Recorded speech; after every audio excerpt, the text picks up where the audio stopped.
How's it going, everybody? And welcome to the NECC Valorant quarterfinals. We're here in the Emergence League. My name is Mark, casting alongside Orbital. And Orbital, how you doing this evening? I'm doing all right. Excited to be here. I got little Ziggs behind me, ready to go. Wrong way, that way. He's ready to go. He's taking a break from League of Legends and ready to see some firefights go down. It's hard because, like the weatherman, how you have to kind of mirror your own movements. Yeah, don't worry. It happens to the best of us here. But all right, let's throw out the bracket here because, like I said, we're already into the quarterfinals. So let's take a look at what is going on. So here we go. We've got currently Augusta Yellow up against the Lakeland Muskies. But the matchup we're going to be covering today is going to be CSP Gold going up against Carthage Firebirds. And sorry, I've been saying quarterfinals, but actually we're in the semifinals. So one of these two teams are going to be going towards the finals. Yeah, and the numbers on the other side also are a little bit skewed. So let me give you an update. These two teams, as second and third seed, both 2-0'd their opponents. And granted, this was, I would say, relatively simple for them as well. So for the side of Concordia University St. Paul, they 2-0'd BU Stimmies 2-0, but also only dropping a single round. So they went 26-1 throughout their two games in there. Now for Carthage Firebirds, it was a little bit rougher. First game against SIUE White, it was 13-1, and then second game it went the full distance. 13-11 is what we were looking at there. But again, both teams ending in a 2-0. Extremely strong players. Yeah, and so you know what? I personally just hearing that CSP Gold kind of came in here with that level of enthusiasm coming off of their game in the quarterfinals, you know that they got to be feeling themselves. And you know that they're looking at that number one spot and really just want to send it home. But of course, like you said, Firebirds are going to give them a good run for their money. But let's go into the teams now, starting out with CSP Gold, just to kind of take a look at that scary little roster. We got Vista, Cookie Dough, Big Z, Goozy, and Six Stack. All of these players have been playing previously, I do believe. And so, you know what? This is a squad that is going to be extremely comfortable with playing with each other, especially too as we get closer and closer towards the actual finals of this tournament. Yeah, so we are hoping to see these teams really round out their compositions of their players. Reason being is, again, in the playoffs, this should have been done basically week 7 or week 8. Oh, yeah. You should have had your roster locked in. You should have had these players that have all played together for quite some time and been able to create this synergy, right? So at this point in time, in the Emergence Division, we are hoping to see the likeness of players having that 2 to 3 player synergy, or maybe all 5 players, right? Lineups working together, or the swing peaks together, right? All of these things should be in tandem, and that's what you're hoping to see. So I'm very, very excited to see this roster pan out. On the other side, for the Carthage Firebirds, we're going to be seeing a whole set as well. We got Slum Dank in the first position, and then Coney, Kalioth, Happy Samoyed, and Hoax all coming in here. So very, very enjoyable, hopefully enjoyable team play, because I didn't get to mention it before, but these teams, again, when they played in week number 6, they had an exorbitant number of rounds. So every single game, I believe, panning out from the last one, went the full distance. It was a 10-13, 14-12, and 13-8 in favor of the Concordia University St. Paul squad. So it's going to be a good time. Oh, yeah. And I once again, I want to pick up on that point that you said that, hopefully these teams have solidified their rosters. They know their strategies. They're going to be playing together, because when we watch Valorant, that is what we want to see. We want to see that level of team coordination, because that's honestly the beautiful thing about playing this at a more higher competitive level. But okay, we've talked about these teams quite a bit. We've given you the history. Let's take a look at what the maps are going to be for tonight in this best of 3 series. So we already have our bans, and we're going to start things out on Haven, actually, and then we're going to be making our way over to the lovely, wonderful Breeze, as it gets a little bit cold this time of year. And if necessary, then right over to Icebox. So I guess we're going to keep it cold if we do decide to go the distance on this best of 3. And considering that they've already gone, so I'm very, very happy that we are going to see Breeze come in here as a second pick. I love the openness of this map and a little bit more of the horizontal play, right? So this map, honestly, I know a lot of people dislike it. I understand why they dislike it as well, but it's one of my favorites. And to actually see it being played here, I'm very, very excited to see what the teams can put down and to see what they can come up with. Because again, these teams have not only gone the distance, but they've gone into OT before between the two. So I expect these teams to be well matched, especially on a map such as Haven. You know, all 3 sites are available, and at the same time, I mean, only A and C are really hit in a consistent manner, and it should be fairly close. Yeah, and this is actually something interesting that we're kind of like the way that Valorant is played right now. Obviously, we do know that Harbor has been introduced into the game, but I've still yet to see really a team utilize him properly without just kind of being like, oh, okay, that's kind of neat and cool. You know, when we talk about team composition, specifically on Haven, which is going to be our first map here, you know, you expect to see that Fade come out. You expect to see a Jet or a Raze, maybe a Neon, but generally speaking, this meta has been more or less solidified, and I think that even the introduction of Harbor hasn't really affected how this map kind of gets played out. Do you agree with that? I would agree to an extent. Right? Yeah, I mean, I personally have not seen Harbor enough to really put down a concrete I want to say my own concrete opinion. I understand what the analysts say, and I understand that, you know, it's being tested here and there, as well as being given a lot of brevity in some of those pro play scenarios. And it still feels like it's still being tested out, which is crazy because you take a look at the fact of the rise of Fade, right? It came about very, very quickly on, and people really locked into the fact that you can make a lot of combination plays off of it. At the same time, it's just like Harbor brings a mix of everything, right? Brings some of those smokes as well as that wall off, but they the walls and the smokes do so much extra. And so I think players are still figuring out kind of the jack of all trades style that it brings to the table, and just waiting to give it a bit more time here, as we are already going to see even the teams here are saying like, no, we're not dealing with that today. Just go back to old faithful. Yeah, I mean, hey, if it ain't broke, why fix it, right? Mm-hmm. That's the best way to describe that. And just taking a look at Concordia's composition, because they've already locked things in, this is a very, honestly, just like a modification on what it could be considered like classic Haven. You know, we're seeing that Sova come out. We're seeing the Jet as well as the Breach and the Omen. I guess the big difference there is instead of bringing that Killjoy in, this time around you're going to have Chamber. But the reason why, obviously, is because Chamber is just nutso with all of those different utilities that just allow him to just frag out. I am very curious to see what we're going to be seeing on the side of the Firebirds, though. We have that Fade being locked in, which to me says that the Raze is going to come hand in hand, just because it really does favor that fast sight hit combination of utility just works out so well. But I'm curious to see how they're going to build their squad around your that. Agent. And it is possible that we're not going to get quite a bit of overlap between these two teams. No, and this is kind of the fun fact about it too, right? This is the team still kind of saying, okay, listen, we have our own distinct styles, and I think you are correct. I don't actually see a majority share. We're still waiting for the Firebirds, so we'll get an idea of what that 5th agent is going to be. I don't think we saw it on the screen. But I think you're right. It is going to be uniques almost across the entire board here. And just the different variations and different styles of how they want to focus on this map specifically. I'm expecting still the test of A and C all the way through, and I don't think that's going to change at all. But I'm still a little bit hesitant to say who's going to have the upper hand. You know, we're talking about the different, you know, the modern versus the old, or, you know, unique picks overall. It's still left up in the air whether we can say, you know, that is perfect. Because, again, these teams are so close in standing. They're so close in skill, and that's what makes it so much fun to kind of discover, you know, is it going to be that Omen difference, right? Is that Omen going to be the big breaking point, or is it going to be that Fade? Is it going to be that KO, you know? Yeah, and the thing is too, like, especially too, you bring a very interesting argument up here where it's just like, we could take a look at the new versus the old, but ultimately at this stage, it's going to come down to what the teams are comfortable with, as well as what the teams have rehearsed and being able to move things in. If we want to talk about that old composition, you got Silva, toss out that recon bolt, and then you get a lot of space with Jet, and then that just allows for the rest of the sight hit to come through as soon as all the utility is set up. But on the flip side, you know, you have Fade just get a lot of information, and you can just really pelt your enemies with the utility, coming in with the KO, coming in with the Raze, clear out the site before you're even onto it. And that just makes speaking all your corners that much easier. So it's going to be really interesting. And honestly, it's going to come down to how well these teams are playing their individual strengths and taking advantage of each other's weaknesses. Because like you said, these teams let the distance last time. And I'm assuming that they've come prepared for battle, for lack of better terms.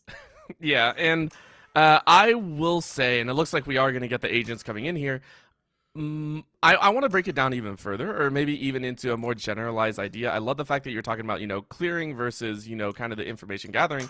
It's really information gathering versus information denial, right? That's the way I kind of look at things is, are you looking at trying to gather more information? Are you trying to look at, can I see the opponent versus how are we going to block off all the sites and how aggressive are we going to get? And that's how I always look at some of these compositions. And, entry still plays a big part, but Oh yeah. the information denial to me is so important, right? Being able to lock off line of sights, if you're taking a look on the C site right here, whether it be long or going into connector for garage, what are you focused on? Where is your vision now being placed here? That's my big question overall. So I'm very excited, as you were saying, hey, are the Firebirds just going to go hot and heavy if they're on the aggressive on some of these agents, or is it going to be actually CSP Gold that are deciding on their own side to take one of the more aggressive stances? Firebirds going hot and heavy. I see what you did there. I like Hey, that one. I like that one. listen, I slipped it in there. I made it. I hopefully made it sound good. So You nailed it. Don't ever doubt yourself, Hey. Orbital. You're doing great. But okay, we're gonna be starting out now. It's gonna be Concordia going in on the attack first, and Carthage are going to be defending. Just taking a quick look at how this defense is going to be setting up.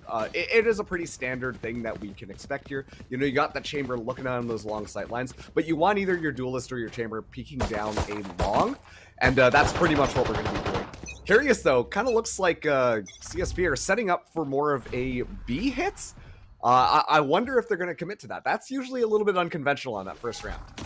yeah, and this is also it's unconventional, but it's also a very fun skill check here, and it is going to be the skill check. Carthage say, "Hey, we'll take 3. We checked you, and now you're dead." One So enemy beautiful remaining. job overall. Hoax is going to find a Spike little bit of down util B. kill, and CSP, you tried it, and wholehearted respect there, but it did not go the way that you thought.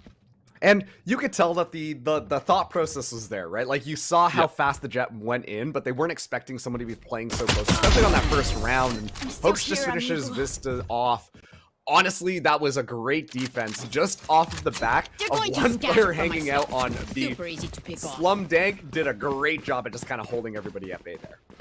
Yeah, I love it. I love it. So people hear me say this all the time. I love gun checks, right? I love skill checks so much. I will always say I favor them just about over anything else, right? In the first round, in every pistol round, if you're on the attack, skill check them. Right? Have some fun with it. Go crazy.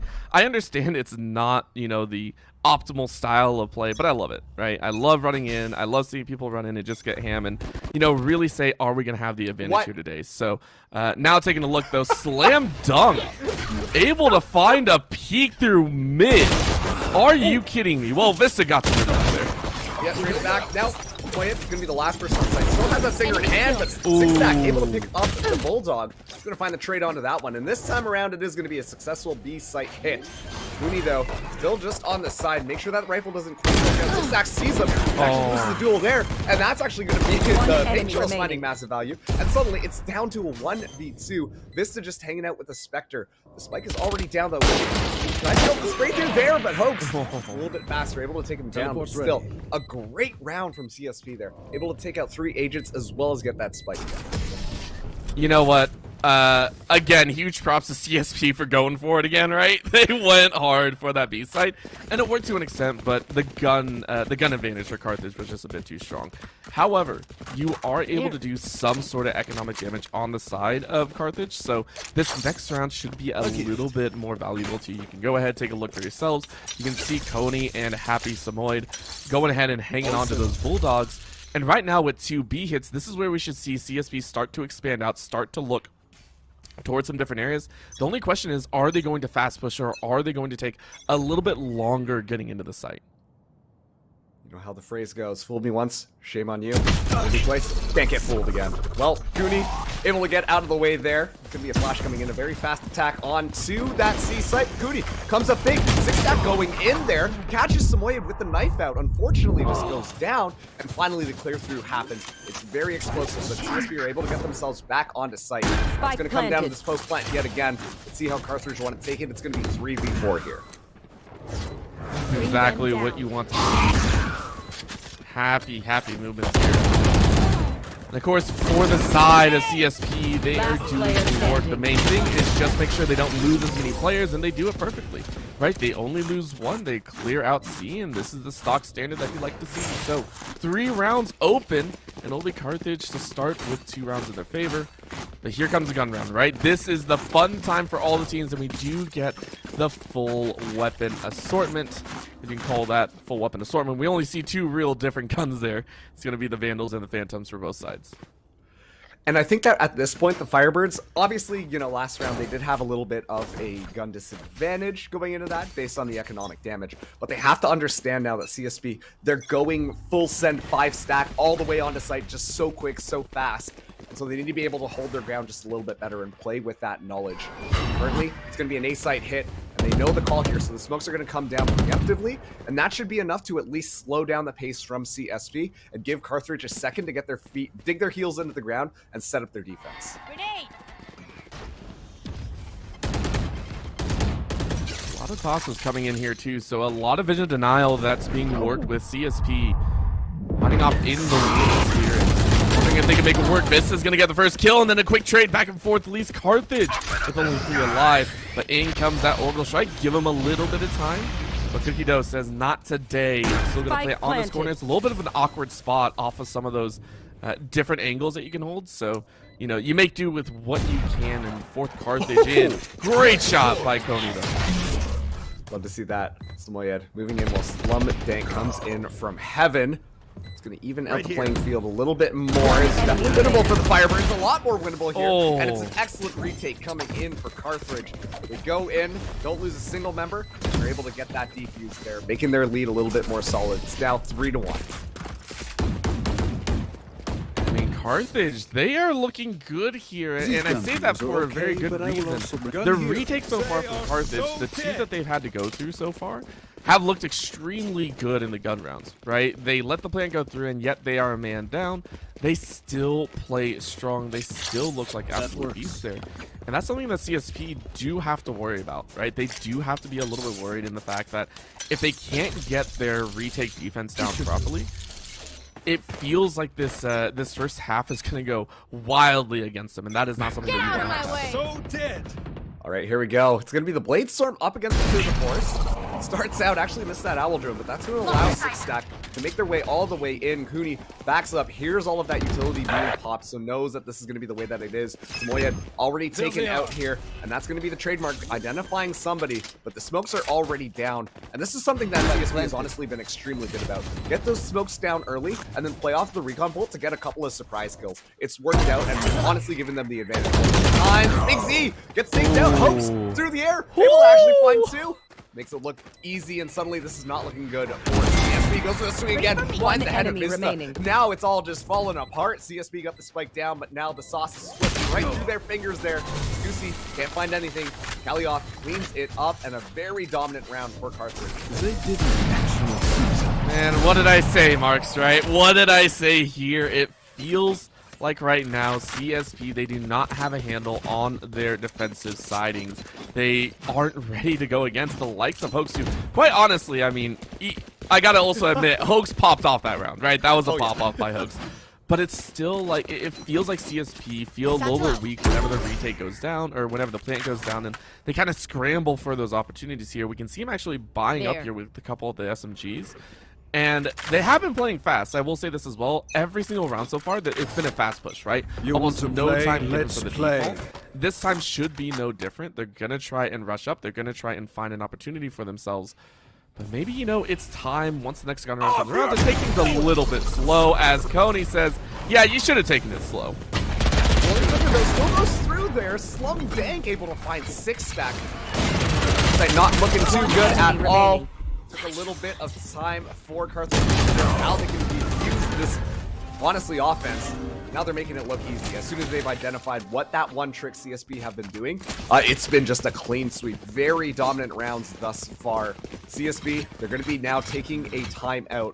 Hopefully, re-strategize some things. Think about how these last couple of rounds have went and try to modify it. Because at this point, it is extremely clear that going for those very fast hits is just not working out for them. Yeah, and And the only reason I say that is because there is such a thing in a lot of these round-based shooters where it comes down to the tempo. And I know so many people out there hate the word tempo. You know, people screaming in Reddit and everything like that. What do you mean tempo? That doesn't matter. It really does, right? Once a team gets into a certain rhythm, into a certain style of, hey, we're going to fast push almost every single time. It doesn't matter what side it is. We're not going to do anything else. The other team has time to kind of get used to that fact, right? Carthage Firebirds, it feels like they'd identify that, hey, expect a gunfight in about 2 to 3, or I want to say 10 to 20 seconds out of the round, right? So for CSP, they have to change things up, whether it be the default, whether it be playing slow, looking for an early rotate out. They have to change their game up instead of just rushing into C, rushing into A, or rushing into B. And actually, I'm very curious to see what that would look like if they do go for more of a defaulty style. Just based on how the Firebirds have playing this defense, they've just been able to just kind of, you know, stand still because they know that CSP are going to run into them. And honestly, the Firebirds have looked really good at their retakes. Every time they have to go back in onto the site, it's been almost flawless execution. So going for that default might make them a little bit more uncomfortable because that way they don't really know what to expect. And yeah, looks like it's still going to be a fast hit coming in here, but splitting things up just a little bit. Goonie goes for a shot, unable to find anybody, and 6 stacks already taking a lot of room. Has to watch out for that neck. Just right there, goes to the back, might have overextended Sloyan, finds one, as 150 back to the back. He doesn't get any information at all. While the Golden Bears, the Bears are going to be moving in onto that A site. Should be able to get that spike down. Didn't even see him there, but able to trade. They will get that spike down, but it's going to be 4v3. Oh, 3v3. All right. And Goosey's sending a little bit of regards here, and this might be the first time, so I like this, right? They tried the C hit, and they rotated out, so still adding a bit more strategy to it. Now comes the retake, right? This is one of their kryptonites. They need to be able to hold it down and collect against these 3 defenders.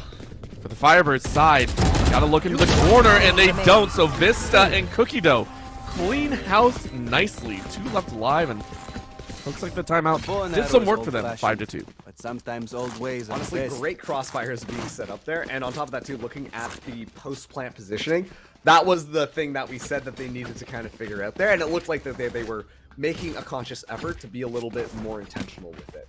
Previous rounds, we've seen them try to extend out, try to go into where the Firebirds might be moving in, and just getting punished for it. This time, they held their ground, you know, set up those crossfires, and were able to make that one work. So, great stuff coming in from the Bears Gold, sorry. And now, they're going to be defaulting yet again, splitting themselves up, looking at all 3 of those sites, potentially looking for a pick before they decide to commit on anything. But so far, 6 stacks goes in yet again. I'm too Hopefully far. doesn't get punished here, but gets spotted out. Rendezvous coming in for Cooney. Keep that operator alive, and that C site is going to be claimed, so they are going to be making their move over here already. And you know what? I'm actually okay with this fast push now because it's not all 5, right? Not all 5 are rushing into the site all the time. It's sending 2 almost scouters. They're sending some of their stronger attackers on the site and saying, okay, listen, go clear the site, see what you can get. We'll send a lurker out to other areas, and it's working, right? CSP now has found their motivation and have found kind of the angle that works for them. Push in, force the attention of Carthage Firebirds to look a different direction and send a lurker. Look at B and Garage. Those 2 angles are being held so quietly, and Goosey is now the lurker with a perfect play. Nightfall online. Goosey in the back. Vault line. Already going to be a brawl coming in here. Hoax now. No stopper online. Actually, doesn't find anybody there, and suddenly that flank just becomes a lot more better. Slum Dank, the last person alive, has to dodge around this aftershock. There's not enough time to fully get this defuser, and still 2 agents left. The one-way smoke is absolutely brutal, and Big Z from downtown is going to make sure that Slum Dank can't do a thing. CSP, they're coming back into this one. Yep, and I love it, right? And this is something that we're going to see over and over again, because Goosey has now done this twice in a row. And it's the fact that Carthage Firebirds were lulled into a sense of, okay, if they plant somewhere, all of them are going to be there. We don't have to worry about them being spread out. We don't have to worry about watching our back, because we know all 5 are going to be in sight or around that site.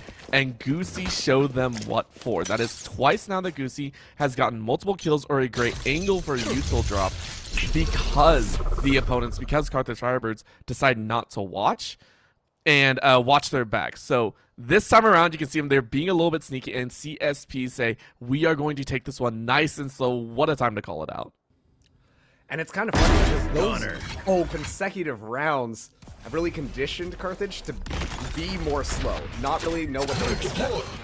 But my games have matched still though. Someday, so good for it. Actually gets headshotted through there as Vista finds two. Are you kidding me? The flank gets completely dismantled. And now they're making the call. They're going to be running over to A, and they should have more than enough time to get that down. Let's not count Carthage out yet. They still do have that null command to play that retake. They really have to be careful about the flanker, though. That is crazy to see there. That is a huge opening for CSP. Now they're going to get even more Goosey again with that lurking position. Just off on their own, doing whatever and getting free kills. And Vista is able to finish it off, so well done to Golden Bears Gold. And yes, that was a little bit more of a save, I believe. No, they did buy up. They bought up, I think, shorthand. So it was still a good round, though, for the side of CSP. And now Carthage are doing the same thing. They're like, bruh, what the heck happened after that timeout? Oh my gosh. You know what? Like, you mentioned it earlier. Goosey on the flank has been instrumental in these post plants. And I wonder if that's just an issue with Goosey not being able to go on those long flanks previous rounds, or just a result of that 5-man rush onto one of these sites here. But I mentioned it earlier. The Golden Bears Gold kind of conditioned Carthage to expect 5 people to be on site at all times. And then as soon as they came back from the timeout, there was that one round where they went for the sneaky plant and were able to win it out. And now you can just see the Firebirds are a lot more hesitant to rotate all at once.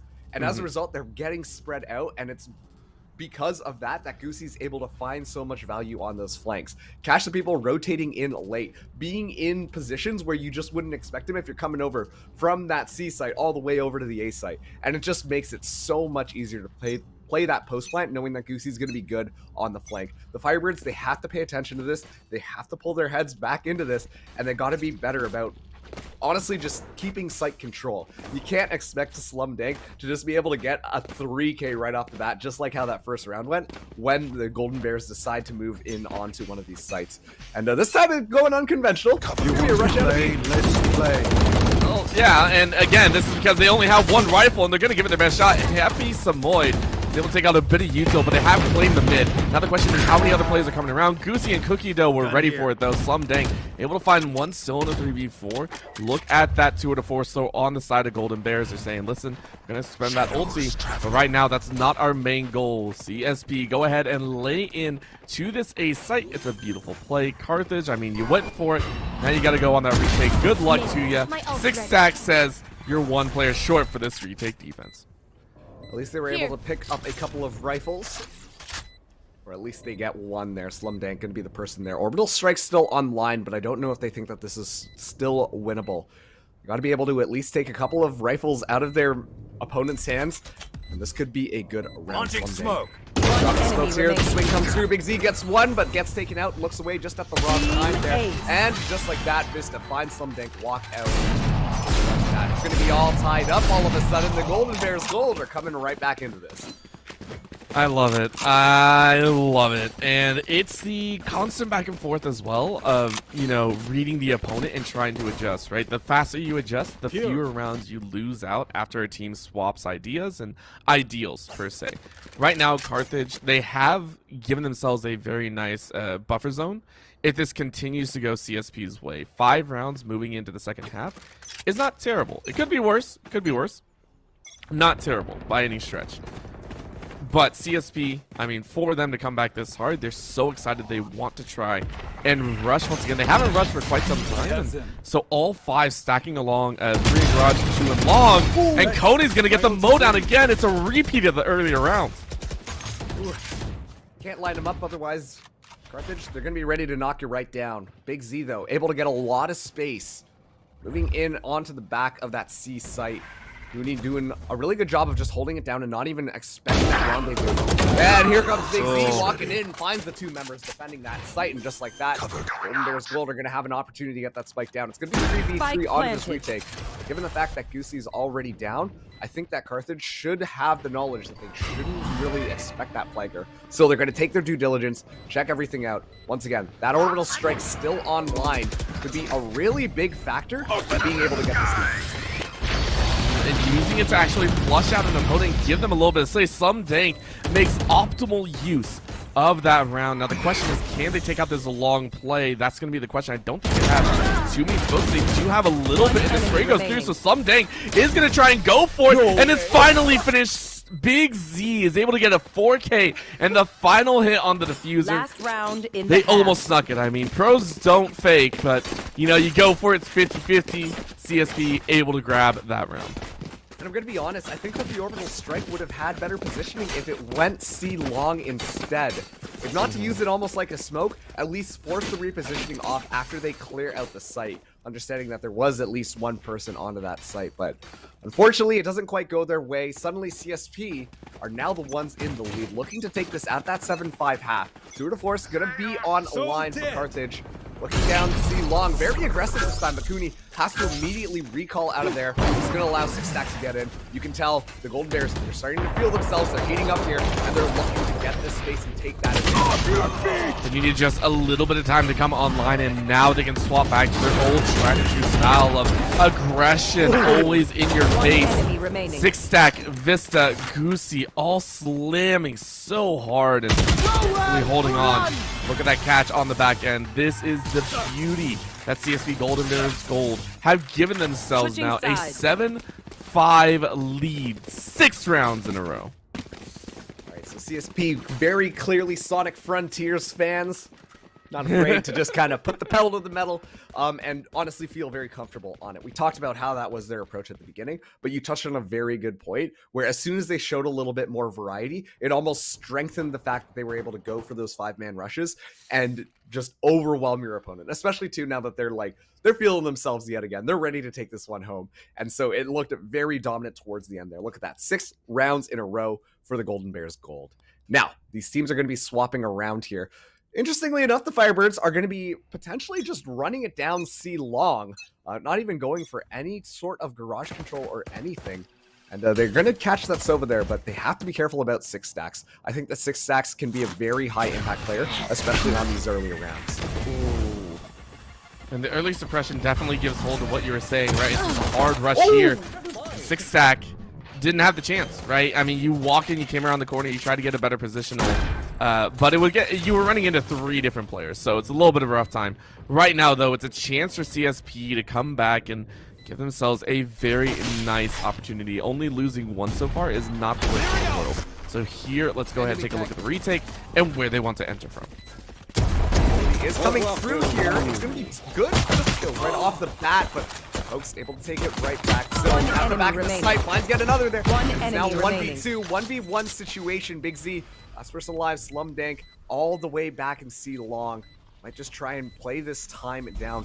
Unfortunately, the spike isn't in the best position. Actually, out of lineup, and so that just makes it a lot more easier. Doesn't even have to poke out to shoot it at all.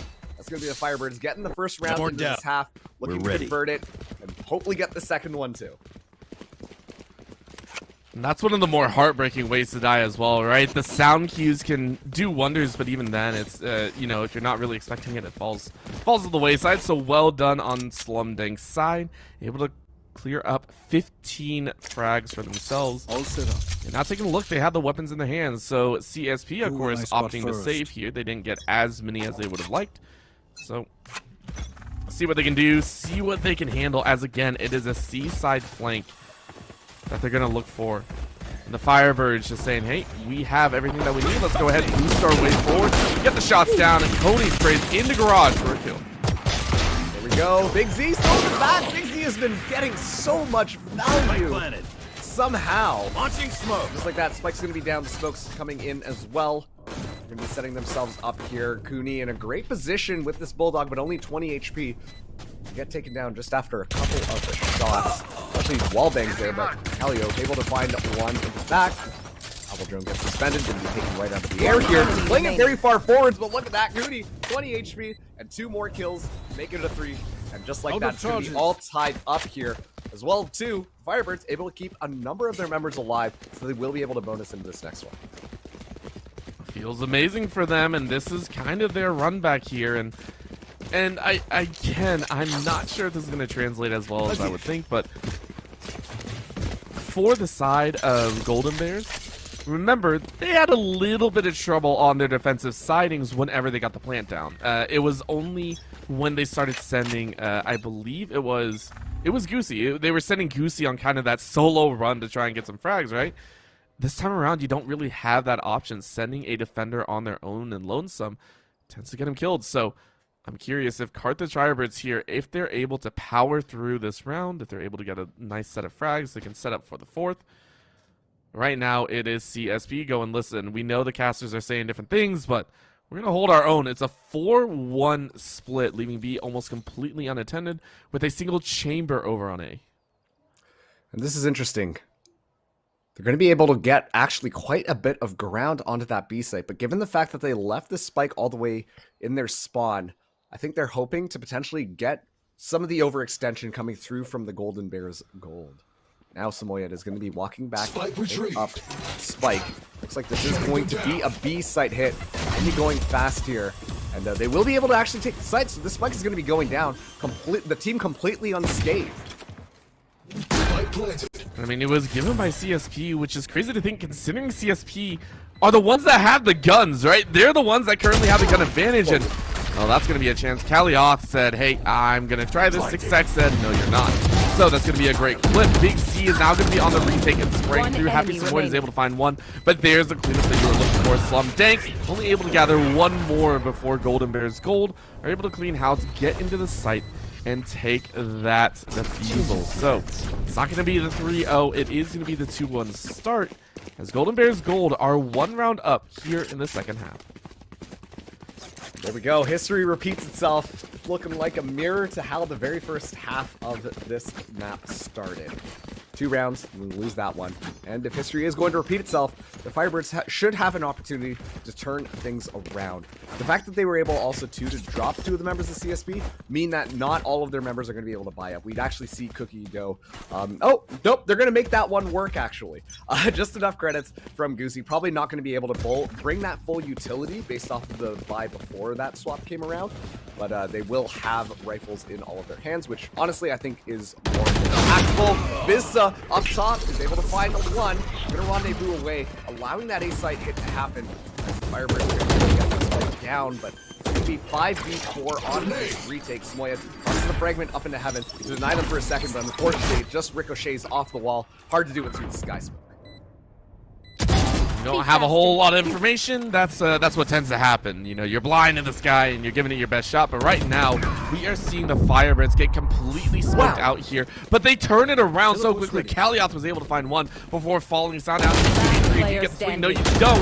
Happy Samoyed is not so happy. Hoax able to take one more before falling. And it will be the Golden Bears Gold pushing to 9. Very well done on their retakes. I had some skeptical moments, but when Golden Bears Gold are given the opportunity, they hang on very, very tightly. And how the Golden Bears, how that kill distribution has been kind of working out for them lately is if one of their players is able to find 1 or 2 individual picks, then as soon as they have their numbers advantage, they're going to be pressing it forwards. They're very comfortable playing off of each other. And on top of that too, before this map even started, we talked about how these teams should be bringing that level of coordination to the rounds, and I think that the CSP is honestly doing a fantastic job of that. They're able to play off of each other so well and making sure that they're not only just trading effectively, but they can just overwhelm with just having the superior numbers, not even really requiring that much utility, and it's working out so well for them thus far. Tour de Force, gonna be online for Vista. Vista's done an excellent job of shutting things down and makes it even easier. It's already 1 down. History repeats itself just like the start of that last round. This time though, with a big scary sniper rifle. And that sniper rifle just taking people's heads off right now, or just the torso, right? It's a torso shot that can take it home. So Carthage go, what the heck? Like, why did we decide to attack that? Granted, it's not one that you are really thinking of, as Hoax says, listen, we are still going to have the grand old opportunity. And now is going to launch that ulti and be able to find Big Z through the smoke, heard a couple footsteps, and it evens it to 3v3. Cookie Dough, though, ready to go in C, ready to go in the 3 members, and is going to find Cody number 1. Hoax, though, is quite low, and for those headshots, Cookie Dough has turned this completely back in Golden Bears' favor, and they take the round nigh cleanly, only You're not being losing shot at, 2. you're doing something wrong. And when those satchels hit the ground, it's like Hoax sees the Matrix. Just dodging all the bullets. I don't know how this has happened multiple times, but it's looked so good every time we've seen that race play. But right now, CSP, honestly, their aim is looking pretty crispy. And we can talk about strategy all we want, but if these players are fragging out and being able to just find those headshots, that it just makes it that much easier. And we're starting to see the results of that. Right now, it's 10-7. We are going to be seeing Carthage go for the timeout, figure out what they can change here, because so far in this half, their attack has not looked as good as the CSP defense. They have a couple of ultimates to work with. We are going to be seeing that tour de force come online. They could just run it down using that null command as well. That's going to shut down a lot of the utility and make it a lot easier to go in. But they have to be aware that CSP are really fragging out heavy, and they have to use their utility to be able to deny those frags. And the crazy thing is I would say Carthage have a little bit more util for the entries, right? I would say they have a little bit more to kind of block out the information and sort of those slow down pieces and to block off information. So for the Firebirds, it's not getting into the site. That's the difficult part.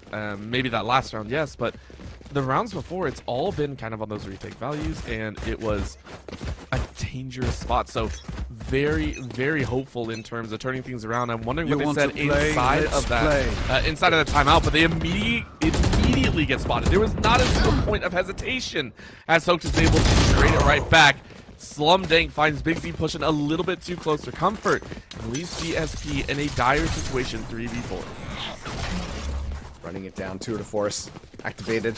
Should be able to get the spike down as well. Didn't even really need to expend any other ultimates just besides the tour de force. Gonna be getting it down here. It's gonna be 3v4. Oh, just misses that second shock bolt. That could have been fatal. And now Vista up top, operator in hand.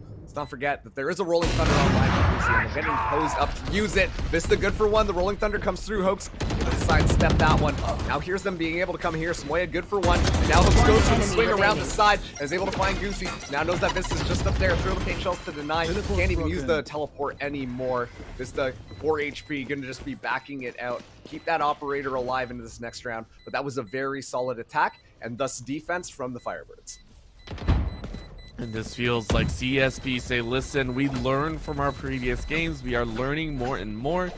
And we are saying, just give us this chance to show that we are the team that is in the upper echelons. This is the team that is currently second seed coming out. And saying, look, we have no problems. We will be on that doorstep. We will be ready to go for that finals if given the chance.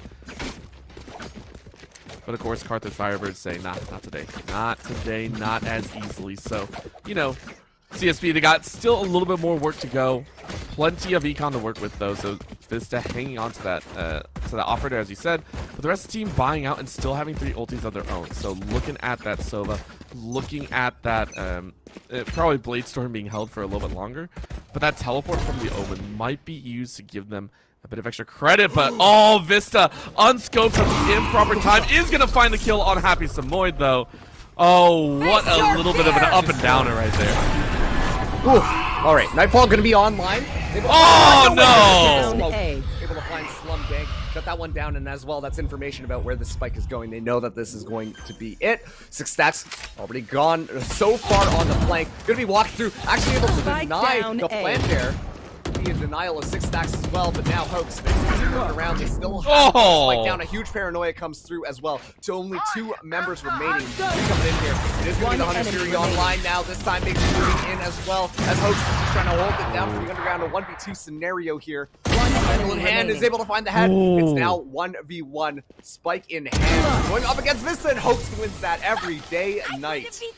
Just like that, a nice 3K to close it out. Firebirds definitely not out of it just quite yet. Now a 1 round difference between these 2 teams. I can't believe that just happened, honestly. I'm still dumbfounded, right, that occurred. Hoax hid behind the box. This is not normal, by the way. If you get flashbanged and everything, you don't normally hide in the middle of A, right? You're usually looking for, down A long or anything like that. You hide behind box, and you find 2 members of Golden Bears looking the wrong way. Beautiful job by Hoax, keeping Carthage very close. It is now a 1 round difference, and Cookie Dough now in the backside has been suppressed, has been found out. getting all the util dumped on him. Was not going to try and hop up and find an opportunity for himself. There is not much he can do. They waylaid it in. That was a swamp of util used to take out one player. And you know what? This is what we talked about when we talked about the team compositions a little bit.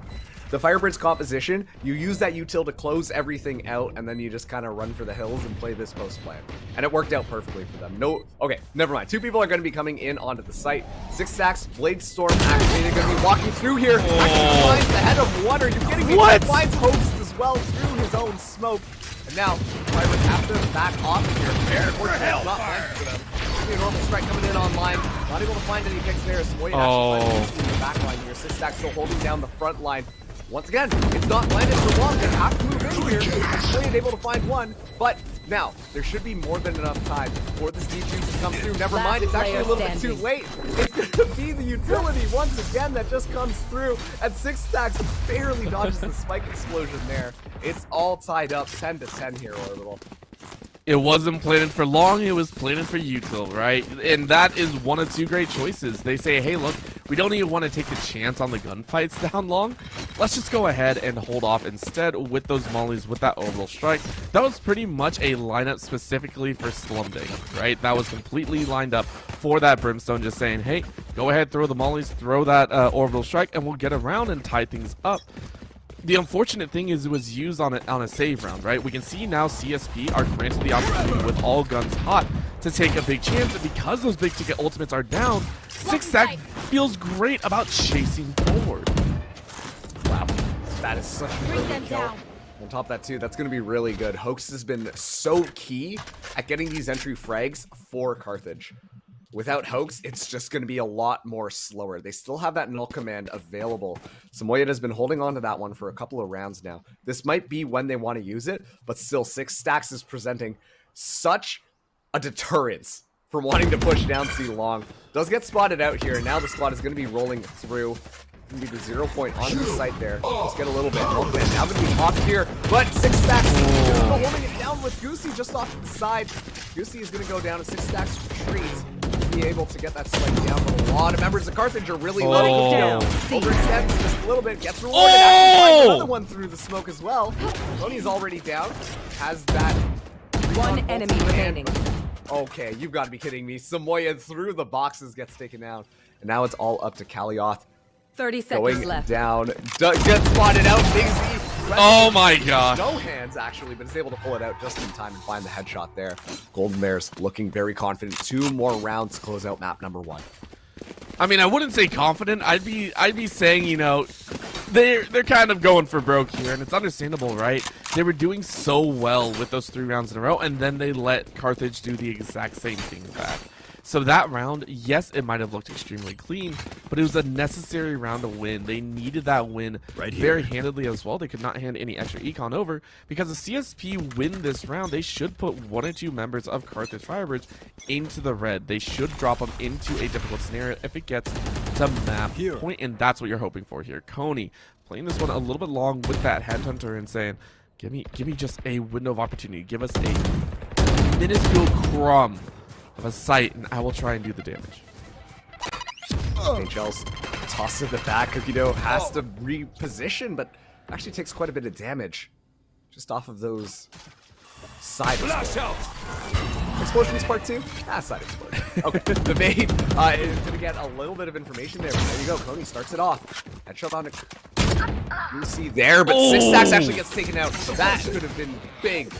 Samoyed tosses up the 0 point, but actually gets shot out. Now they know that 2 people are going to be coming in on this flank. Vista able to find Samoyed in the back. Now they know where this is coming from, and they will set up themselves appropriately. The teams have swapped, actually. It's going to be a lot of the retake coming in through B main. And just having Vista come off the side. Kobe, though, holding such a close aim. And wins that fight against Vista. And now it's just going to be 2v4.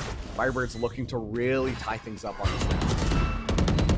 I mean, I think they got it. This remaining. is B site. This is one of the harder ones to retake. Everyone knows, and that's why you don't normally plant here, but Carthage Firebirds make it work to optimal decision making, and this was a round they so desperately needed to win, right? Taking a look at the econ of both teams, we can see a full buy in everything from CSP here. I mean, we expected that almost have to zero out here. So, depending on who wins what side, we are seeing... Oh, okay. So, a timeout for CSP's side by their coach, SDR. Carthage had done a fantastic job coming back here. They needed that round or else they were going into that map point with a little bit of a disadvantage. So coming back, pushing it to 11-11. This is not a new spot for either of these teams. I will remind you, this is not new for them to be sitting here at 11-11 and saying, all right, we're going to duke it out, right? They have gone to OT before. And for these teams to kick off with an OT would be just par for the course. I mean, once again, too, as we move further and further into the playoff brackets, this is the type of level of gameplay and competition that we expect to see. And Yes. just as a reminder, this is CSP's map pick. So, with that in mind, this is going to be really interesting as we move into our second map here, depending on how the score goes. Because, yeah, 11-11, I mean, we might as well make a wish at this point, because this is extremely close. And now that they're coming back from this timeout, it's been Carthage able to just win quite a few rounds in a little bit of a string. We do see that the Golden Bears Gold were able to pick up one in these last couple of ones. However, Carthage have been looking extremely good. The Tour de Force going to be online for Vista. Getting aggressive this time, going for an early peek here. Is able to find one rendezvous away, barely taking any damage off those fake shots. That's huge. Carthage were not expecting it either. They were not expecting that aggression from Garage itself, and because they've lost that advantage, they're now pushing it over to the A side. So very well done on that tour de force. Now the question, of course, is are they going to get a little bit more? Around the corner they go, and 6x up on top says, give me that chance. And just like that, Carthage Firebirds are completely routed. Take a look at the back line. Well, I said routed, but Kalioth said not too early. Big Z, you went the wrong direction. Goosey's still waiting. This is going to be a little bit of a wiggle. Vista taking down to 6. Goosey's still in the back line. Able to get one trade. But honestly, if you're the Golden Bears Gold, I think that's going to be. Now it's all up to Kalioth as well as the Rays. They have to make their way onto one of these sites here. Not a lot of utility would remain. A lot of it got expended on the way in, but the Haunt is back online, which could be good to get information. What is concerning is that Kalioth only has 30 HP left, given the fact that Golden Bears Gold do 30 have seconds rifles. left. That is Last a player single standing. bullet. Oh boy, Vista coming up big with that 2. Those are the other That ones makes coming there. 3. Kalioth able to get one here. I'm just going to quickly reposition. The 6 stacks just goes to the peak. And now, Golden Bears Gold, they're going to be at game point. Or sorry, map point Match here. point. We just need one to close this one out. And the unfortunate thing is I'm pretty sure they went for the gun, right? They walked over to the body of Vista and they're like, give me a gun, give me a gun. I don't know why, but that's what happened. And ended up kind of exposing themselves, had a knife out. So very, very well timed by CSP. And we're seeing it here, Vista with a 25 bomb here in game number 1. Carthage Firebirds are going to try their best. And again, they wouldn't be here with guns if they didn't win that 22nd round. Right now, You want to moving play? into Let's the play. 24th. It's going to be all hands on deck. And again, chasing onto A site. They've done this once or twice. It's not as much as they've hit C site. But you know what? Better late than never to give this site a single chance. 6 stacks is really reined it in later. Not going as aggressive. Pokes though, right into the back line. Can't shoot! Showstopper off. I hate to see a 6 stacks doing a really good anti-air impression there. It'll take hooks right out before that showstopper goes off, and suddenly this is not looking good for Carthage. They need to be able to find a pick to comfortably move onto this site, or they might decide to just call it quits. And honestly, I think that might be the best opportunity. Cody misses the shot there. That could have been instrumental for this site take, but they will be backing out of here. We've seen the Golden Bears Gold be really good at the flanks, but this time around, they're just kind of holding each site down. Play that information game, and honestly, just play it technical. You don't need to overextend yourself here. You don't need to give your opponents a round, take it to OT. No, you just want to close it out, and right now they have the lead. These are some tight-knit seconds races left. here. Slumdank is going to walk through that connector, but Vista was ready to go. A little bit of that haunt. They find it, but Vista was able to trade 1-for-1, so you know what? That's more than you expected, but huge cleanup by Cody. Cody swings on 2. And for a time to swing on 2, you need it. Carthage Firebirds 2 kills away from forcing OT in game number 1. This is going to be tough. They have to know that the Brimstone is going to be in the back with the lineups, with the orbital strike. They have to make fast moves, and Coney still has this tour de force.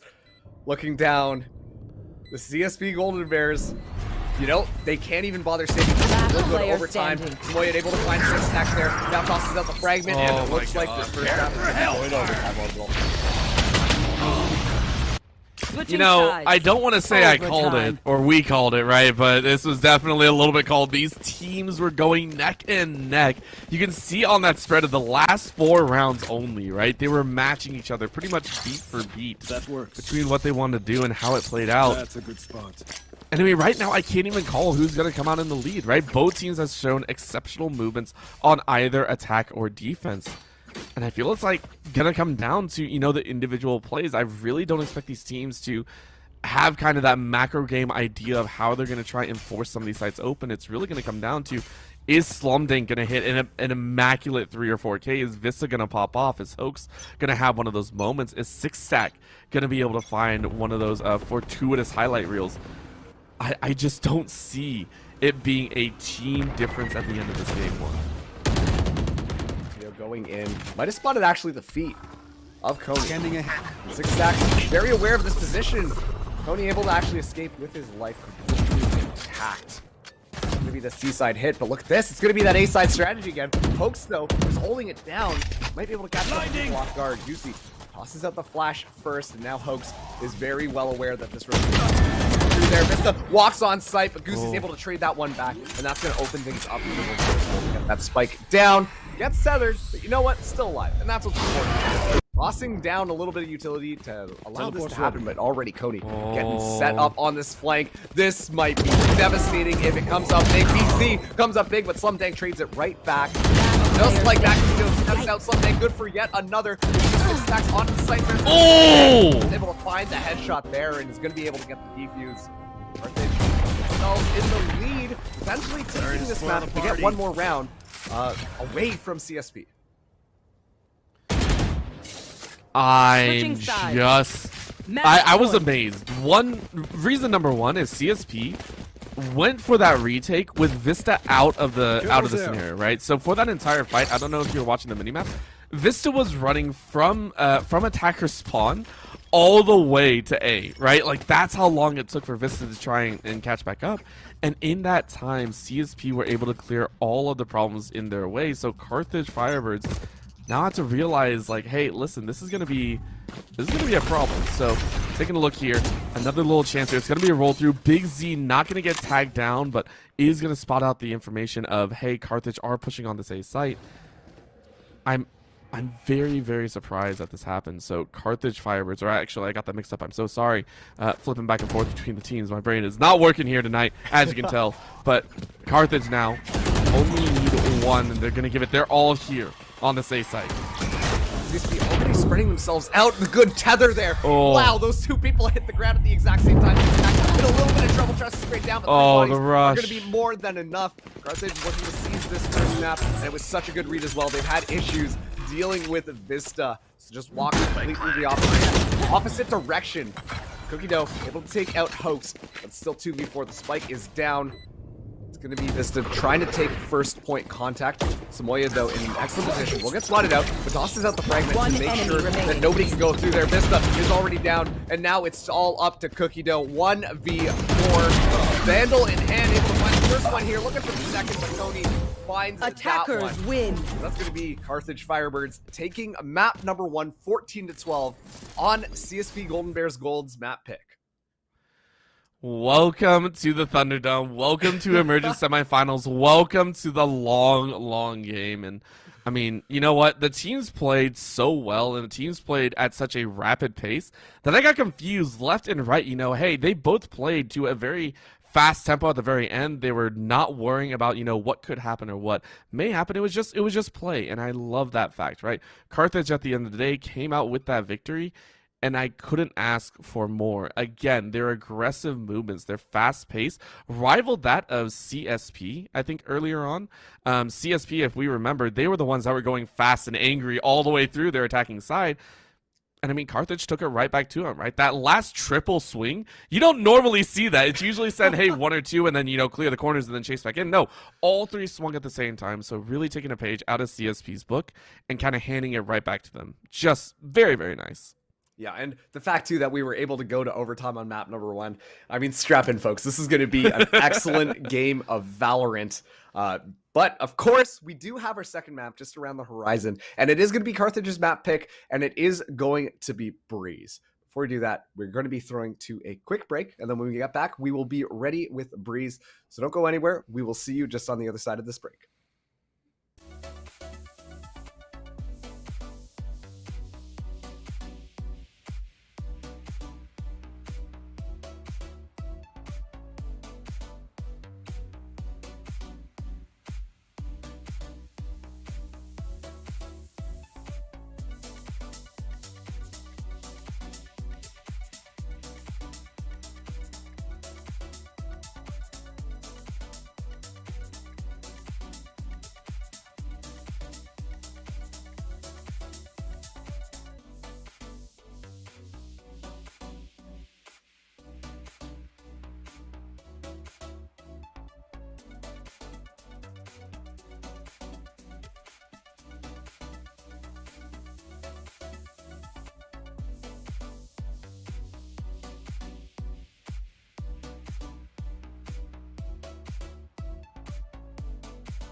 Welcome back, everybody. We are still in the semifinals. It is CSP, the Golden Bears Gold, up against the Carthage Firebirds. We just had a very explosive map number 1. Maybe explosive isn't the word. A little bit of a slow burn in the slow cooker, you know, not necessarily a pressure cooker there, but it was a very close map in overtime, 14-12. And now we're going to be moving to map number 2, which is Carthage's map pick here. And they're looking to close it out and make their ways into the final if they win on Breeze.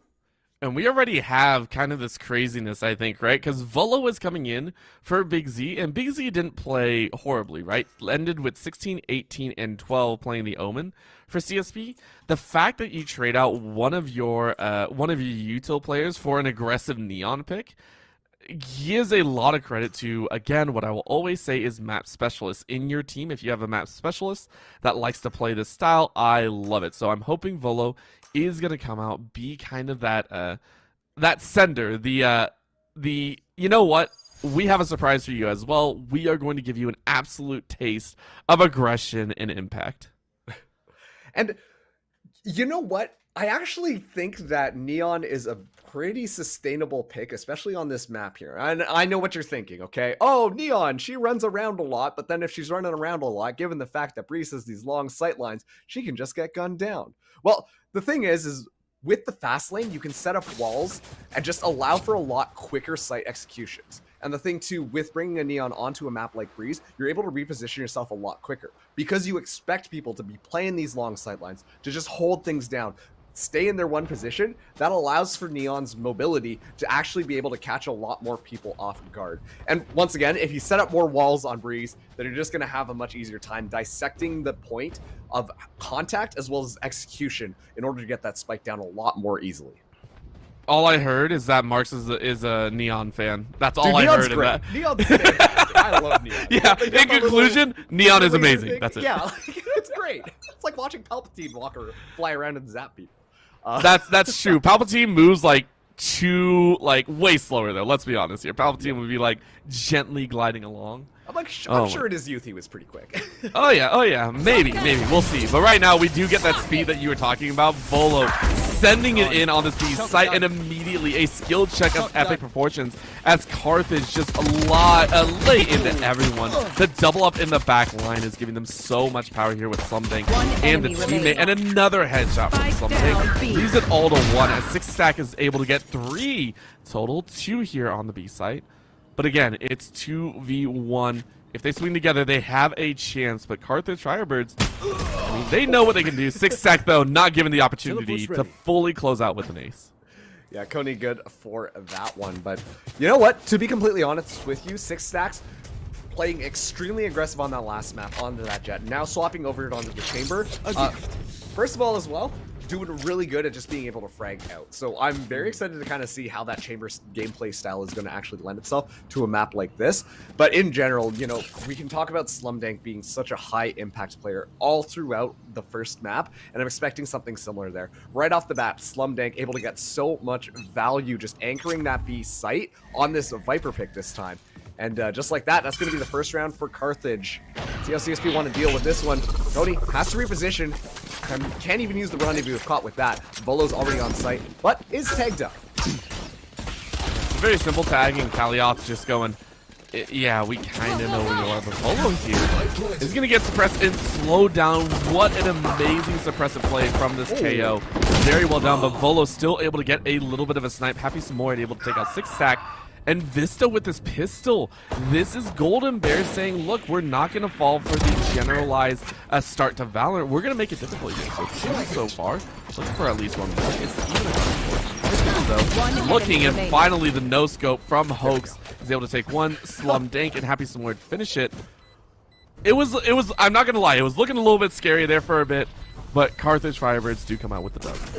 Yeah, that was a little nerve-wracking here. And if we can dissect anything that we know that the Golden Bears Gold are going to be playing in a certain style, it's setting up those flanks extremely early on. And on top of that too, Vista last time was on the chamber. This time is going to be onto the fade and just kind of going on those crazy lurks that we had seen Goosey previously do. This is like Golden Bears Gold feel like a team that just love taking a lot of map control and use that map control to be able to find picks extremely early on.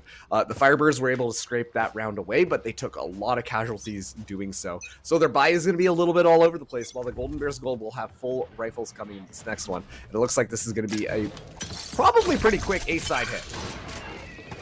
Yeah, they're okay with it. This is tried and true style of the CSP squad, right? Like, this is tried and true. This is all they did back in game number 1 until they had that timeout and that little bit of a talk. Carthage trying to minimize losses here, but NECC able to find Happy Samoyed, and Goosey waiting off on the ledge here along that little route is going to give him a bit what for. Volo able to find Slump Tank, and Coney, I think, tried to rendezvous out and rendezvous literally in place. That feels bad. Vista able to finish off Kalioth, and it is going to be Vista to take the 2K. It is a flawless round for CSP as they move to 2-1. And that is a really good gun round for them, because usually what happens if you lose a couple of people, you know, you have enough economy to be able to stabilize yourselves because you're expecting the round to win. But this time you can just make sure that you're doing massive damage control. Even if they don't necessarily win this next round, they will still have enough economy in order to buy themselves into the next one. But this time the Firebirds, they're on the back foot. They're going to be able to pull rifles into this. We're seeing Vandals across the board. But seeing those light shields means that they're sacrificing a little bit of utility to make sure that they can buy up these rifles. Not the most ideal third round, but you know what? They're going to still be able to make this one work a little bit. Already taking a lot of space on tube on that A site is going to be more than enough information to help them know that this is a fast B side hit. And Slumday, good for 2 right off the bat. Finally gets straight. And that's even a little bit of util kills as well. Beautiful job by the Firebirds. Holding it down, and Happy Samoyed swings with the pistol. Out of bullets, it's always faster. Swapping to your sidearm.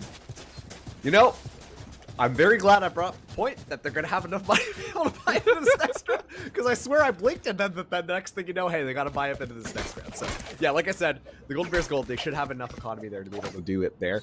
But at this point, they have to know that going into that B side is not their best bet. They have to focus on this A side a lot more, because Slumdank, once again, has just been such an impact maker on these early rounds. They are getting set up for A this time, but Hoax is going to be moving down tube yet again. Face your fear! Here we go. Nightfall going to be online. Help us gate them through, and only Kona gets pinned up there.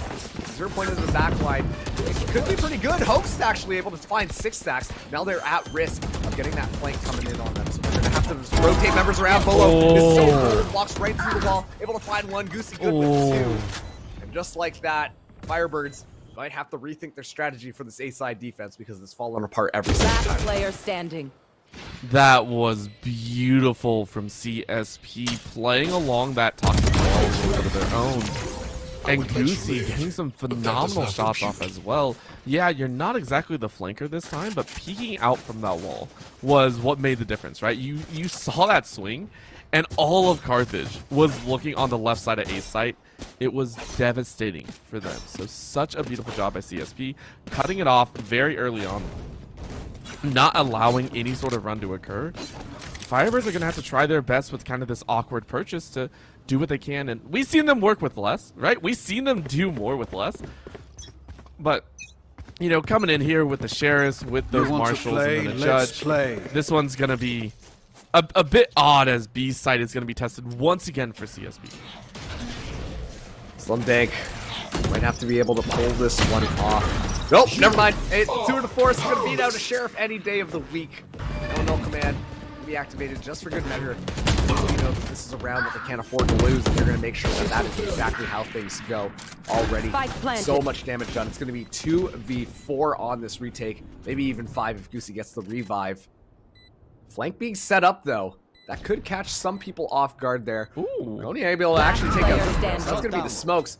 Kalioth, last person alive, has that marshal in hand. But Volo goes to the swing. Volo's so bold, taking those opportunities, and now that overdrive is going to be online.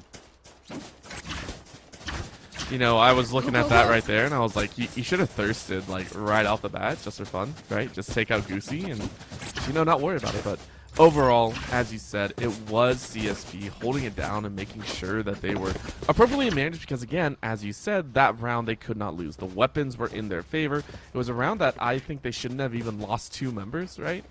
Which is kind of harsh to say, but they had the weapon advantage. So Carthage, they did what they could. They took 2 off the board and now have guns back. and they get a chance once again. It's a 3-2 split or a 2-1-2, and they know the operator. They send the operator to A site, and Cody's just like, yeah, we're going to have some fun here. I'm not sure that they know that it's Hoax with the operator this time. Jet a little bit more mobile in that chamber. Oh, Volo once again just goes for it. I love this aggression coming in from Volo. Elioth able to find 6 stacks into the back. Breaking down 2 here. Now the Hunter Fury online. That actually takes up quite a bit. Most notably, that is going to hope that actually just misses that Viper there. Good for 1 onto Samoy, and Coney almost finds 1 through the Viper's pits. But 4v4, this is going to be tough. Vista coming in onto the flank. One thing, not even aware of what's going on, gets taken out. Now they have to take a look around. Robbie falls down as well. Oh! Falls apart. They might have dropped the Viper, but at what cost? It's going to be the CSP Golden Bears gold. Scooping up yet another round. Finds the weakness. This series is starting to be defined by who checks their back and who doesn't.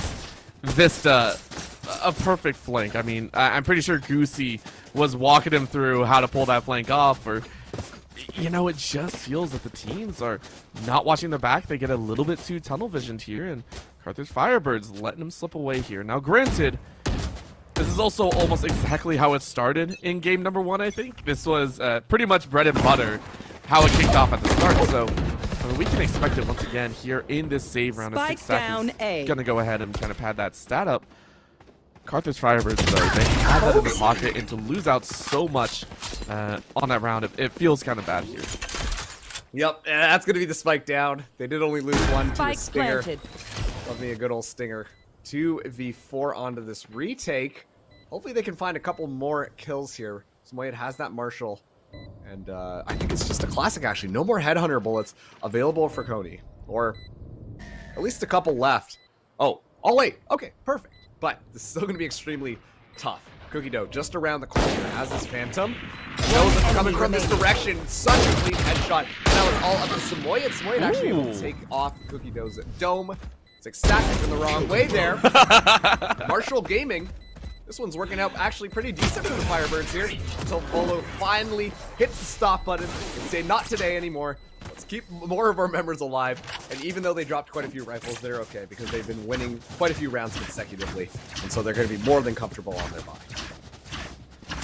That was fairly entertaining, I will say, just watching the Marshall do its work. But again, you do what you can. But right now, Carthage, they're getting the right idea down, right? You're taking a look. You know that you can get some of these kills, and you know where to do the entries. It's just you gotta watch your back, right? These flanks that CSP are pulling off are opening up too many avenues for the side of CSP, and it has to be taken away. So if there's a time, or that was rough, unfortunately, that suppression is not going to do anything. For Carthage, you gotta watch your back if you're going to give sight, because your retakes look fantastic until someone comes around the corner. And then Hoax just says, all right, cool, we don't even have to worry. What is that? No, you don't get 3. You do not get 3 here. Hoax is so good off of the information. Sure, they can have all the walls in the world, but if they're pinged up, it's just easy spray through. Hoax good for 3, make it 4. Oh my god. Ace, but 6 stacks, the last person alive. Actually up into 1 against the world. Gets tagged up as well. Is just going to run for the hills. Doesn't realize the Samoyed's kind of back there. And the Samoyed should be able to clean up this kill. Yep, there we go. All right. Carthage not out of it just quite yet. No, and I don't think they ever are. I mean, Marks, what do we just see in game 1? Right. You cannot call these teams out. You call them out now, that's disrespectful. CSP just got 4 in a row. Okay, it was just like, you know. I will agree with that. I will agree that these teams are... They love going back and forth, right? They love going back and forth, and either their streaks or rounds individually, and it's never stopping. And the fact that CSP are calling a timeout this quickly surprises me a bit, right? Calling a timeout like this after you just drop a single round leads me to believe that maybe they got overconfident in that, and SCR is just like, guys, you can't do that, right? Calm down, play your style. We should come out of this very nicely. Keep in mind what we saw in game 1 was that first half it was 7-5 in favor of CSP Golden Bears Gold. That's what they are up.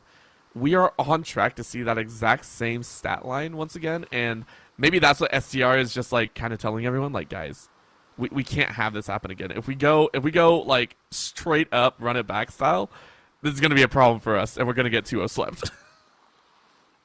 And you don't want to see that, like especially too without. And then another OT sweep. It's just like, bro, no, we don't want to deal with this. Just like, come on, get it together.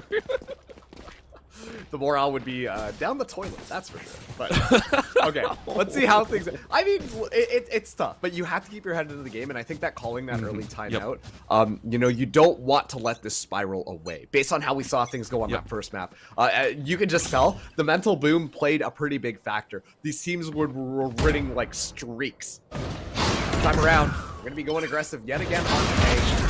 It's gonna be Coney holding it really close by now, just spraying things through. Oh! Just quickly step out there and find one. Stacks good with another pick onto Slum Dank. Now this A site should be more or less open, but they're actually taking their time, getting themselves set up. Samoyed is in an excellent position. Is able to win that one out. I thought he would have been able to hear the steps just a little bit better. But now they know that there is a chamber all the way onto that B site. It looks like the call has been made. Samoyed in an excellent position. Eventually punish here, but Vista is a little bit crispier with those phantom shots. Now this is going to be the Golden Bears gold, making their way onto that B site. They should be able to get the spike down. Could be 2v4 on this retake. Not looking great for the Firebirds. Vista has looked so good here, and now facing off against Hope's operator. This is going to be the big test, right? That operator shot nabbing away ahead. If anyone peeks at the wrong time, it's going to be a problem, and Firebirds are preying on that fact. Big swing. Oh, misses the shot, though. Doesn't even get a tag. Another peek up above, and he's just not finding anything. So Hoax with 30 HP is going to try and take a look. Down goes Kalioth, and this should be in favor of the side of CSP. I don't see anyone. Yeah, you're going to dance away. I think it's appropriate. You just look for those exit frags. CSP, though, Vista play this one extremely well, right? Understanding that if that neon wall goes up, you are going to have to deal with the spray and pray through. You time it perfectly. You get the opener, and then you follow through with the mid kill as well. So well done from CSP Golden Bears Gold. They go ahead and collect their 6th. And they're on their way, and again, as long as they don't drop any more, they're on track to an 8-4 start. 2 more rounds left in this half to see if that dream is going to be a reality, but we really have to talk about 6 stacked on that last round as well. First of all, able to take over that B site, obviously we can talk about that, but putting pressure onto the back line of the Firebirds made them really just question themselves, forcing, honestly, them to look in different directions, allowing for the Golden Bears to find even more value as they started to make their rotation over. So, excellent stuff from 6 Stack, being so good at being able to just get so much space onto this map. Really just kind of made the Firebirds feel a lot more uncomfortable. Hoax, though, starts it out. Headshot onto Volo with that operator to shut down that A-side push. Slum Dank is going to be the one person, though, really contesting the site. Has a Viper Spit online. Could decide to use it, depending on how things go. Whether you want to drop it now or later is going to be the question. Get a spray of 1. Slum Dank, though, can only find 1, but it's enough. Again, a trade is all you need. Coney is not going to walk through with that Headhunter and try and find a chance. You walk in and smoke so boldly, and they weren't ready for it. Coney, the boldness goes where no one's bolded before.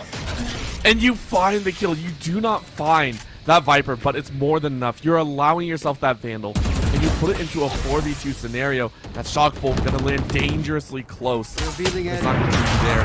Then goes the recon bolt, but Goosey and Cookie though find frags of their own because Goosey is all the way in mid. Hoax able to find that headshot and looking for just one more.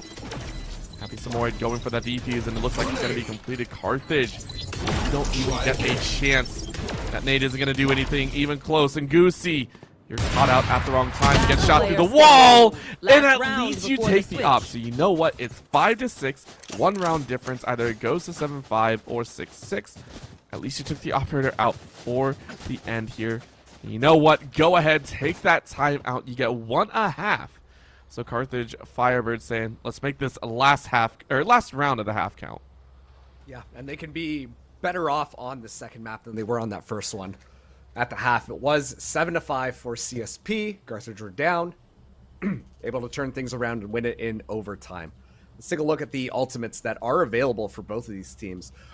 Honestly, I questioned not using the Viper Spit really early on for Slum Dank, but now I think that this is going to be a lot better. The fact that they were able to clinch that round, they hold on to that Viper Spit, can now deploy it either on the A side or the B side.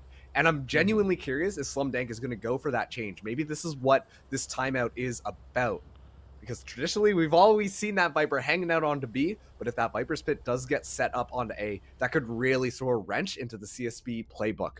As we know, CSP really like to just move in pretty confidently, pretty quickly. They've backed off of it these last couple of rounds, but they favor that A site quite a bit in the rounds that they actually won.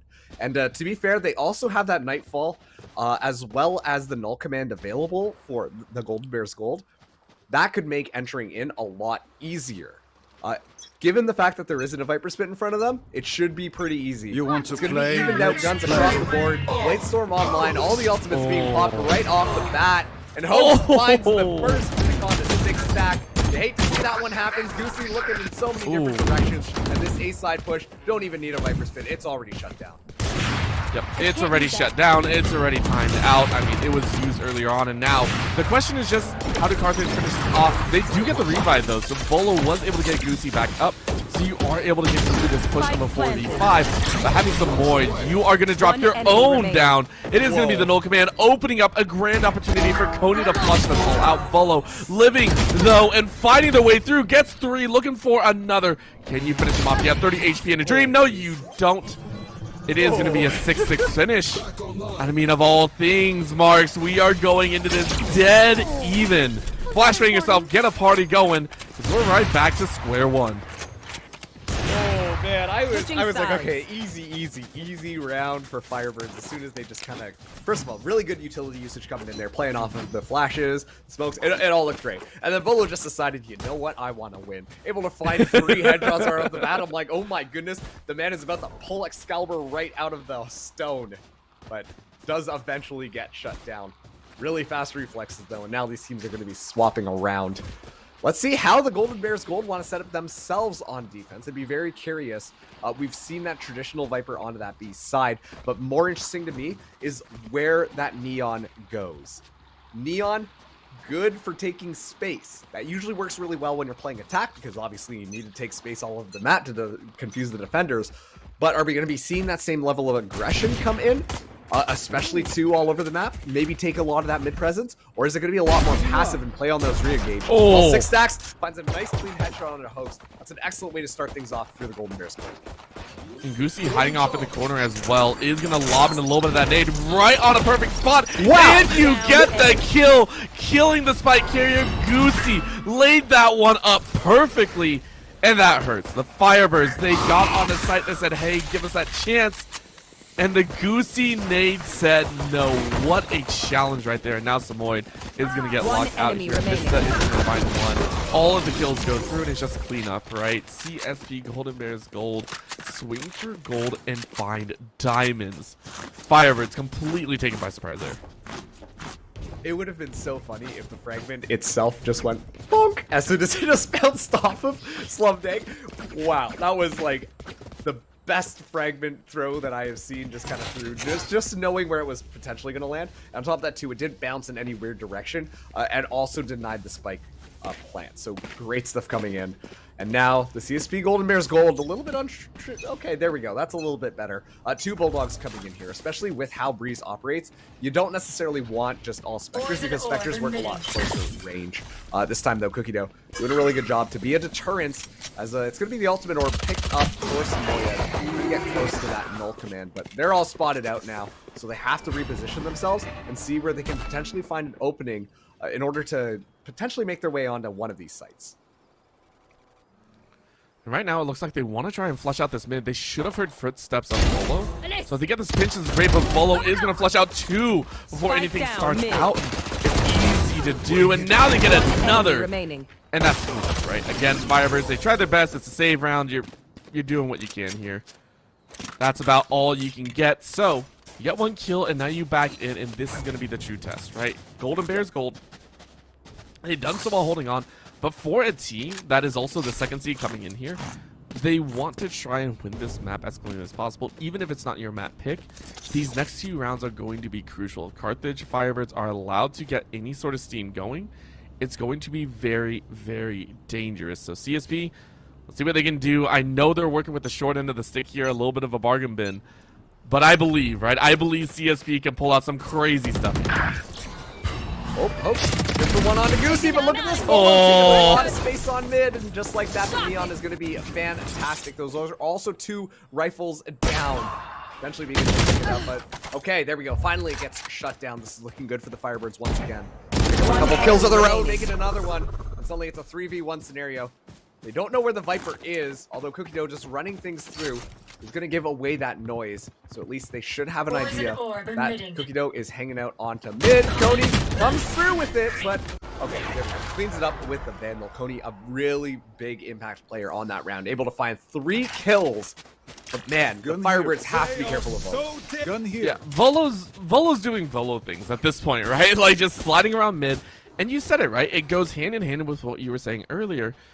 For a Neon, you're just taking space, and the best way to take space in this map, if you're on the defensive side, just go mid, right? You take plenty of space there. You are holding it down for the rest of the team.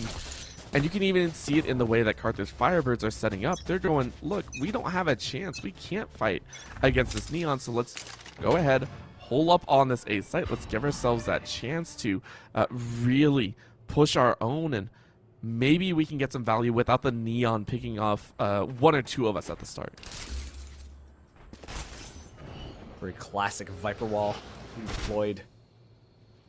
No information gained by the Fade either. So they don't necessarily know if this is really going to be good. Second Prowler gets expended as well. It's going to be the Cloudburst onto the site. Owl Drone goes in for the scout here. Look at this. Already they're getting their flanks set up here. Hope's able to find one, but Volo trades that one back. Such good information. The fast lane is going to be up as well, so Volo can walk around. That repositioning here, but Coney misses the shot. Great from Cookie Dough, also great from Volo as well. Slum Dank able to shut Volo down, but now it's a lot more of a dire situation. It's 2v3, and they know that they're running over to mid, or sorry, B. So we are going to be seeing Cookie Dough just try to make their way as quickly as possible. 2 members still remaining here.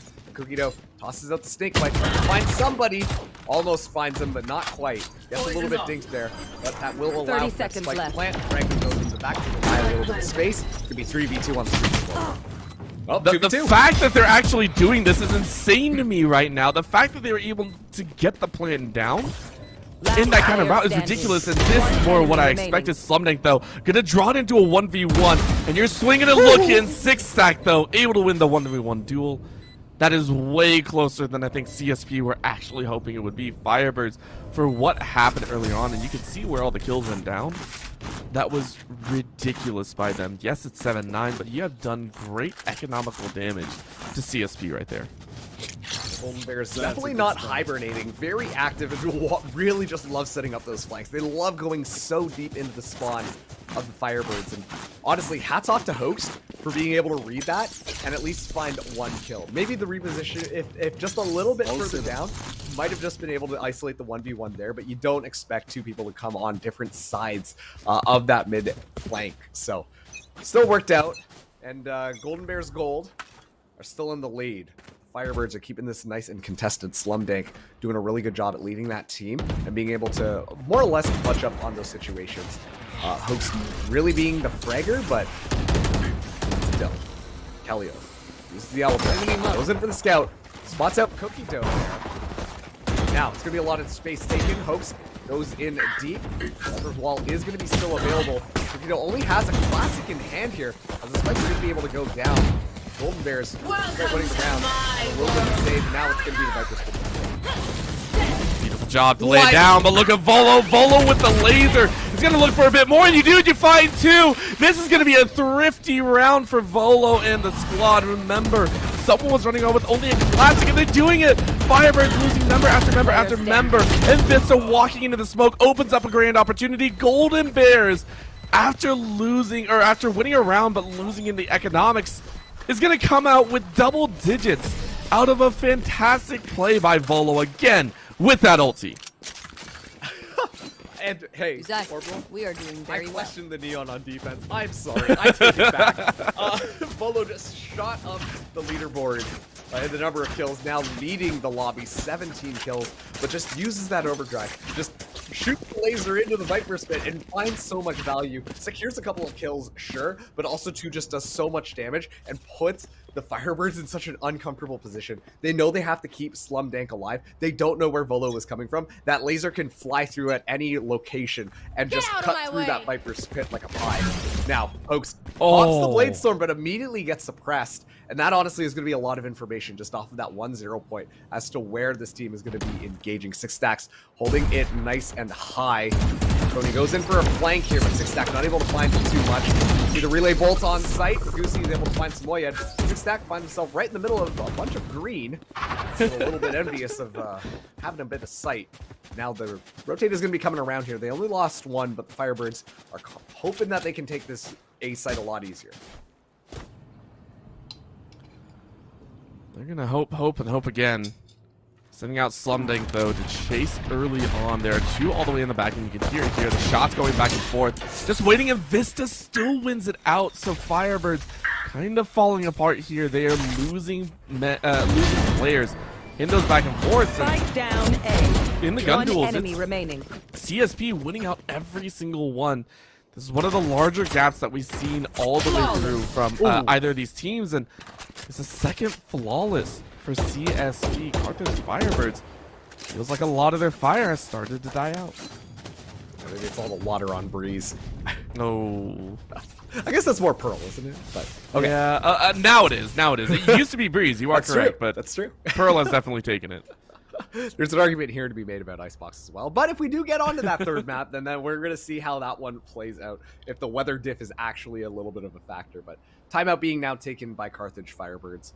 I think that this is a good one. They are going to have rifles in here. I'm always a fan when you take a timeout right before a rifle round, and they really have to pull this one together. It is slipping through their fingers, and honestly, I think it's mostly because of that Neon pick. Volo has been really turning the dial up to 12, honestly, and just kind of flying through and being so good at making the Firebirds second guess their every move because they don't know where this Neon could be. Even if they can't hear those sound cues, it might be already too late because of how fast Neon is able to reposition around the map. So this has really made things difficult, but they do have a null command to work with.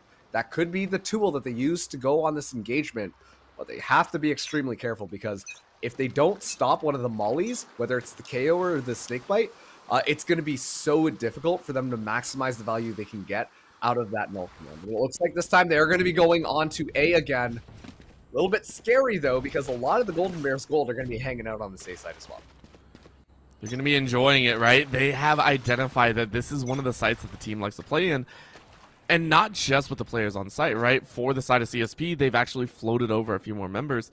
They're sending the Viper right back, but in this mid, it is going to be the big chance, and Hoax able to find 6 sec. That's a huge opening frag, because remember, it's been Carthage Firebirds trying to find those opening frags, trying to win those gun duels very early on.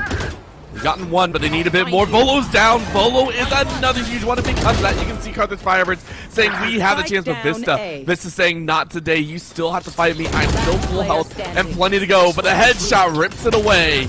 Vista is down. Out of nowhere, this timeout has given Firebirds brand new life, and they have felt way more in control. One of the fastest rounds we've had here today.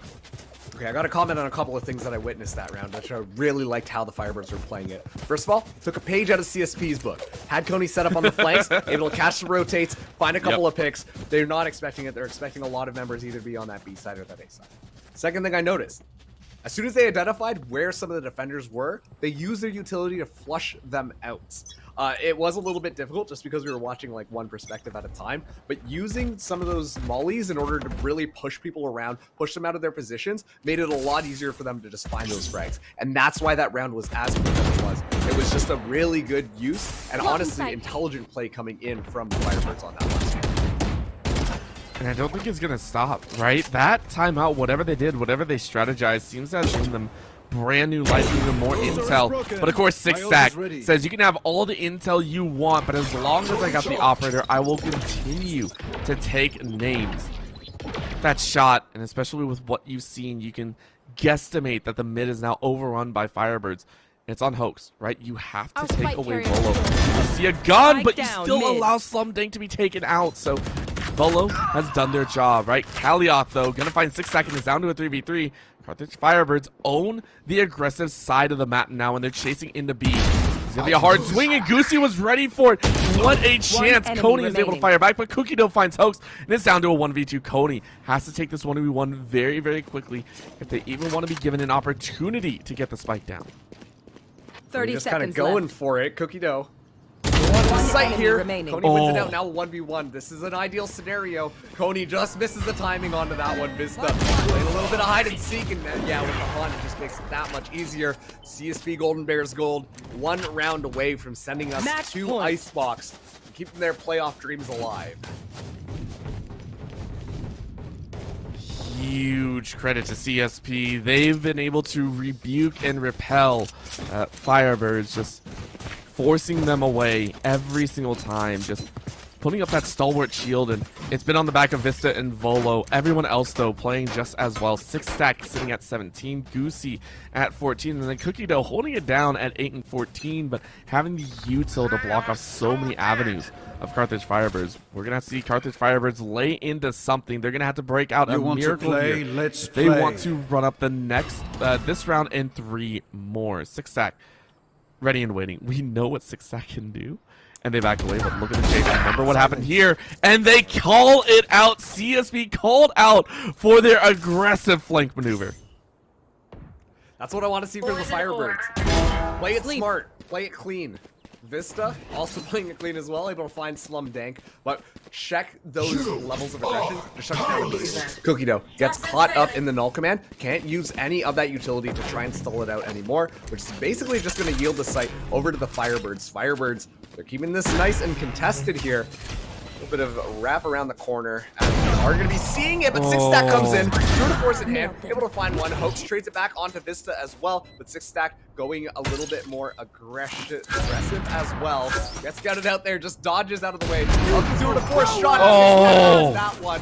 Jimmy Hunter's Fury in response, eventually giving just enough enemy time for remaining. rotation to come through. Hoax One so enemy clean with that remaining. headshot. Now it's a 1v1 scenario. Cookie Dough spots him out in the back. Time is starting to run out here. Tap on the spike. Kalioth wins that one out. Firebirds still alive. The fire is still on.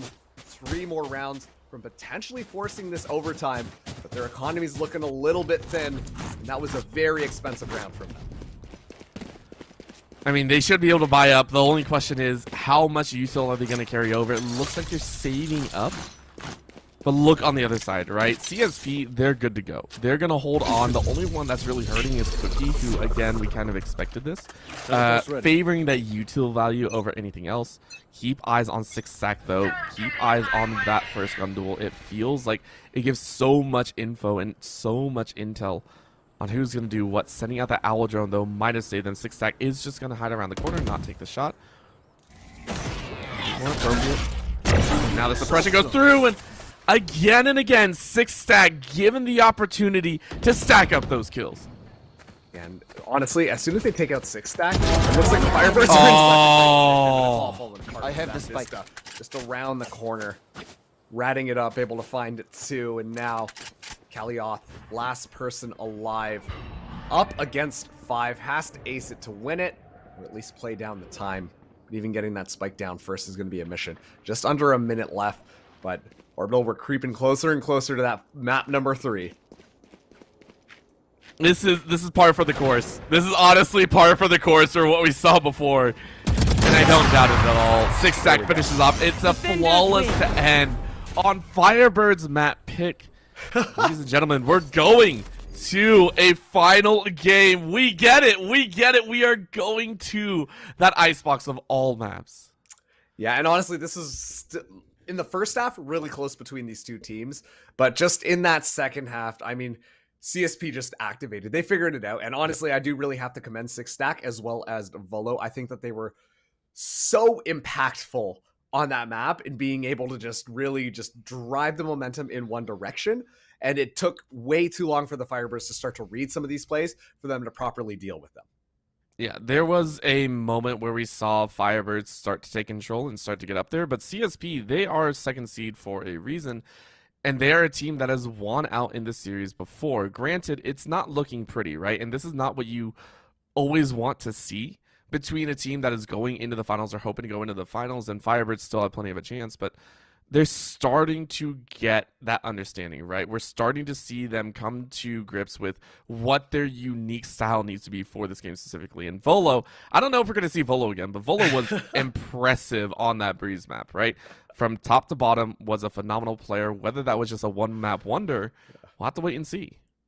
Yep. Well, don't go anywhere. There can only be one team that advances to the finals, that is. So we got Icebox just on the other side of this break.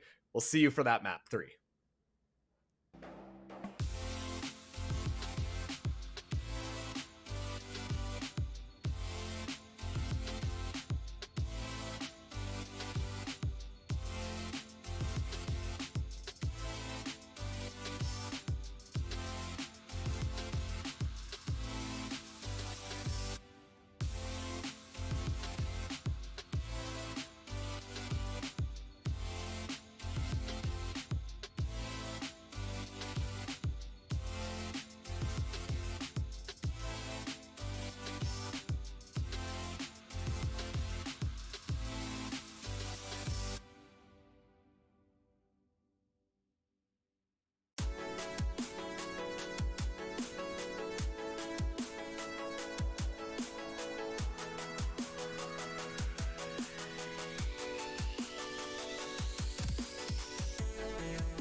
It all comes down to this.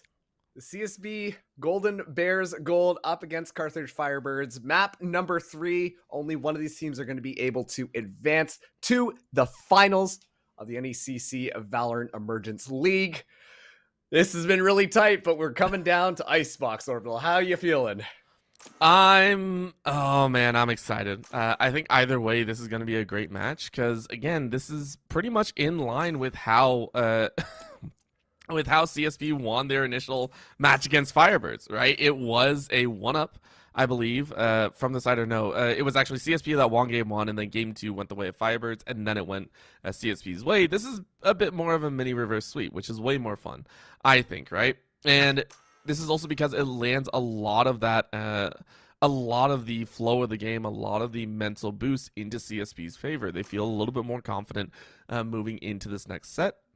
So I'm very excited. It's really up to Firebirds. Can they figure out a strategy to deal with some of this aggression? And the fact that Volo's still coming in here, is still going to be playing in this matchup, means that Firebirds have got to figure out a way to deal with Volo if they don't want to lose and have their playoff dreams stopped at the semifinals. Can we just talk about some of the flexibility coming in from CSP Gold? Yes, we are seeing Volo once again lock into that role of the duelist. We're going to be seeing that jet come in here, but we also do get to see a return of Vista back onto the chamber. So what that means is Six Stack is now going to be playing Sova.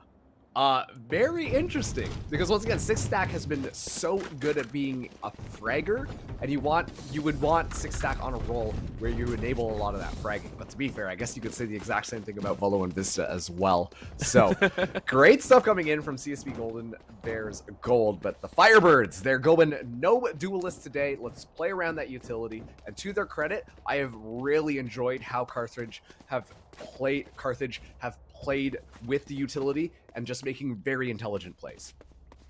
Yeah, so the main thing about them is when they can set up in their own style, it works in their favor, right? When they can set up, when they can kind of plant their feet, it's worked in their favor, especially on this defensive side. Standing ahead. The problem with that is CSP play very aggressive. They play very in your face, and it hasn't allowed Carthage to properly identify some of these moments. Once they understand that this aggression comes their way, then yes, they can slow things down and they can speed things up to the appropriate value, like we saw right there. But again, it all comes down to how quickly Firebirds adapt and overcome these scenarios, as CSP stat check and skill check very early on here on B site. Spike already down, Hoax. Oh, doesn't catch Volo up top. Volo getting away with murder. Finally gets punished by Kalyon. And now Slumdank will be going around. No Six Stack just around the corner there. Six Stack really good with the game, especially too if the opponent can't see. Uses those shock darts to maximum efficiency. Now, Moya taps the spike there, but it is just going to allow for a clean engagement coming through now. 2v2. The members of the CSP are nice and tagged up. Just barely alive. 10 HP left in a 1v1 scenario to kick things off. Samoyed has to be really careful about this, but now there's just simply not enough time. Samoyed able to find the frag. Unfortunately, the spike will go off, and that's going to be the Golden Bears goal, seizing up round number 1. They might have won the round, but I mean, the econ still doesn't favor them too much, right? You're taking a look at it, you're like, oh, that was a bit sticky. And the fact that Carthage Firebirds came out with that much fire gives me a lot of hope. To be able to take that kind of fight and be able to force it into that much of a tight race for the first round is going to be very, very fun to see how well they can break out later on. Now, of course, CSP are going to have gun advantage, and, you know, I was wondering if Carthage were actually going to go for a little bit of a buy, but it's only going to be the shorty. You can see it in Hoax's hands right now. So where Hoax decide to go, that'll be the big question. Other than that, it's Firebirds just trying to do damage control here. Expect only 1 or 2 frags really to go there. Volo actually got some collateral bullets in there, despite the fact that you only really saw the stage because of that nice long ponytail. Slumdank also just on the side as well. Now, we're going to be moving up. Such an easy plant through. Volo just spraying things down, but it's Galleon up top, able to deny the spike.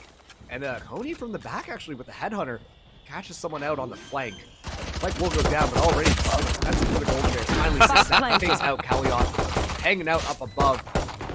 Samoya just going to be going for it. Finally, Coney goes down. It's going to allow things to be a lot easier here. As the spike does get tapped here, but Slumdank doesn't have a chance in the world. Samoyed against 3, looking for 1, but it's going to be the drive-by from 6 stacks that wins that one out. So 2 rounds going for CSP Golden Bears Gold. The first time they've actually won a pistol round and the bonus on any of these maps. Just a quick little jiggle and happily moving forward with it. So yeah, it is a very nice anti-eco win for them. 6 stack. Already sitting with 4 in very pretty. And we were talking about it, right? We were saying, hey, you know, 6 stack is well known as kind of one of those targets for the team. How do you do with the Sova with a bit more util? Well, you know what? Still doing very, very well. For the Firebirds, though, with weapons in hand, you're hoping to have a bit more value. And CSP, because they have the shorter range guns, are opting for a bit close quarters combat here. Moving into the A site, a little bit more of a barrel check, making sure that those barriers are in front. I like this call from them. Will Firebirds be able to? So Stack tags up 1. Now is actually kind of leading the entry here. A little bit unconventional from that Silva player. Cody in the back is able to find 1, but 6 Stack trades it right back. Cookie Dough, good for yet another. Now the spike should be able to go down. 3v4 onto this retake. A couple of rifles picked up as well. Kaliyov uses the shock pull. That's quite a lot of damage in, actually. Not able to secure that kill. Keep in mind, a Hunter's Fury also available online. Goosey's head actually just gets spotted out there, but then moves just away in time. Finally, Goosey does go down. Kaliyov has to watch her Vista just below. Vista able to find 1. Never mind, Kaliyov. Good for the check. Cookie Dough finds Samoyed, though. Chaos. Snake fight in combination with the Hunter's Fury. You can't escape from that one, especially if you're vulnerable. Kaliyov trying to take your rogues into their own hands. Oh my god. Clean round.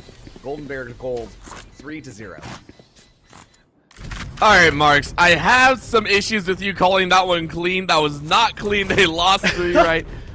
But the entry, I agree. The call of moving forward with that A site and being able to push past the aggression of Firebirds, it was impressive. It was so well thought out, and the fact that they were able to take it with minimal util kind of loss, or you know, kind of that what they invested, right? The investing and the return value was great for CSP. And this is why we're seeing this timeout, right? For the first time, we're seeing the first 3 rounds be taken by a singular team. And the fact that Golden Bears Gold were able to take it speaks volumes to how Firebirds are kind of a little bit rattled, right? They had the weapons in hand, they had the value, but they were not able to win those gunfights. So for the Firebirds, it's that mental struggle, the mental of coming back into this game, being able to pop up and say, hey, we're still going to fight. We're still going to have kind of all of our nerves in order. And CSP really playing on that value in this upcoming one should have everything in their pocket, right? No problems with the gun advantage or anything of the sort. It should be 4 rounds for them unless Carthage Firebirds have talked something immense and found some little glitch to make all the sheriffs land headshots. And also, too, I want to bring up another point. We've talked about how Carthage is the one with the really good utility usage. That post-plant positioning was played perfectly by the Golden Bears. They extended themselves a little bit further, just relied on the utility to make sure that they could potentially win these fights. But it just worked out perfectly, and that's why they got the round. Now, we are seeing a little bit of aggression come through. It is going to be that tour de force online, but already this is just running rampant. Already found 2 kills, hanging out in kitchen. Can't really escape appropriately. Finally gets punished by Coney. It could be a rifle pickup. Volo is going to be there to guard that body just in case. Spike, though, will be able to go down onto that A site pretty much uncontested. And on top of that, too, it is going to be pretty difficult for this retake to happen. Understanding that they've only really got that Sage as well as the Viper to use utility, and now they have to lock it. I feel so bad. And again, Volo, right? This player that even on the Neon was an absolute monster in creating space in the mid territory is doing it again, right? Slum Dank, yes. And look at that, right? Open space. You now know where one of the defenders is at.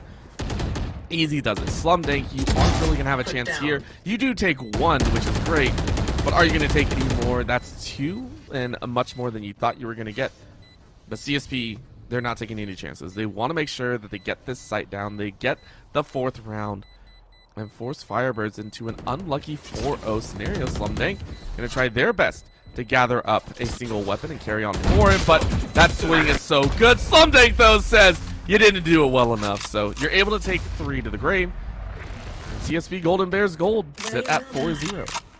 Hopeless and The way free. that CSP have been engaging as well, I think has just been done to a T. They're keeping the necessary agents to use their utility, engage onto a site. Okay, that's all clean.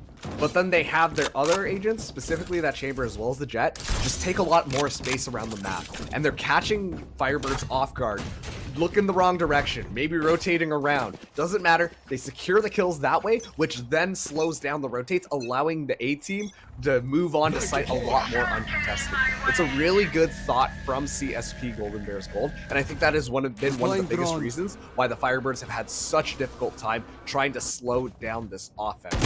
Spit does get expended onto that A site. It's only going to be holding it down, but the engagement is going to be coming in fast and loose from the Golden Bears. It's going to be aggressive. It's going to be annoying right now. And CSP is having a blast here. Carthage Firebirds are still not rotating and finally are. And it's going to be met in the mid. So keep eyes on that chamber in the mid. Great shot from Hoax, though, to be able to find one. But Vista is still able to find some dink. And that leaves their flank exposed. Vista going to be dropping on Kaliop's favor. That leaves Carthage Firebirds in a grand opportunity. They went ahead and took the timeout. Now with guns in hand, might have a chance. A 6-stack is able to turn into a 2v2, spray through the wall. In it goes, and Hoax and Kaliop able to spray at the right times.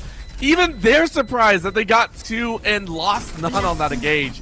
So the Firebirds able to collect a round in their own favor, and we are at 4-1. Carthage Firebirds, a bit of a flame is starting to show up. It did look like there, the bullets got ran dry and just caught in an awkward reload, just allowing the Firebirds to mobilize themselves, and by the time the second person came in for the swing, it was just a little bit too late. Just like that, Firebirds back into things, and now they're going to have the rifles to show for it. Maybe not necessarily the best in the world. Keep in mind that Samoyed might be just bringing that shorty in to really compensate for things. You want to play? But Let's it is play. a start, and they have to start getting this momentum back into their sails. They have to be able to start feeling confident about their plays if they want a chance at shutting down the Golden Bears goal. This, though, a nice shot onto Hoax is not how the Firebirds wanted to start this round. Not at all, and also losing control in that middle side of A. This is going to be the challenge. This is able to also grab a Vandal, which is very, very important. Slumdink, though, able to find Goosey, slowing down that no command. But look at this playing. Vista pushes up, is going to reload, and Cookie Dough saves him. So look at this value. Kaliop is going to take the cheeky kill on Goosey after that revive. And it looks like they're cleaning up, but they're left with one. Vista able to land a 3K, looking for one more off the flank, and they spotted him. Kaliop, the last one alive, is not going to make it out, and Golden Bears gold feels so much more in control. Keep kicking them Doesn't down. matter whether they're the ones outgunned or outflanked. It feels like they can do anything here in this map number 3. And I really want to highlight something that I noticed. Hoaxed playing this Sage. I think the utility usage from Hoaxed has been good, but traditionally how we've seen these last couple of maps go, we know that Hoaxed likes to be the person who is finding the kills. Traditionally played that duelist role. Really impactful on these last couple of maps. Unfortunately, not really able to get as much impact on this specific Sage pick. And I wonder if this is almost a detriment to the Firebirds in how they've set things up, because they can't risk Hoax going to play these aggressive angles, trying to take those opportunities to find picks early on, because you need that Sage to be a little bit more static.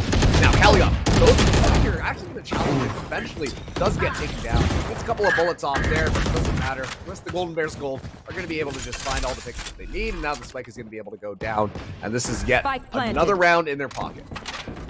One enemy remaining. Make it look so nice. They just make it look so easy and nice right now. And Golden Bears, I don't know where this Golden Bears was before, but you are praying this Golden Bear squad shows up in the finals, right? They're making it look smooth. They're making it look easy, and it's not going to stop. I'm even stunned here because it feels like we're watching a brand new squad take the field, because Carthage Firebirds, they're looking...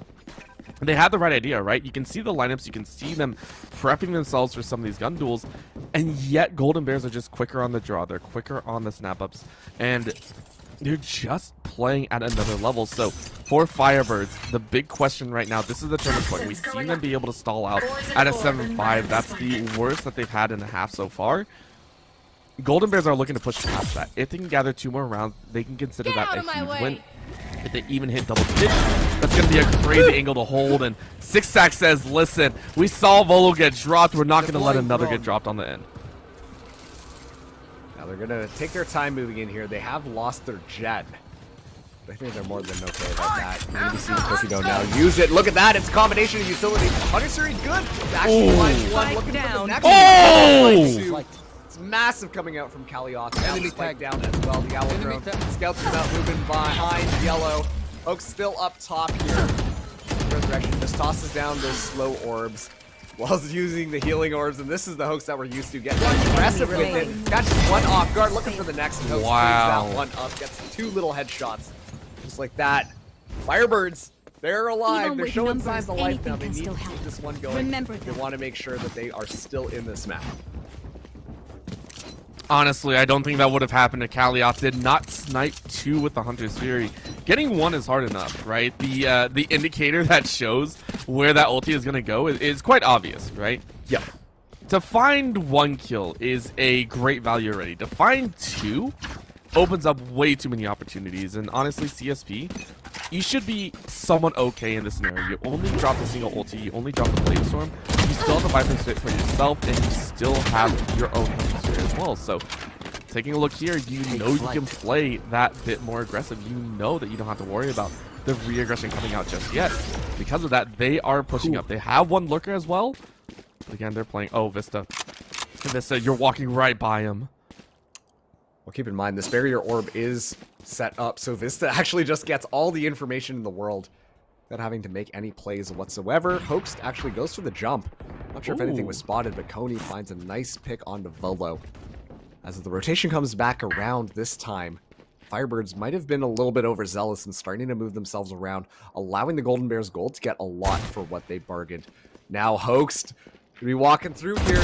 Spots Vista's head, and that's going to be Hoaxed winning that fight out. Can't use this yet. Still though, I imagine the Golden Bears gold are going to have a pretty good time making it in. But now the Viper Spit is going to be deployed as well. Samoyed going to be moving in here. Oh, catches the off Spike guard. down Goes to A. retreat, right move. That Viper Spit is down. I felt like that was going to happen. 30 You seconds left. saw how close that defender was playing. You know they're going to take that challenge. And they make it work. Goosey, though, able to find enemy Hoax and remaining. having to look for 1 more. You can't find Kalioth. CSP, though, hoping to get a bit more value. You know what CSP can do. Can't land those shots, though, so it's a 1v3 and only 10 seconds left. You're going to go for it. It's go for broke here. And Happy Samoyed is going to be very happy with the fact that they are turning things around. I said it, right? Carthage Firebirds, the worst that they were down was a 7-5 score at half. They want to re-enable that or maybe aim for that 6-6. 2 rounds in a row so far. Maybe looking for a bit more as SDR is going to call a timeout here. These teams being real generous with the times that they call the timeouts. I like it. Yeah. And on top of that too, you know, the Golden Bears gold, they got to make sure that the Firebirds are not picking up that momentum. We talked about that earlier, and I'm going to be honest, the Golden Bears gold, they hit the ground running. They look so good in their executes, but the Firebirds, they're honing it in a little bit more. They're playing a little bit more disciplined, and I think that that is really working out for them. Specifically on that last round, we saw what happened. There was that, what I called an over-rotation, but Samoyed, the fact that they were able to stay alive in the back of the site, wait out the Viper Spit, walk through, deny the plant as well, more than enough. Gives people more than enough time to be able to rotate around, get themselves set up, and completely deny the spike plant altogether. Now, moving into this next round, the Firebirds, they're going to be using that Sword of Force. They have a null command as well as that Resurrect still online. On the other side of things, the Hunter's Fury as well as the null command could be really good for the Golden Bears gold to be able to make their way into the site. This is a pivotal round for the economy of the Golden Bears gold. If they lose this one, the next round they're going to be forced onto a save, allowing the Firebirds to get themselves closer to a potential 6-6 half. Golden Bears gold, they cannot lose their momentum right now. They cannot lose their steam. They have to dial it back in, and this is the round of reset. Well, Firebirds tried to take a chance. Cody, I like it. You know, go for the aggressive, but a nice suppression right there is a beautiful opening because they know Cody was really the only one holding it down. But Cody still gets a sweet. Goosey able to find a 2K, and they've done it. They found the opening. Goosey, though, goes down in that null command. Kalioth ready to go for 1 more in a 3v3 scenario. This does favor Carthage just a wee bit. No revive goes off, so it is a clean sweep. It is now 3-3. Slum Dank gathers that kill, and now gets the revive off as well. So Cody is right back in it. Carthage, Firebirds playing this one just as well as they could, even finding Cookie Dough to put it to a 4v2. Undersfury online, pings up Hoax. Good stall out, but it's Vista coming on the flank that nobody expected. One enemy remaining. Suddenly it's down to 1-1. Throws no fake, and it doesn't matter. Cody flushes that one out. Not the worst economic situation, I guess, for the Golden Bears Gold, but they should have been able to win that round. As the Firebirds, they claw their way back. They've got more than enough money to keep on buying. So do the Golden Bears Gold, so we're going to be going again. That felt like a little bit of BM right there by Coney, right? It was just like, look, I know you're up there, I know you're fighting, but I don't trust that you have the guts to swing peak right there. So very well done on that point. 9-10 current score for Coney.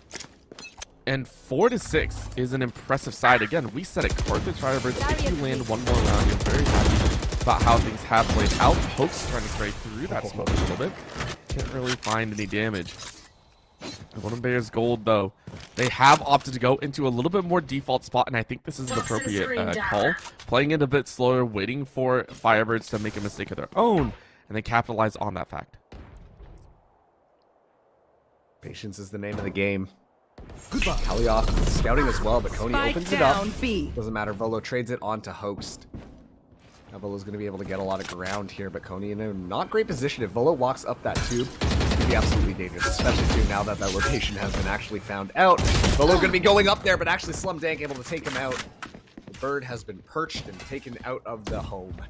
Now, onto the site here, but it's just so good. Spray down is so clean as the Firebirds. They've only got one person left in Goosey.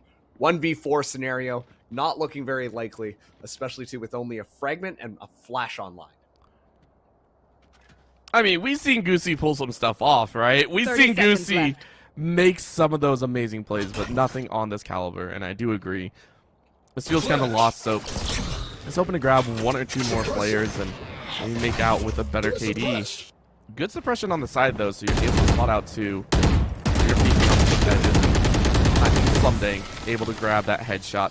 So right now, Carthage Firebirds have done what is necessary to give themselves that buffer. The worst that can happen is a 5-7. You're okay with that. The big question for me, though, is CSP Golden Bears Gold, are they going to have another scenario break out like they did in game number 2, where on their own defensive, they just take off, right? They just absolutely annihilate the competition. That's what I'm scared of. So Carthage Firebirds, they have to know in the back of their minds that can happen. And of course, on Icebox, it's a little bit more difficult to manage. Slim Dank, You want to play? Let's actually play. throwing down that Viper's Pit off in the corner. And Coney says, we don't even have to worry about that. 6 sack will be annihilated at the round open. Enemy marked. Already Vista getting marked there. Health band can be activated as well. It's a trade. There goes the tour de force. And Hoaxed looking to wall off the spike. That is actually going to be extremely good. The attacking team has to walk back here and try to make that one happen, but already it's just been so difficult. Hoaxed has been doing a really good job. The Battle Sage coming absolutely online this last round in this half. Now the Golden Bears Gold are scratching their heads, looking for any opening into any door that they can possibly find. Coney still playing a little bit of ring around the rosy with Volo going so deep. Volo's just completely unaware. One enemy remaining. And yeah, Coney didn't really get that. I was scared for a second. I was going to say operator in hand, but still opting to use that headhunter is a very bold choice now. Cookie Dough, last person alive, up against 4. Spike still down, being watched over by 3. It's looking like we're going 30 6 to 6 seconds in left. this. Yeah, Cookie Dough couldn't get the transfer, and it is 6-6. So, guess what, Marks? Guess what? We are back to ground zero. We are back to both teams saying, screw it, we're going to reset everything. We're going to go back to this neutral playing zone. And, I mean, look at those differences in the KDA, because, again, back in games 1 and 2, we had a fairly even spread. I would say fairly even. Everyone in all manner were relatively the same. Everyone in the double digits, you know, keeping it even. The fact right now that Vista and 6sack are currently leading at 17 and 10 is showing us that they are stepping up to challenge, and I want to see them continue to do so. Right now, CSP, it felt like they let off the gas a little bit. They didn't play to their normal aggressive tempo, and Firebirds, I think, are going to take it to them. They're the ones that are now going to challenge, give it their own best shot, and say, hey, we're going to be the aggressive ones. We're going to chase you as far as possible. And you can see it right there, right? Vista thankfully had the rendezvous ready to go. Was able to get back to safety, but they know it's a B-side strike. Hoax actually leading the charge for the team. Sets up that barrier orb immediately. It's gonna be a nice and safe plant. Now they're getting themselves set up here as Coney finds Goosey to start things off. Cookie dough going in for the rotation. There's one on the flank as well. Firebirds have to be aware of this. They want to find this next pistol round here. 6 stacks. Lets one loose. Not able to find anything. But look at that. The Firebirds find it all. Only one person left. Cookie dough good for one headshot. Looking for yet another. Goes through the side steps. Able to find Coney. 80 to the win. Now Samoyed pops that. It's going to be a snake fight going around there, forcing a little bit out of positioning here, but it's so difficult. There's so many different angles to watch. Running out of time. It's not going to be nearly enough. And, okay, get a little bit of reload here, but unfortunately this round has been lost. Firebirds are going to be taking the lead for the first time on this third map, and it's going to be that second pistol round. It took them quite a long time to come to this point, but they're ready for it, right? Carthage Firebirds are ready to do to CSP Golden Bears Gold what they did to them earlier on. It's kind of that revenge mentality, right? For Carthage Firebirds, they also want to try and repay that 4-round run here that CSP were able to do earlier on, right? It was the first time that we saw the bonus go the way of the same team that won the opening round, so I mean, if there was any time for Carthage Firebirds to pull it off, it would be right now. Put yourselves at double digits and go ahead and just run it straight through. And they're going hard. Again, being super aggressive, super in your face. The fact that CSP have given complete control over to Carthage here on this A site speaks volumes. CSP are going to try their best here on the retake with what little gun value they have. But this is the thing, too. The reason why you don't bring a duelist is that you've got all of this utility to work around, so...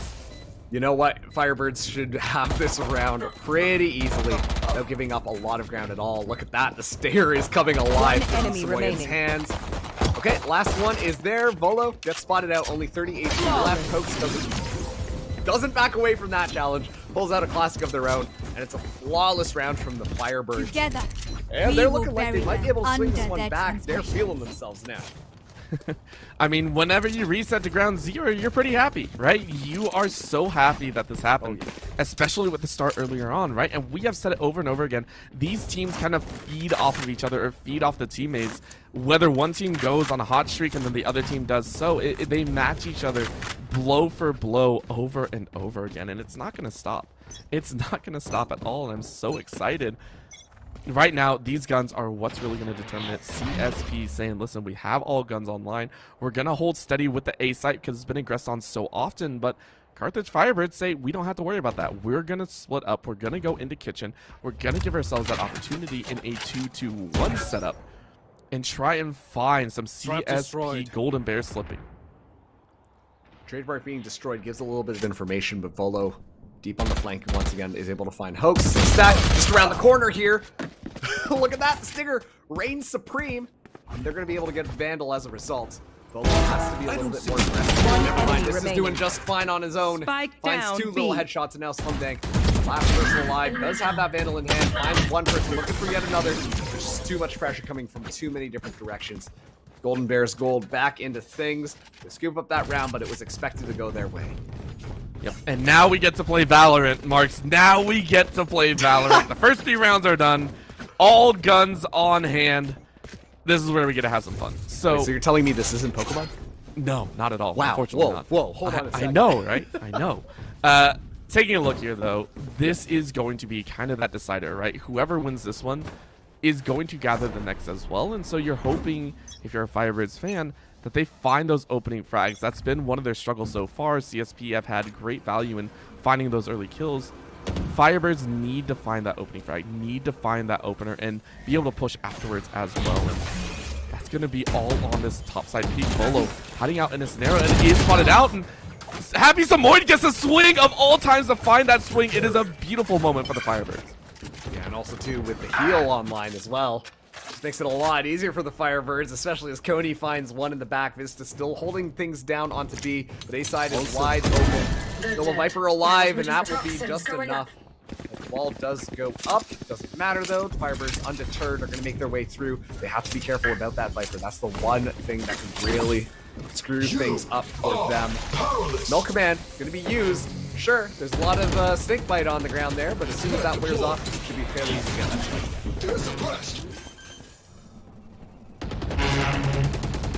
There we go. I was waiting for it. You said it was done, and I was like, yeah, it's not done just yet. Something is able to lay it down, and the question is, where do Golden Bears actually get to enter? Because we have seen them take a 3v4, but Happy Samoyed says, not today. Not today. We've had enough of your shenanigans. They're pushing hard for this one, so Zach, it's how many kills can you get behind it? This Carthage Firebirds are doing very well. Here, Happy Samoyed found an opportunity, gets a swing. Kalioth finishes up, and would you know it, an immensely strong round for the Firebirds as they carry 4 open in the next. But sometimes And that is key for the Firebirds to have picked up that last round. Because, sure, you might be like, well, why did they need to use the Viper Spit? They had the numbers advantage. They could have played off their utility, but they needed to seal the nail on the coffin, specifically to put the Firebirds into a bad economy. And so that guarantees them yet another round. Such smart use of that Viper Spit. Really just shut it down, make sure they win it, and just like that, the Golden Bears Gold are going to be scrapping together whatever they can. Look at that. They're coming in with a Marshall You as want to well play? as Let's two play. short. They should be a Firebirds round through and through, and they should be able to pick up those ultimate orbs as well. I also want to comment that the Firebirds have been doing a really good job of picking up those ultimate orbs, and thus that's why they have so many of their ultimates so often. Oh, and Goosey got goosed. Happy Samoyed able to flush out with the nade. And that one hurts, right? Getting spotted. It feels so bad because, That also felt bad. yeah, that also felt very, very bad. Golden Bears, they tried. I give. Oh my gosh, Coney, we're talking you guys up and you're making us eat our words right now. It's a good one, right? Carthage Firebirds, they take away any chance that Golden Bears have of kind of that sneaky, cheesy kill. And they lock it down, right? Carthage Firebirds trying to look for a flawless round of their own. If they do, it's going to work amazingly in their favor. They win in a flawless round, carry all guns forward, and their economy is looking stacked. Yeah, that was really good from them. Obviously, I don't know what else you can say. I mean, they used that tour de force that round, and there were a couple of really unopportune moments, let's call them, with some shorties in hand. You can try to play the rat, but unfortunately, it's either a work or it goes terribly wrong. And now the Firebirds are just charging ahead. The Golden Bears here are going to be calling a timeout. Keep in mind, they do have that Viper Spit as well as a Null Command. I imagine they are going to need to use both of them this round to make sure that they can pick one up, because if they lose this round again, that is not only going to get the Firebirds to 11, but it's going to ruin their economy. They're going to be back onto a save trying to make something happen. So they have to be really smart with these ultimates, meaning they have to keep those two agents alive for as long as possible. With the momentum that the Firebirds have just kind of been blazing through with, I am a little bit concerned. They've just been finding so many picks so often that you never know who's going to be dropping down first. This is going to be a key point for how this third map goes, Orbital. I'm trying to figure out what CSP are kind of thinking of right now as well. Like, what could they possibly do to change things up? And I mean, it has to be a big shift because we've seen them every time they take a timeout as well. CSP have come out with almost a drastically different idea of how they want to play. They've always come out with some drastically different styles, the uniqueness, the flow from one side of the aggression line to the other. And this time around, they're playing it just dead even again. I'm wondering what they're trying to cover for, and we can see the Viper Spit on B side go down. So it looks like they're being told to play a little bit more passive, a little bit more on their own faith. And Carthage Firebirds are like, look, we're not going to go aggressive. We're going to wait this out as long as possible. Recon Bolt goes out. Doesn't find anything, understandably. A lot of poison onto the site. The snake bite gets dropped as well. Pokes can drop an orb here. Extremely scary walking into this Viper Spit, but it looks like that is the challenge that they are waiting for. Volo on the hedge there, almost finds Hoax, takes a couple of bullets, and look at that, Coquito goes down. That is absolutely Spike massive. down, Now, B. Boyet will be pretty much able to just walk this one through. Coney coming in onto the flank. Volo still holding things down, able to find a headshot here. Now Hoax able to get things down. Coney goes with the swing, able to take down Goosey. Is absolutely massive. Can't escape those 6 stack. Trades it right back. The Firebirds down 2. Never mind. 2v2. All of a sudden, Samoyed finds another. Okay, it still is 2v2 because Goosey actually got res there. So let's see how this one goes. And all commands still available for the Firebirds.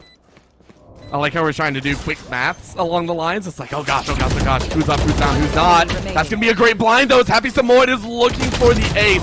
Come on, give it over. Hoax steals it away.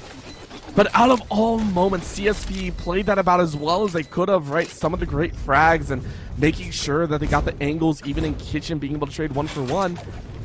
But it was Happy Samoyed. Happy Samoyed came out with an absolute barn burner of a round and steals it away. CSP are stuck now once again in a save. Yeah, I told you that was such an important round for them to win. And you could tell that they invested both of the ultimates. They threw everything at the wall. It just looked like the timing was a little bit different. They were able to get isolated 1v1, and those swings just become that much easier. Volo up in the Blade Storm now, going to be going up, looking for somebody. Actually able to find the Slum Dag in some Jet heroes. That's just one out of your Jet player. Finally shuts that one down. Honestly, could get the Resurrection online depending on how things go. But it's going to be the null command from Samoyed online. Vista already down. This is looking like the Firebirds are going to clinch up to 12. I will say that looked like it hurt, and I think it did hurt, right? You got to reset, and you're like, man, I'm going to get it. Nope, you're not. CSP, they're running on fumes here right now, and I mean, you're just praying for a miracle. And Carthage Firebirds, I mean, this has been a phenomenal turnaround, right? We were talking about them on Breeze and how they lost their map pick and they needed their mental to come back.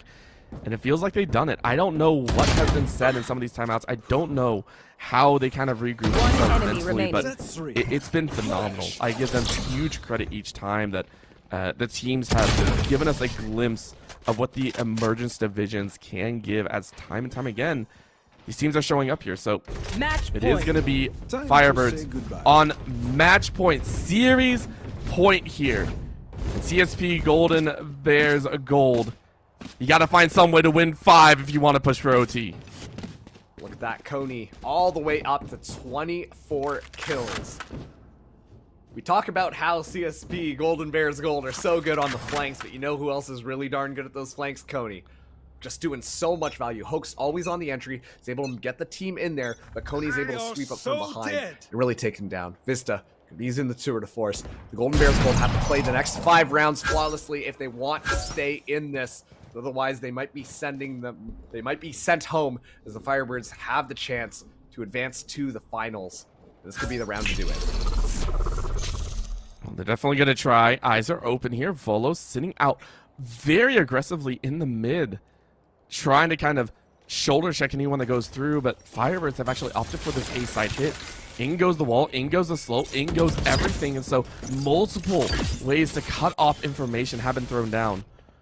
And Firebirds were met with another wall against them. Lucy, though, finds Hoax, who was trying to rush through.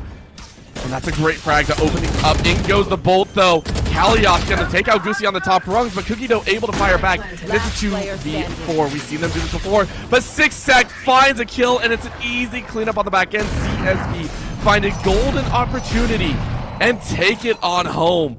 They will keep themselves alive here in game number 3. Still gonna be hard. Once get 4 more rounds, they have to play flawlessly. Okay, maybe not flawlessly, but they can't afford any of the mistakes. Otherwise, the Firebirds are more than willing to take advantage of that. But let's focus in on that last round. 6stack specifically, hanging out in mid. Having 6stack there, especially too with the Hunter's Fury, was so key to that A-side defense. Not only is 6stack able to watch mid, keep it contested, but as soon as that plant goes, pops the Hunter's Fury, completely denies any space that the Carthage Firebirds were able to get. On top of that too, making it extremely difficult, pushing them out into uncomfortable positions, allowing the rest of the defense on that A-site to shut down.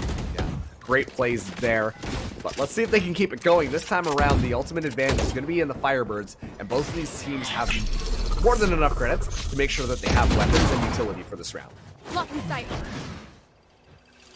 I guess the question just comes down to how well do they use the utility? How well do they play off the utility? And right now, Volo gets caught. That's a huge opener. The util didn't help out, but Vista's going to try and make up for it. Takes out Hoax on the back end, and they're still being spotted out. So Carthage Firebirds have been noticed.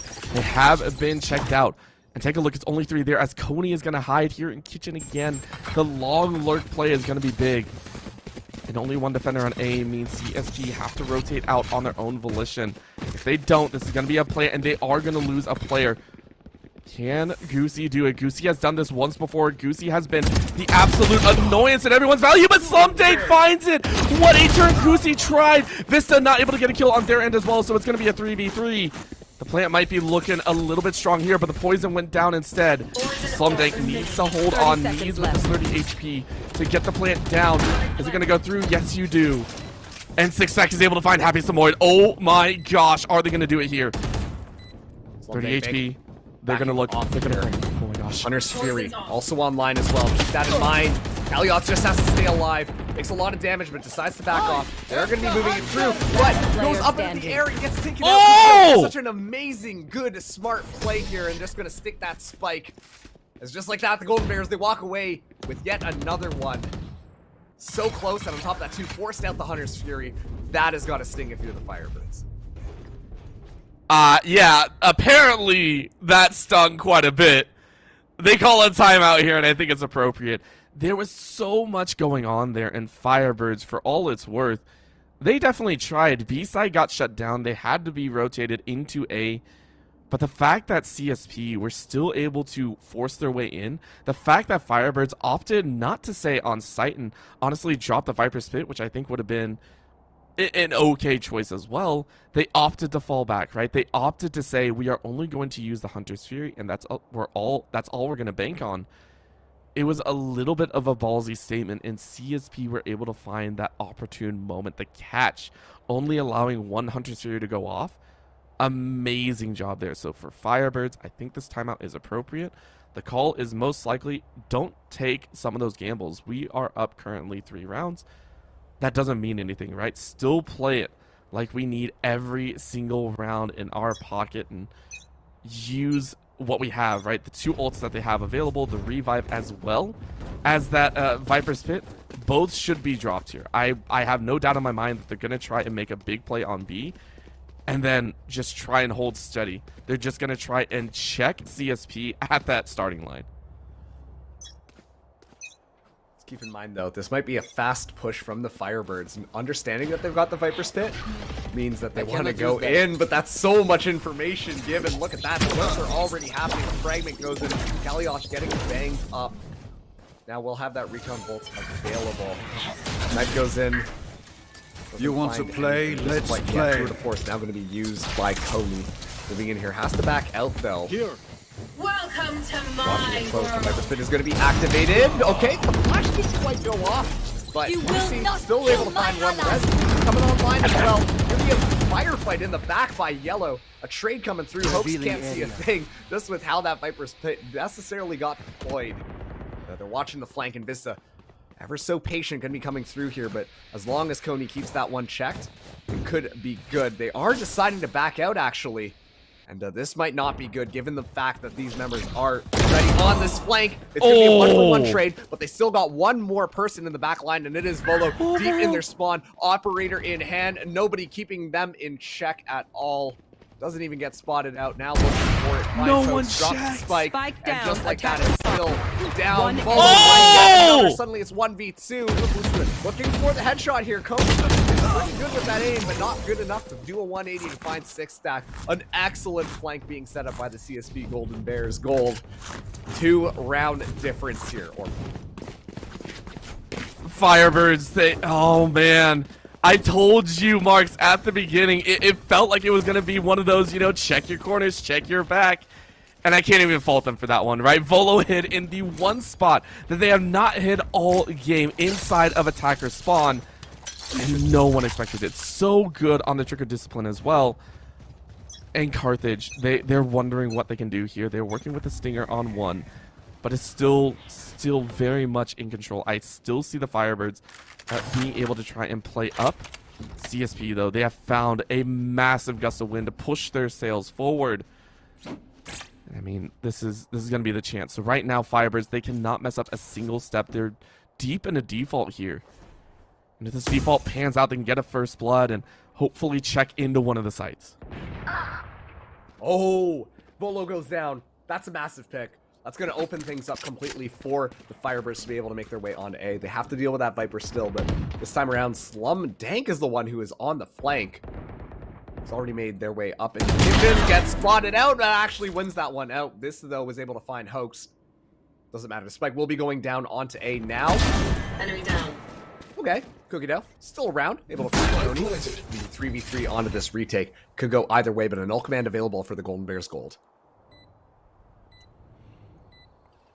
It's so quiet right now, CSP.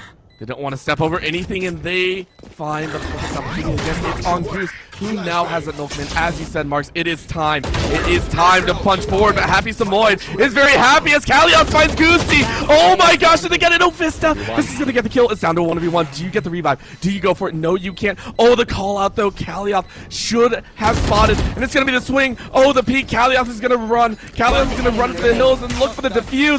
Shockbolt goes out, saps one, and you don't get it, Vista! Vista finds a kill, but it isn't going to be enough. The timer goes off. You have 1 second left. Oh my lord, Vista forces a 24th round.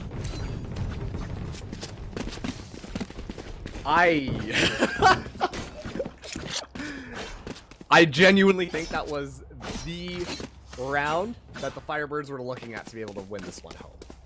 They're finally starting to run a little bit thin on their money. We can see that they're going to be trying to stretch to make everything happen. But now, this is what it comes down to. Are we going to be seeing that over time? 4 rounds in a row for the Golden Bears gold. Volo still has this operator. Tour de Force going to be online as well. 0 point goes in there. Oh! The timing on that one. Looks away from the scope for a second as Slumdang is able to move in safely. But it looks like this A site is going to be the one that they are looking for. I like this adjustment, though. The Firebirds keeping an ever so careful eye on their flank because it's fallen apart for them multiple times.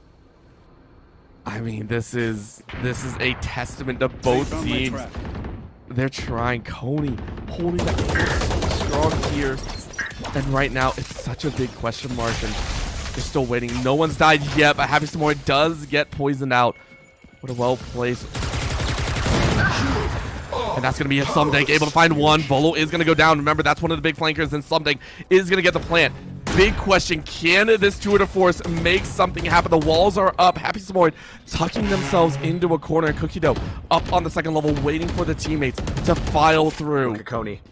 This is going to be it. Coney ready for the flank. Coney's done it before. Coney's going to look. Trigger discipline is real. And you find 2, looking for a 3rd. Goosey gets 1, but you didn't turn around in time. Goosey's going to swing for 2 themselves, but they have to ace. They have to, and 13 HP is not going to be enough. Out goes a little bit of a flashbang. You don't catch a single person.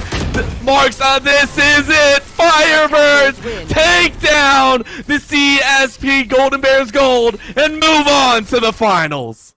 They take the script and they throw it out the window. What an exciting match, although it was looking a little bit dicey there. You can tell the Firebirds were sweating just a little bit towards the end after giving up 4 rounds in a row. Overtime was looking like a real possibility, despite the fact that they had such a dominant lead at the end of that map. But oh my goodness, Orbital, what a way for that to kind of boil down. I loved it. I knew that this was going to be revenge for either side, specifically for Carthage Firebirds. I mean, this is a squad that, again, it went the distance in their week in the regular season, right? It went the distance. It went all 3 games, went to OT back then as well. And this was a time for them to really buckle down and show what's what, right? And to do it in the semifinals, after taking map number 1 and on this kind of reset value after the second half, 6-6-0-0, no one cares, right? It was phenomenal. Huge props and respect to both teams for taking us this far. And the fact that Carthage Firebirds won, I mean, just icing on the cake. I can't wait to see what they can do in the grand finals. Absolutely. Well, don't go anywhere. We're going to have an interview set up for you so we can hear a little bit about what was going on for the Firebirds toward maybe that third map. So we'll just throw to a quick break, and when we get back, we'll have that interview ready for you. So don't go anywhere.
Welcome back, everybody. We are now joined in the booth with Coney from the Carthage Firebirds.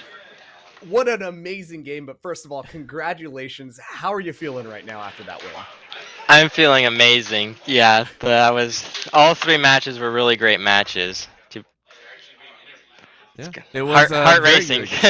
yeah, I bet the series itself unfolded in what can be said as almost a repeat of your match back in week number 6. You guys went the distance almost every single game, went all of the games all the way through. Coming into this matchup, were you feeling more the same? Were you expecting CSP to still have kind of that strength that they were having, or were you expecting to come in and say, hey, we have a better game plan, we could kind of take this a bit easier?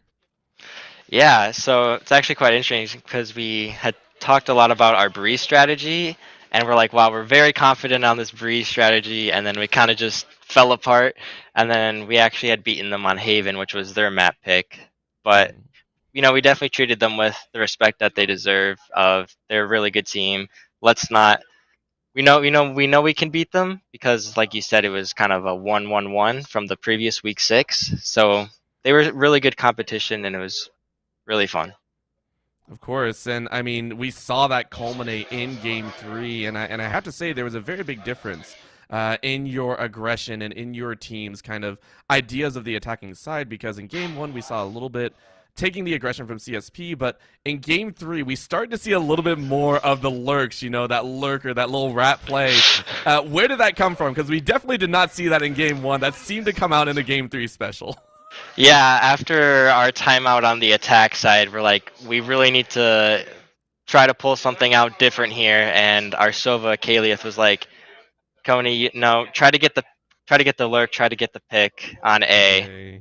And that's what I did. I tried my best, and it ended up paying off because it pulled a lot of the rotates, and then our team just rotated right back to site. So that's where that came from. Okay, great stuff. And of course, now that you guys have actually won this, you're going to be going into the finals. So are the Firebirds going to be taking the big dub at the end of the day? Or what do you think, Coney? I think we have a really good shot. I think we've come a long way from last season and this season especially. There's a lot of hype on the team, a lot of hype from our peers. I definitely think we could win. All right, you'll love to hear it. And thank you so much for joining us in the caster booth just for this little lovely interview here. Do you have any shout-outs you'd like to give out? Shout out to my family, the friends, our Carthage Firebird staff, everyone. Thank you for watching on NECC. And yeah, have a great night. Okay, thank you so much. And we're going to be really excited to see the Carthage Firebirds go up into the finals, and let's see what they can do. But thank you so much for joining us. And actually, that is going to be closing out this game set. But don't go anywhere. We've got more Valorant just around the corner. So, of course, the night ain't over just yet. But that's going to be it for me and Orbital on this stream. Just wait after the break. It's going to be more games, and it's going to be great. But we'll catch you next time. Thank you so much for tuning in.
We're back, Dallas. We've got our Thanksgiving break done and dusted. I can mention it now without Hazza saying, well, I didn't have Thanksgiving.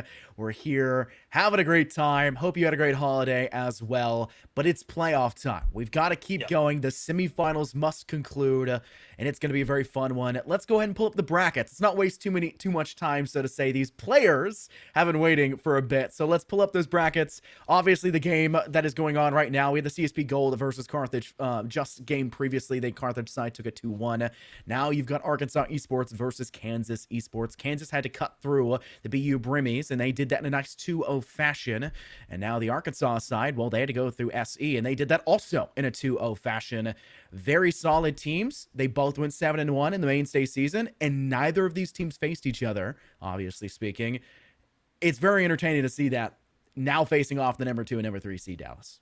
Yeah, and even then, going ahead and discuss and look at these teams and kind of the whole 2v0 situation that you mentioned in those quarterfinals. It's going to be interesting to finally see. These games are probably going to iron themselves out a lot more. So, as you could already tell from that last series, we get ourselves almost into an overtime situation. We got a 1-1 in the series across the board. So, we're noticing some inconsistencies here. We're starting to see the patterns break a little bit, and these games actually getting within grasp of being in these overtime situations, being in these areas where you can tell these brackets are working. Games are getting closer, and teams are getting a lot more competitive.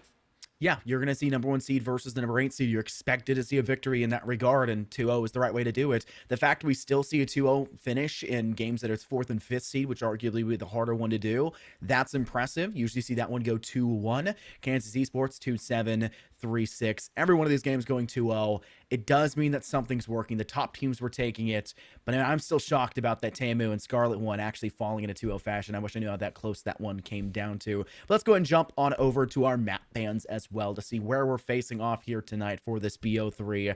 First ban was Pearl. However, unfortunately, that may be for, me and Dallas. We love seeing that map. Haven was up next. At least we don't get to see that one. Breeze up first. Ascent to follow suit. And Icebox will be the last one we head to for a decider. Yeah, and that's the exciting thing to me. I mean, obviously, you mentioned you and I kind of liking that Pearl map, seeing the way it plays out, seeing the kind of strategies that can come along and come to life there, considering how much lurking room there is, how many different avenues and approaches to a site there are. But I feel there's just as equally, if not more, when it comes around to Breeze. You and I have had a long history on this map. I love this map with an absolute utter passion. This is my number 1 in the entirety of the pool. And we're going to get number 1 here tonight, at least in this series so far. So it's going to be exciting to see, knowing that we're getting that open, we're getting that large canvas to work with. And as time goes along, and maybe as the day goes along, if we do find ourselves in that map 3, these maps will get that much more cluttered and contested and much more controversial, and that war of attrition that we like to allude to so much. But already getting ourselves into Breeze, look at these agent compositions, look at these agent selections. We don't have anything locked in just yet, but until that Viper comes around, which is going to be obviously very, very much guaranteed. But I mean, talk about the Cypher buffs that we've seen recently. This man has seen a little bit of a resurgency in the pro scene when it comes around to this map specifically, but the collegiate scene hasn't really put that much impact on him because, well, Chamber's there. He has an operator for free every couple rounds. Why not go for it?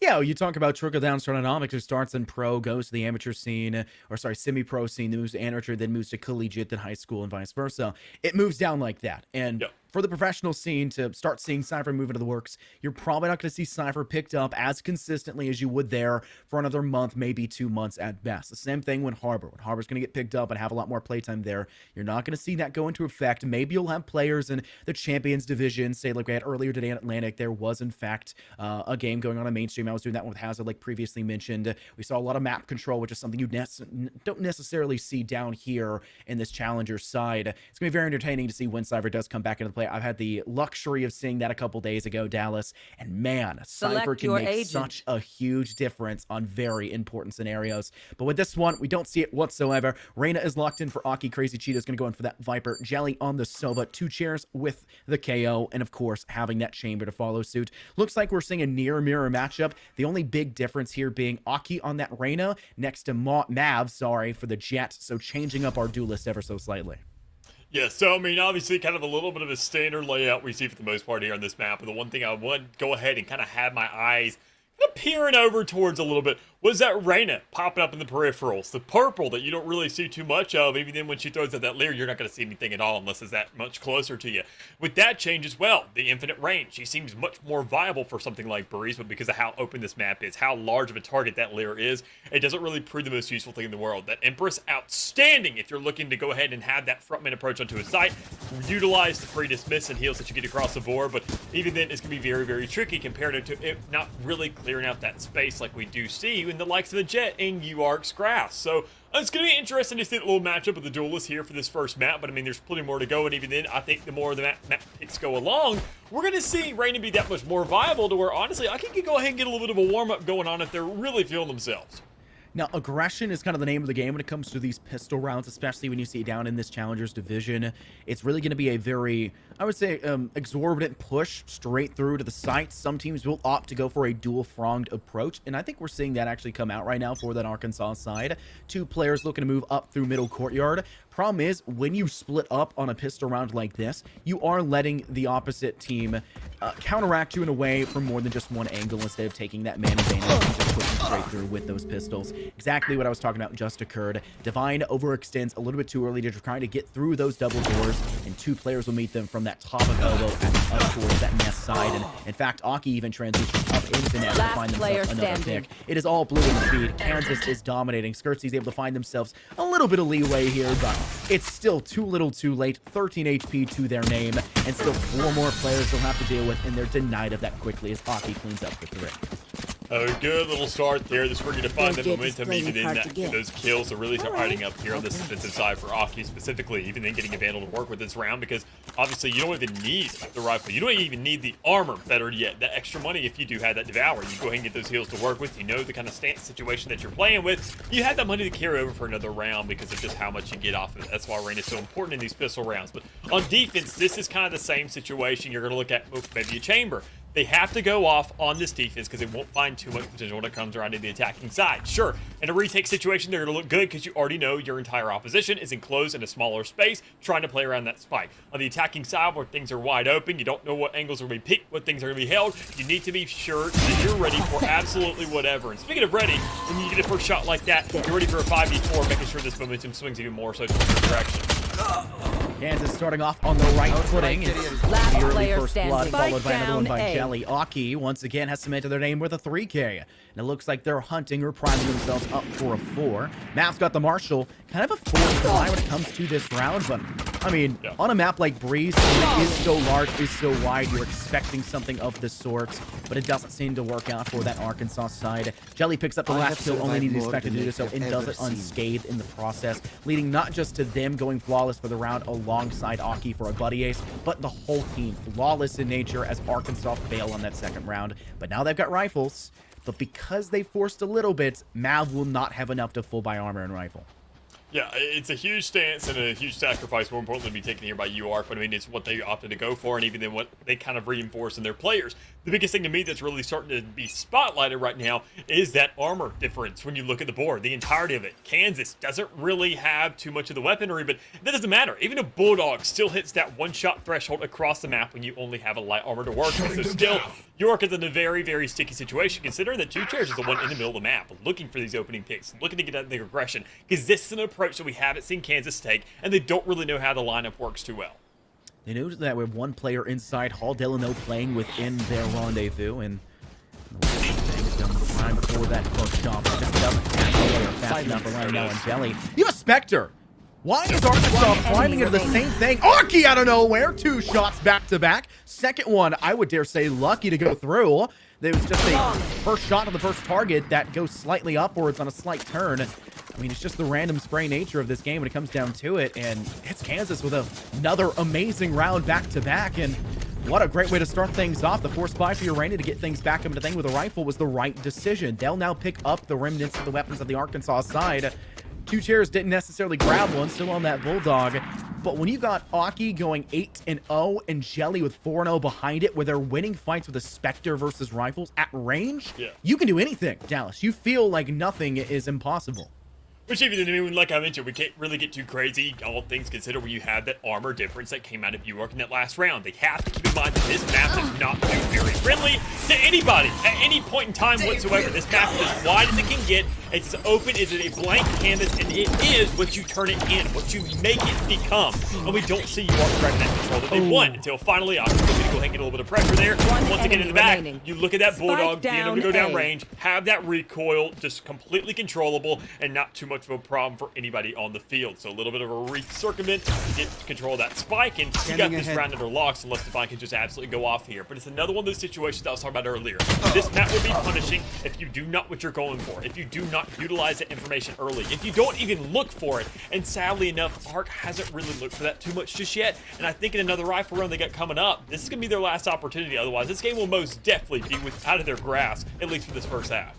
I mean, things can cascade really quickly out of your fingertips, Dallas, and they've got to really keep things back in. I think one of the more interesting things that we have seen going on here in this game so far is the fact that despite over half the team, so to say, for the Kansas side, doing exceptionally well, Dylan and Crazy Cheeto have not necessarily been able to pad up the ultimates to kind of get things back under their belt. Same cannot be said for the UARC side, as, you know, the more rounds you lose, the more those pips start to add up, but not even necessarily needing to make kills. And we'll see the whole side of UARC at this point, if it continues in the future, to have their ults on board.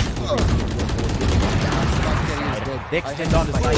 Finally says, I want to be on the board. Finally, one Crazy Cheeto joins in, two of their own, and a third flawless round, I think, is the one that we've just seen right there for the Kansas Esports side.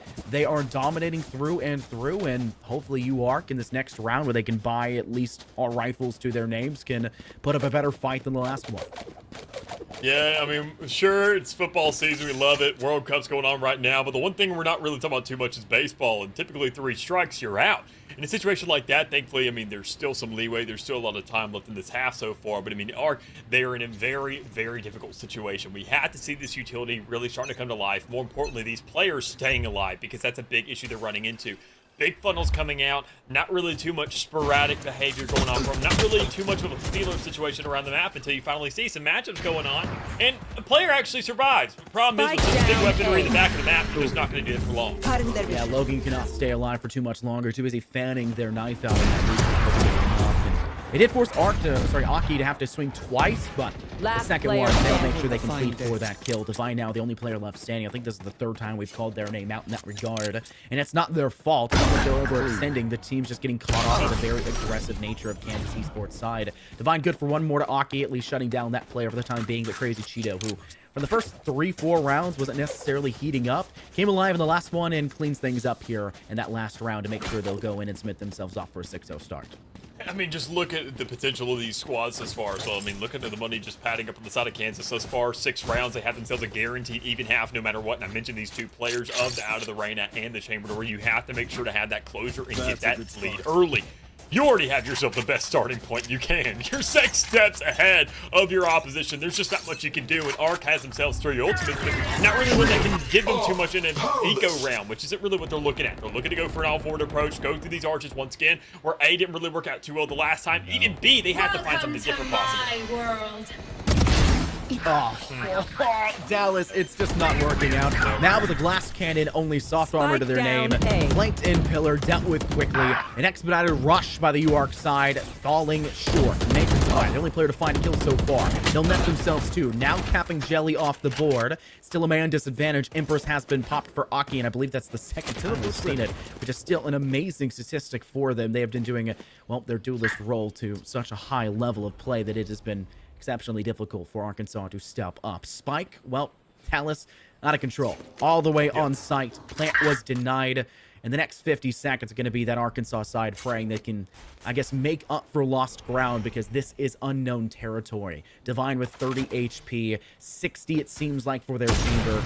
Not much to work with. A recon bolt sent out, cleared by Dylan with the operator. Not a tour de force. You still got 3 more shots, but you're losing man count fast. Divine, at least one good for one more. Makes the round a little bit more pricey, but when you're 7 rounds in a row, cost basically means nothing. Yeah, this is one of these situations where I gotta say, if you're UARC, you take a timeout. You got one every single half. You need to slow this game down. 7-0 already is not something that you want because every single round after this is luxury.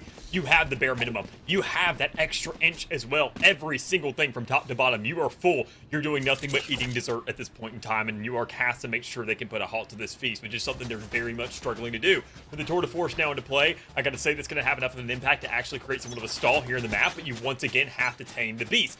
Tame your teammate. Have some patience to work with and find some information to really utilize into your favor. So finally, a default plan a little bit more slow, looking for maybe an opening pick. A UARC, the pacing's different, so maybe it creates a different result to back it up as well.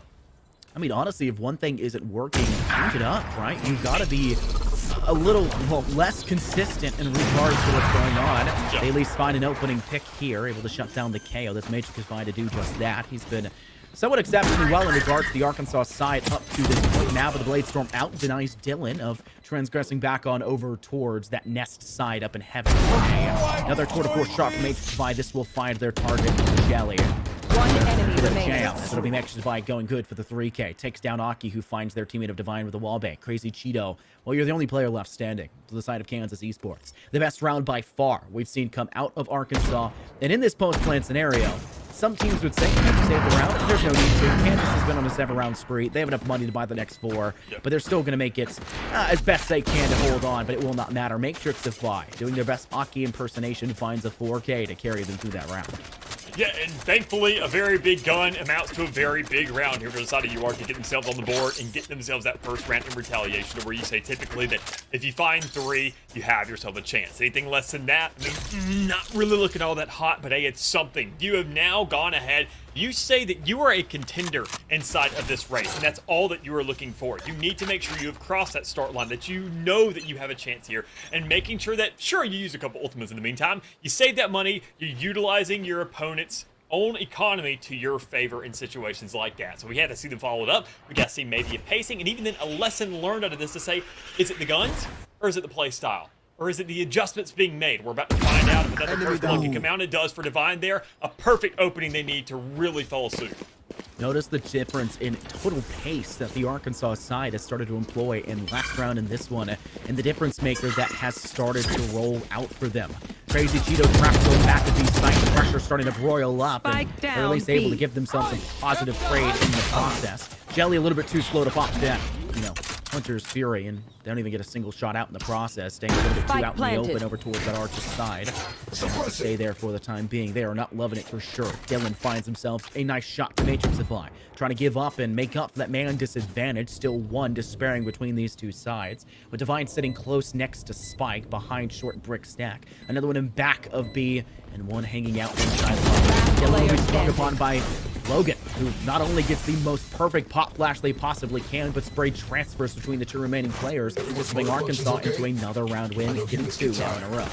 Yeah, gotta say, finally, 2 rounds where you get yourself a first blood, and then maybe 2 rounds you win out as well, which is possibly the thing that you're looking for. A little bit of a recipe to success, but even then more so, as we kind of already alluded to earlier, a changing in pace. Ark is finally figuring things out, saying Breeze is not a map that's very lenient when it comes around just running it onto his site, and just not really preparing for anything, quite honestly. So now actually taking that time, figuring things out. Even then, a timeout still fully available for this half. You can take that time if you want it, if you need it. And quite honestly, it's looking very much less and less and less like you need it, but hey, it's still a luxury that's there to work with if you do get the read on your opposition. So already towards the middle of the map. Mav, and once again with another opening pick on a Dylan. A 5v4 Arch looking to follow things up, but oddly enough, I'm thinking utilizing a Hunter's Fury as well, which honestly didn't even really surmount it too much. I mean, a 0 point denies it quickly, but Logan and Matrixify will combo once again for another set of kills apiece. Now making this one less than manageable for that Kansas Esports side. Pop flash tossed over the top. 2 chairs will fall still nonetheless as Divine finds themselves in a pristine spot.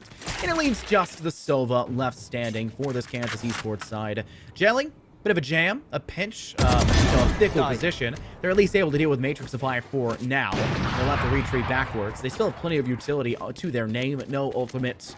And it's just going to be a battle of maybe holding on to these rifles. I'd love to take a look at their eco real fast before they get run down upon through cannon. They do not have enough money really to buy out the next round in comfortable standing, so he may be trying to hold on to the rifle for it. And that could be the right idea. Currently sitting inside elbow, Skirtsy moving in quickly from that window side of B main. 2 players on the objective itself, and they even have their KO all the way back inside of attacker's spawn. They're doing everything they can to snuff out the last remaining player, and they manage to get it, Dallas. As Skirtsy skirts around that corner, skirts with death, so to say, and comes out the victor.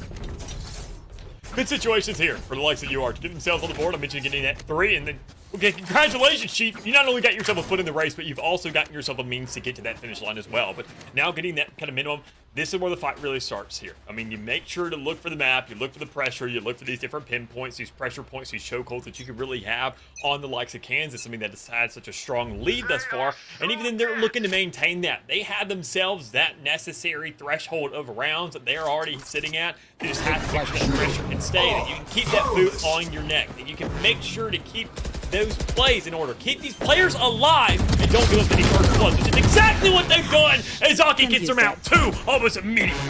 This is where you need to find high-impact plays for the Kansas side to deny the momentum of that Arkansas team. Still, the no-command player needing to be restabilized and not a player nearby in sight to deal with it. They'll be finished off with Aki to be granted that kill. Jelly shuts down Divine and Cave's entrance. One enemy and it's just up remaining. to Matrixify to find themselves a couple more picks on top. It will necessitate an ace. Unfortunately, it will be denied as Crazy Cheeto, who was the lonesome defender on B, swings from elbow and Last catches round them. before the switch. Slack-a-lackin' in Dallas as Kansas Esports finally put themselves back on the board. Last round of this half. These ults that are here, well, it's use it or lose it. Can't carry it into the second half.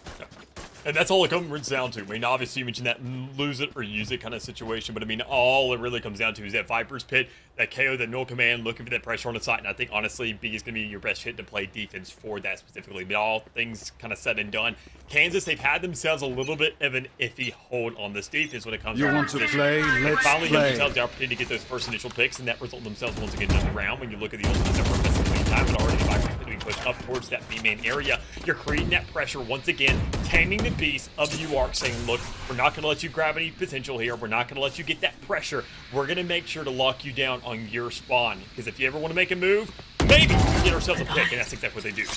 Crazy Cheeto lying around. Hasn't caused it earlier like a squid. With a dangerous spot, you use that ink sac, and now you're just so difficult to find within the Viper's Pit. I have Obviously them. said it a bit better than I did, but I don't have that luxurious, savvy accent. Kansas Esports, though, do tie things up here. With Arkansas did it first, but Kansas will be able to pounce back in a bit more of a triumphant way as Dylan caps off the player of Logan on Arkansas.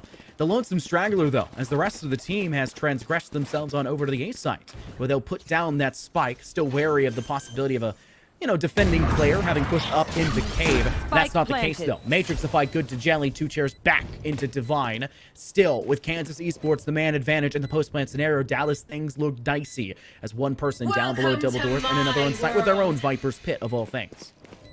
Good placements here. Good little potential there to go ahead for the retake. You see the Lord of Force being invested in a no command and an answer right there. Almost being the exact thing you need, but a Vandal's still the players. You still got rifles to work with. You only got one player on the side of Arkansas, and they're not going to have enough to really go ahead and get it done. You see that snake bite going down range, but it's going to go ahead and be a little bit off even then, because also there as a defensive maneuver to go ahead and get that choke out. So 9-3 being the result here in the half. Arkansas not really getting the best stance that they wanted, but good God, is it a lot better than a 11-0, or excuse me, 12-0 actually, that which they could have really resulted in if things had kept on continuing after that massive 7-round start that we saw. So, I mean, I gotta say, Arkansas, they're looking all right. I mean, they're sure the stance doesn't really look all that professional in terms of what they can really do thus far, but I think honestly there is potential here. They actually had themselves a chance to really be lighting things up. Keep in mind that you got your chamber going off already on that attacking side. As odd as that may be, whenever you see that, you know they're going to do even better on this side of the map. Your Viper, not really there too much, but Mab, this is a player that has to wake up, has to look for maybe those opening puts, be a little bit of bullet fodder, and even then be somewhat maybe of a bait. Consider that maneuverability could really blend in your favor. Arkansas, though, now set up on the defense. You mentioned and highlighted Matrixify. We'll have to see if that holds true. They're holding inside tube. You also have a player lying down below at double doors. One directly defending that B site, and another one on site, sitting inside Cubby. It's a fairly well spread defensive structure for the Arkansas side, and it looks like they'll pivot their Sova back on over to B because noise has been made. 0 point has been sent on over to the back of site. There it is. And Mav will be aggressive, punishing Jelly for swinging wide on that archway side of Enemy B. down. And to make matters worse, they've lost Dylan as Skirtsy gets the upper hand, but spikes by itself all the way on the A site. Aki was initially there to help them, but Logan once again managing to come out on top for the Arkansas side, who looks like a whole new roster right now. Dallas needing just 2 chairs all by themselves. Gets 2, and things started to look dicey, but still Matrixify. Who else will give them that final blood to make sure Arkansas takes the pistol and almost guaranteed the second? I like it. Already here in round 1 for Arkansas. Obviously, we're here for a good game as best as we're not really here rooting for a side. And honestly, Arkansas actually stepped up here in this first round. Sure, it's a pistol. Sure, things are a switch up. Sure, things are a little bit of a coin toss when it comes around to getting that first blood. But I like the aggression that we saw Matt employed. I like the fact we saw Skirtsy actually get a kill as well there in that round, going ahead and having a pitch of the fight and getting a taste of blood. I'm liking what I'm seeing out of these players. We just have to see it be a lot more consistent, really folding these rifle rounds, and even then some game plans that really come to life. Already the Viper played over towards the A side is something that you're not typically used to seeing, and it may be a switch up that's quite honestly necessary for what Kansas could be providing, knowing that 9 times out of 10 you don't see that player there, and it can create a very welcome change for the attacking side. Slow and patience for the Kansas side, knowing they have a distinct weapon disadvantage going into this one. And so, with a wide and, I guess, very large map like Breeze can be very patient how you play this one out. Matrixify, though, just waiting for Jelly to swing them once again, realizing a player is more likely than not sitting at the back of tube. Spike They'll find the down kill, A. but a second swing, and Aki gets the upper hand this time, only needing a Sheriff to do so. With the same fell sweep, they lost yet another player. A 2-man disadvantage. Kansas Esports primed with only Aki and Shido. Not really sure how much they can truly do. At least one now having been spotted by that 0 point. Logan primed the back of side. Toxic Screen goes up, and Aki, what a shot. A superstar has been born. Looking for more. One player in the back next to Crate. And another inside 2 priming. It's stairwell player there for Yosova. Aki now gets their 3rd kill. It'll require an Aki ace, and it will be denied by Divine with a Spectre. So close, yet so far. A perilous round for the Arkansas side, but a costly one despite the victory.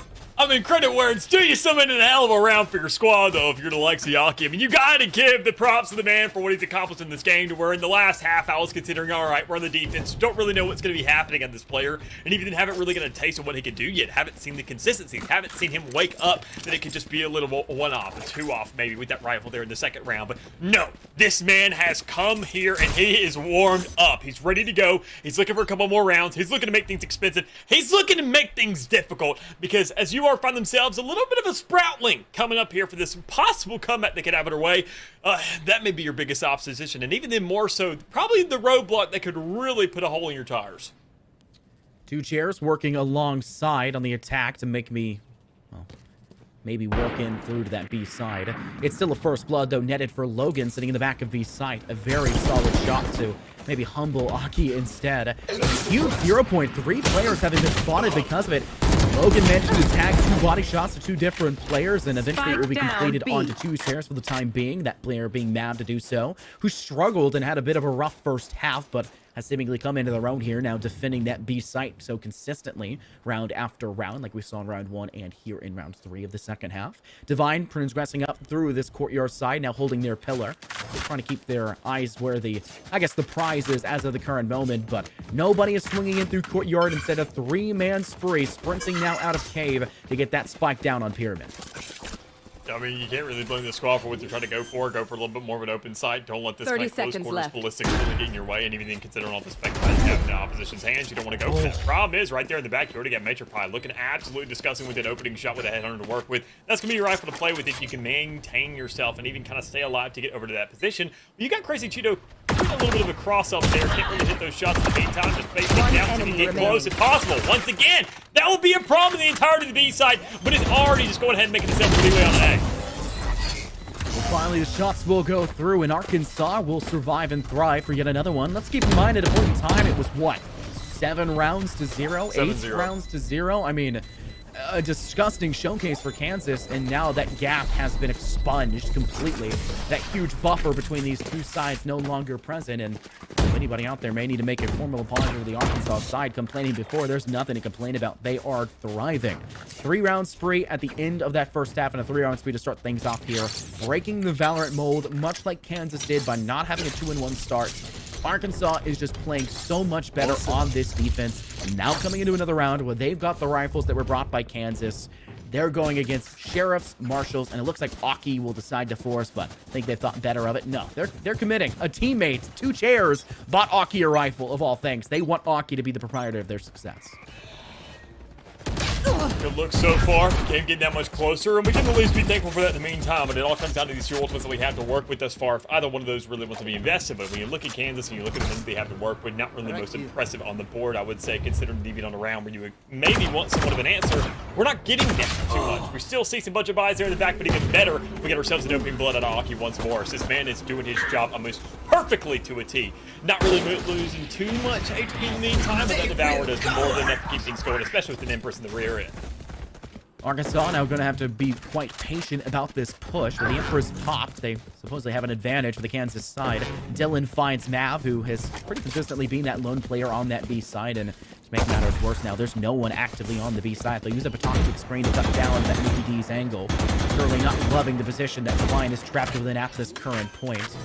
Maybe copyright infringement aside, Arkansas will have to think about how they more directly pursue this objective. The problem is, Aki is still lingering around next to Domino in top of central mid. And is able to quickly shove at the player, pushing out of nest. Ryan and Logan get for 1 apiece. Logan gets 2, but it's short-lived as 2 chairs will find themselves an aptly fitting 2 kills to secure the round for Kansas, and a bit of a comeback story. And a thrifty start of all things. That's the way they find their first attacking round win. Well, you got to give it to them, and considering that's exactly the only thing they could really do for it. I mean, if you got to that point where you lost that thrifty round to kind of be expected, even that round of an eco, and you get the flip as well, you're probably going to be seeing this game go to a tie just immediately. And that's not something Kansas allowing to happen. I mean, look at the stance. Look at that start of 7-0. You can't really laugh at that matter of fact anymore, or even brag about what Kansas has done. They're keeping themselves relevant in this game, but considering the life of a luxury they had at the very start, this is a very, very drastic difference from what we saw earlier. So, obviously, a lot more respect across the board. Players going ahead and get a little more feel of what they got going on, even them realizing who the plausible threats could be. Obviously, Aki being the main one of them so far, the head of the snake, I could say, but, I mean, everybody else still has those nerves wriggling around, looking for those kills, looking for that spike control and map, but it's just not going to come along with the operator there in the back, and you are looking so darn good hitting those shots. Honestly, though, I mean, a very comfortable position is still restabilize the player that went down from the no command. It looks like Jelly will start to move over to do so. The toxic screen up to give him a little bit of leeway. Skirtsy, though, does remove Crazy Cheeto from their position, who maybe slightly over to pass that really big problem. Skirtsy 3 before falling.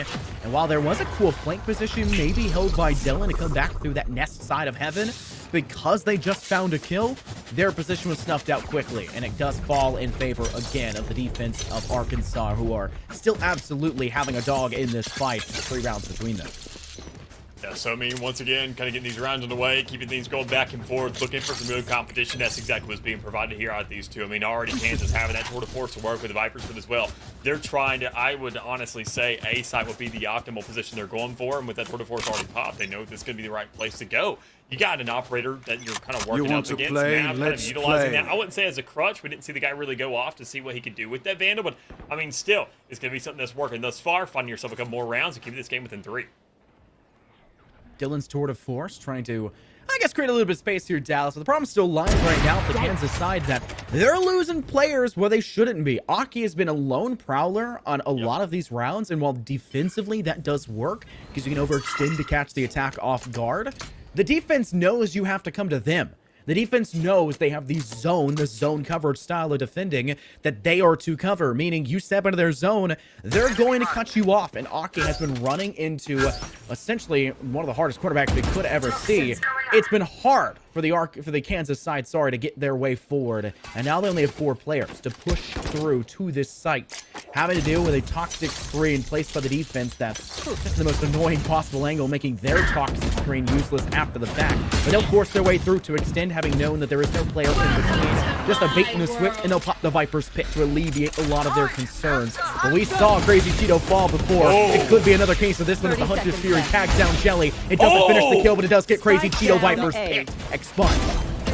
And gone, and Dust sitting with the rest of the squad as well. When you look at everybody just kind of falling like dominoes thus far, when you get the last two standing or last one being two chairs, can't really do too much with it. And teammates come up for the round, and once again another one underway from the likes of UR. They get themselves not really too much of an expansion for there. I mean, they only use the Hunter's Fury, not really stressed about any other resources. Mav stays alive with that operator. They are looking fine and peachy keen for these next couple if they keep this momentum rolling along. But I gotta say, Kansas, as you mentioned earlier at the very beginning of that round, Aki is overextending. I understand why you're doing this, why you're feeling yourself, why you think you're capable of this. But the reason that Raiden works on that defense, also keep in mind, is if you overextend, find yourself a kill, you devour, you back up, you know guaranteed you're falling back to safety. On that attacking side, you never know what you're up against. If you devour, what are you going to do? Go back into spawn where you have no teammates to back you up? No, you need to fight for that space. War of attrition, as we mentioned it, and we switch it up into nothing like you are right here from Matrixify. If you win that fight, you still don't know what you're going into. Even then, you don't find too much of it a real problem there, considering it's on the defensive side, so UR get themselves one more underway.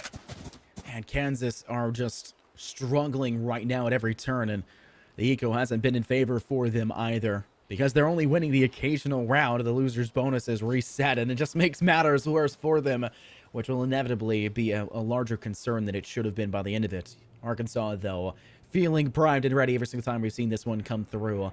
We see a statistic in the NECC fairly often, Dallas, that Hunter's Furies find nothing. They're popped without much information, and they aren't the best ultimates utilized by the teams using them.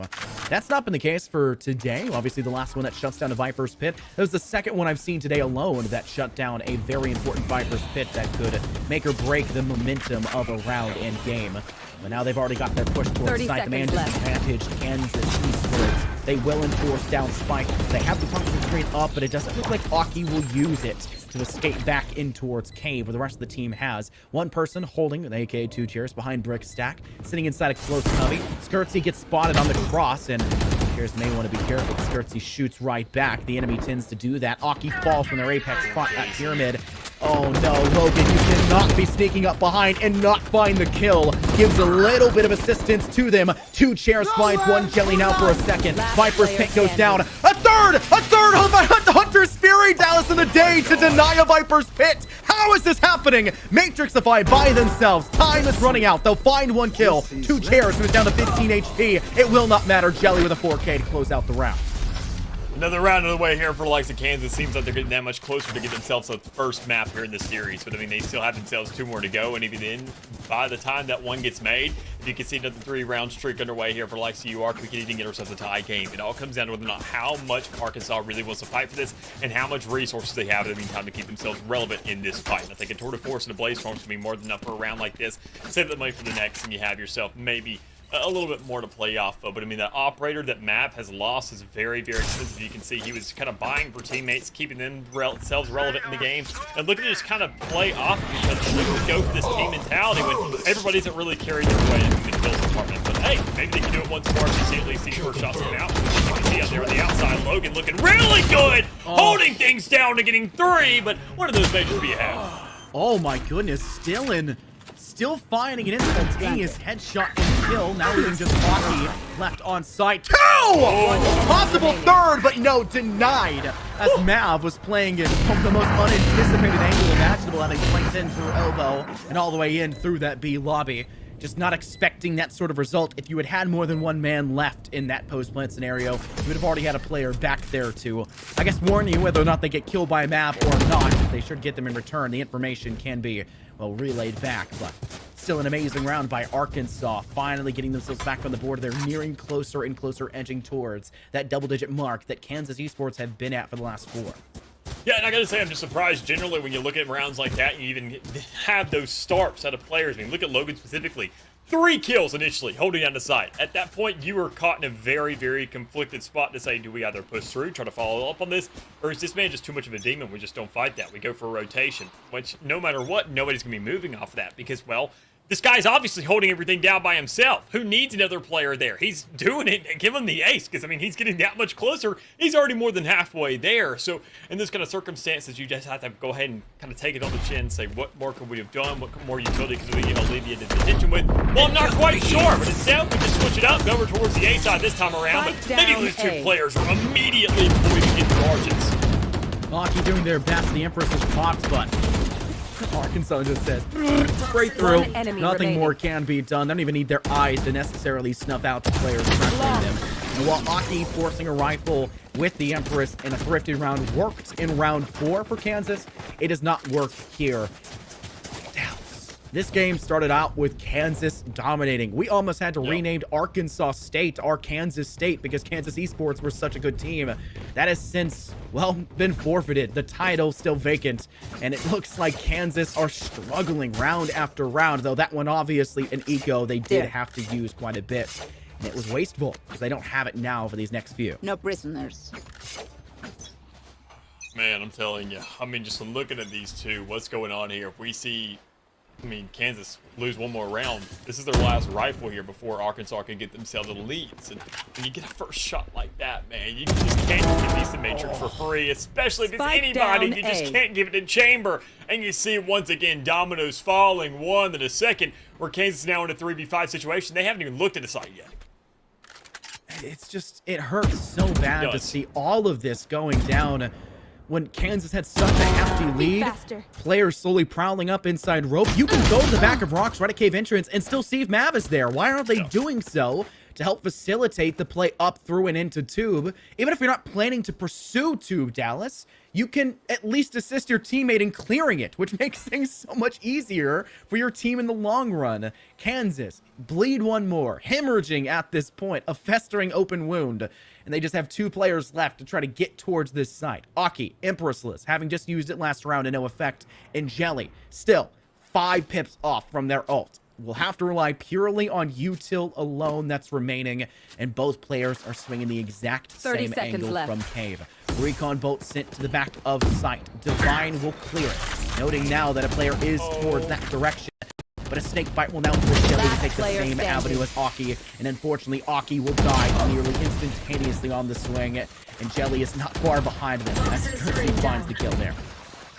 There goes a rifle round, and you know, when you go and lose a rifle round, most of the time we know what comes next. Not a rifle round. That's the best I can give you. I mean, no matter what, you're going to see some buys and maybe some extend to kind of force this out as much as you can. But I mean, when you look at the factors, when you look at the money that Kansas just isn't going to have these resources at hand. I mean, Arkansas right here, right now, could get themselves a lead. They have a game kind of handed them inside their lap a little bit. They redeemed their thrifty on that 3rd round to keep things going along, releasing that 4th to shut down the momentum.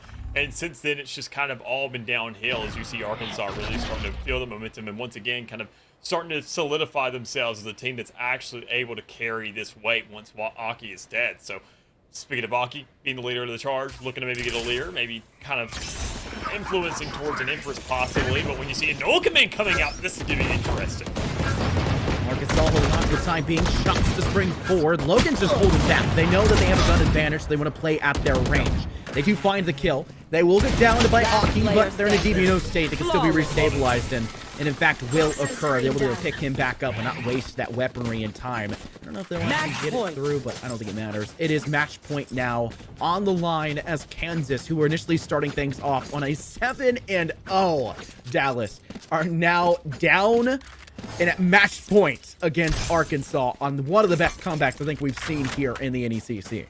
Yeah, it all really started once again, as I mentioned earlier, on that 3-9 situation. We talked about the 3-9 curse. I didn't really allude to it earlier, but once you go ahead and win that pistol round, and even to get 3 in a row there for Arkansas, that's where the start of the end kind of really went ahead and found its catalyst, as we can really go ahead and tell, looking at the rest of those rounds and how things unfolded. But with the money, once again, not only being robbed away from Kansas in that last round, it's stacking up for Arkansas right here, right now, so Mav can get that operator and possibly get an opening pick with it, because this is where the guys really start to wake up and start feeling themselves.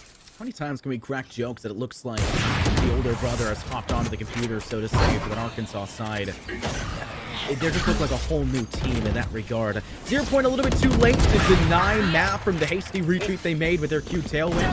Austin still does manage to find Cersei in the process, but Mav does flat back over towards Aki. Mav even finding a second in the process to Jelly as Dylan One enemy removes remaining. Logan from the equation. Seemingly Kansas with new, I guess, breath of life here in this round, leaving just Matrixify, who unfortunately does not have that clutch gene they showcased earlier to give, well, the Arkansas side their first ever round win, which seemingly was the beginning of a very long and strenuous period of time to now reach overtime with Kansas taking that last round.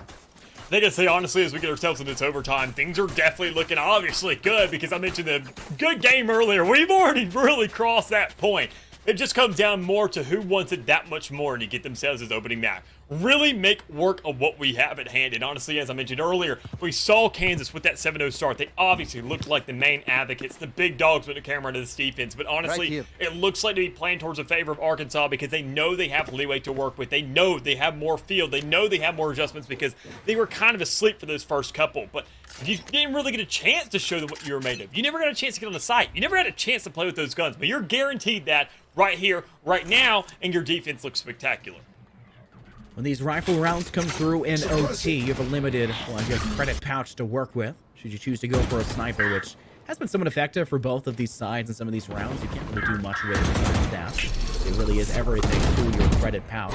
Logan opens up for the first blow. They're taking down the Viper of Crazy Cheeto. Aki claps back, but much like the kill before, Nap finds the restrack pretty quickly. Dylan's still in the back side. How do they plant and still not stuff out that player? It's a shocking result.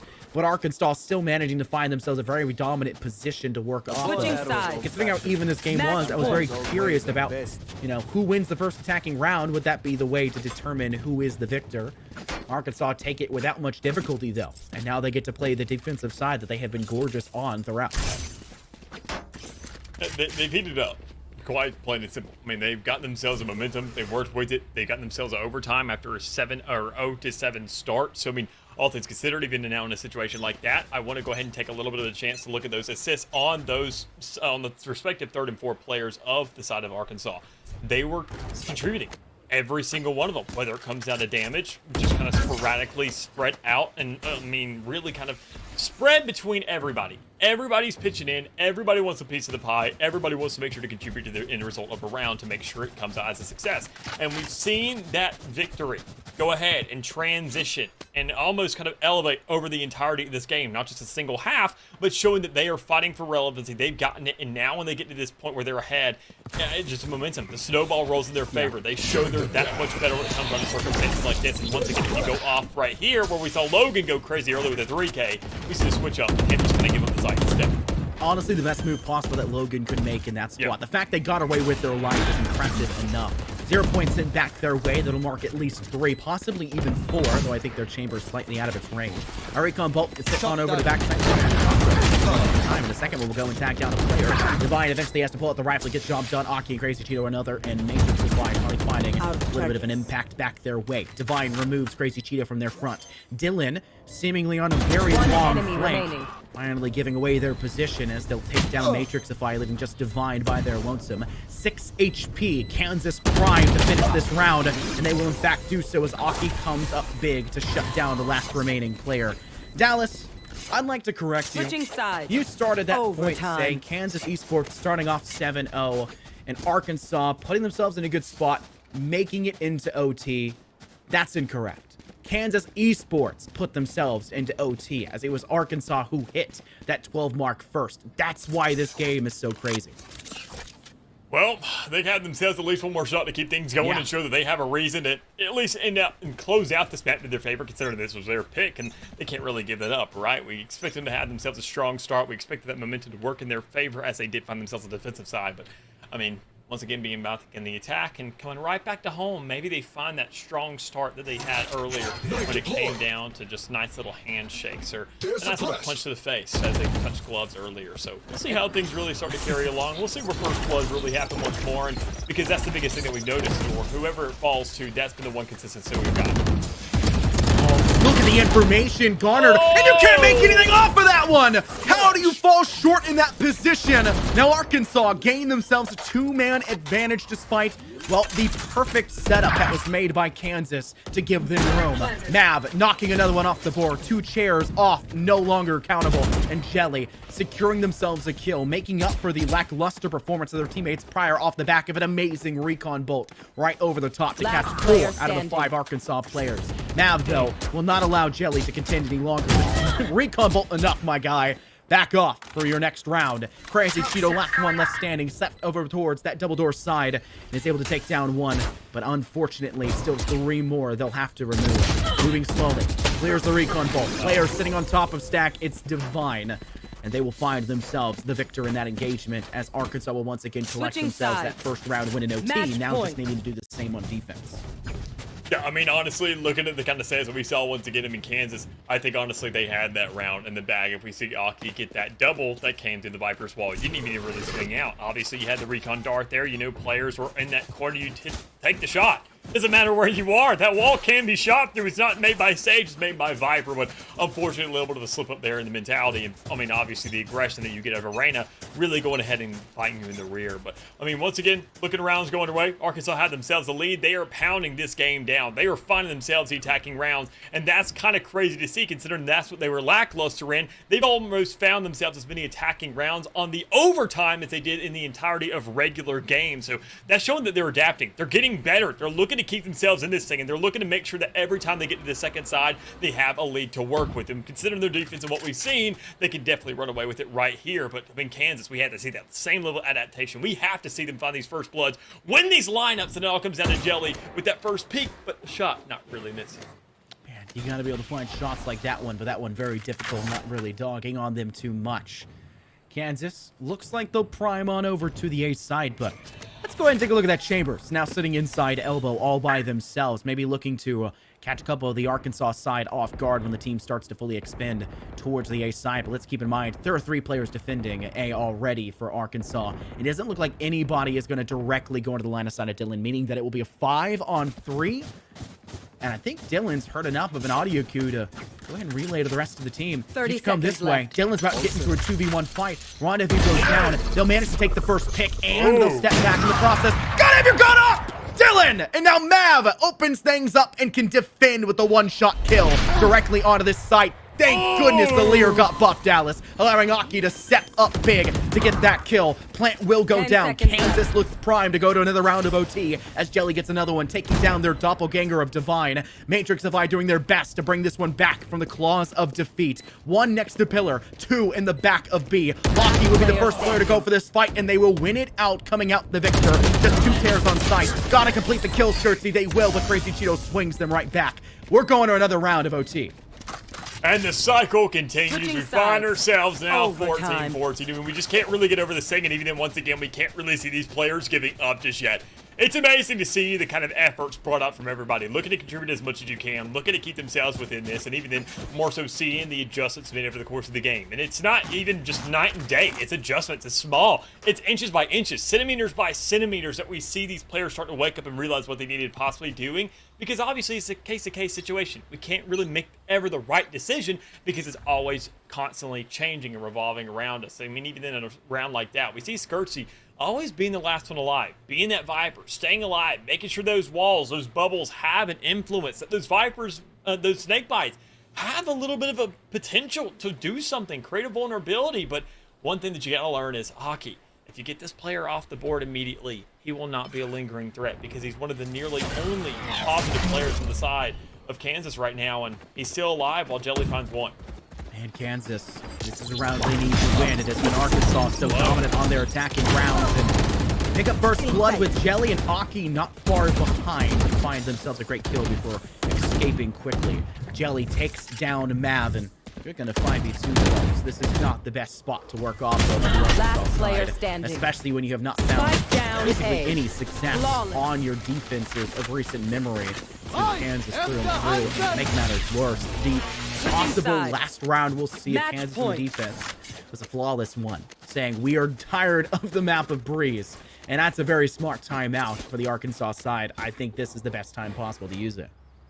I think, yeah, I mean, it's slowing past due to a certain extent, but I mean, here in this overtime, you finally see that the tides have gone in a different direction. You've seen the cards kind of flip against your favor. I mean, the Uno reverse card has now been broken out, and you're not really quite sure what to do with it. So when you see that on the field, when you see what you have to do, you have to take a second to realize what exactly is happening. You've lost control of this game, even though it's only for a mere round. In this overtime, every single round counts. Every single decision makes that much more of an impact. The biggest one that really struck me was the spread, was the default that we saw out of Arkansas in that last round. We've seen them hit these sites together, that sense of unity, that sense of companionship. These guys working off of each other to make sure they overwhelm a site and win things out and check it and have that leadership and brain behind everybody's obviously particular position.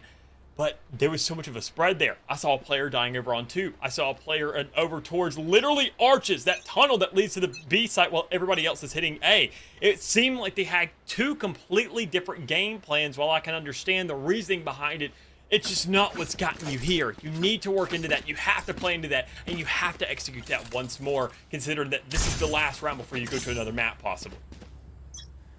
Dallas, Kansas have primed themselves, and, well, the timeout can go both ways. It's called by Arkansas, but Kansas can talk nonetheless throughout it. And they can maybe start to say, well, we know what we're doing on the attack. Let's do the exact same thing.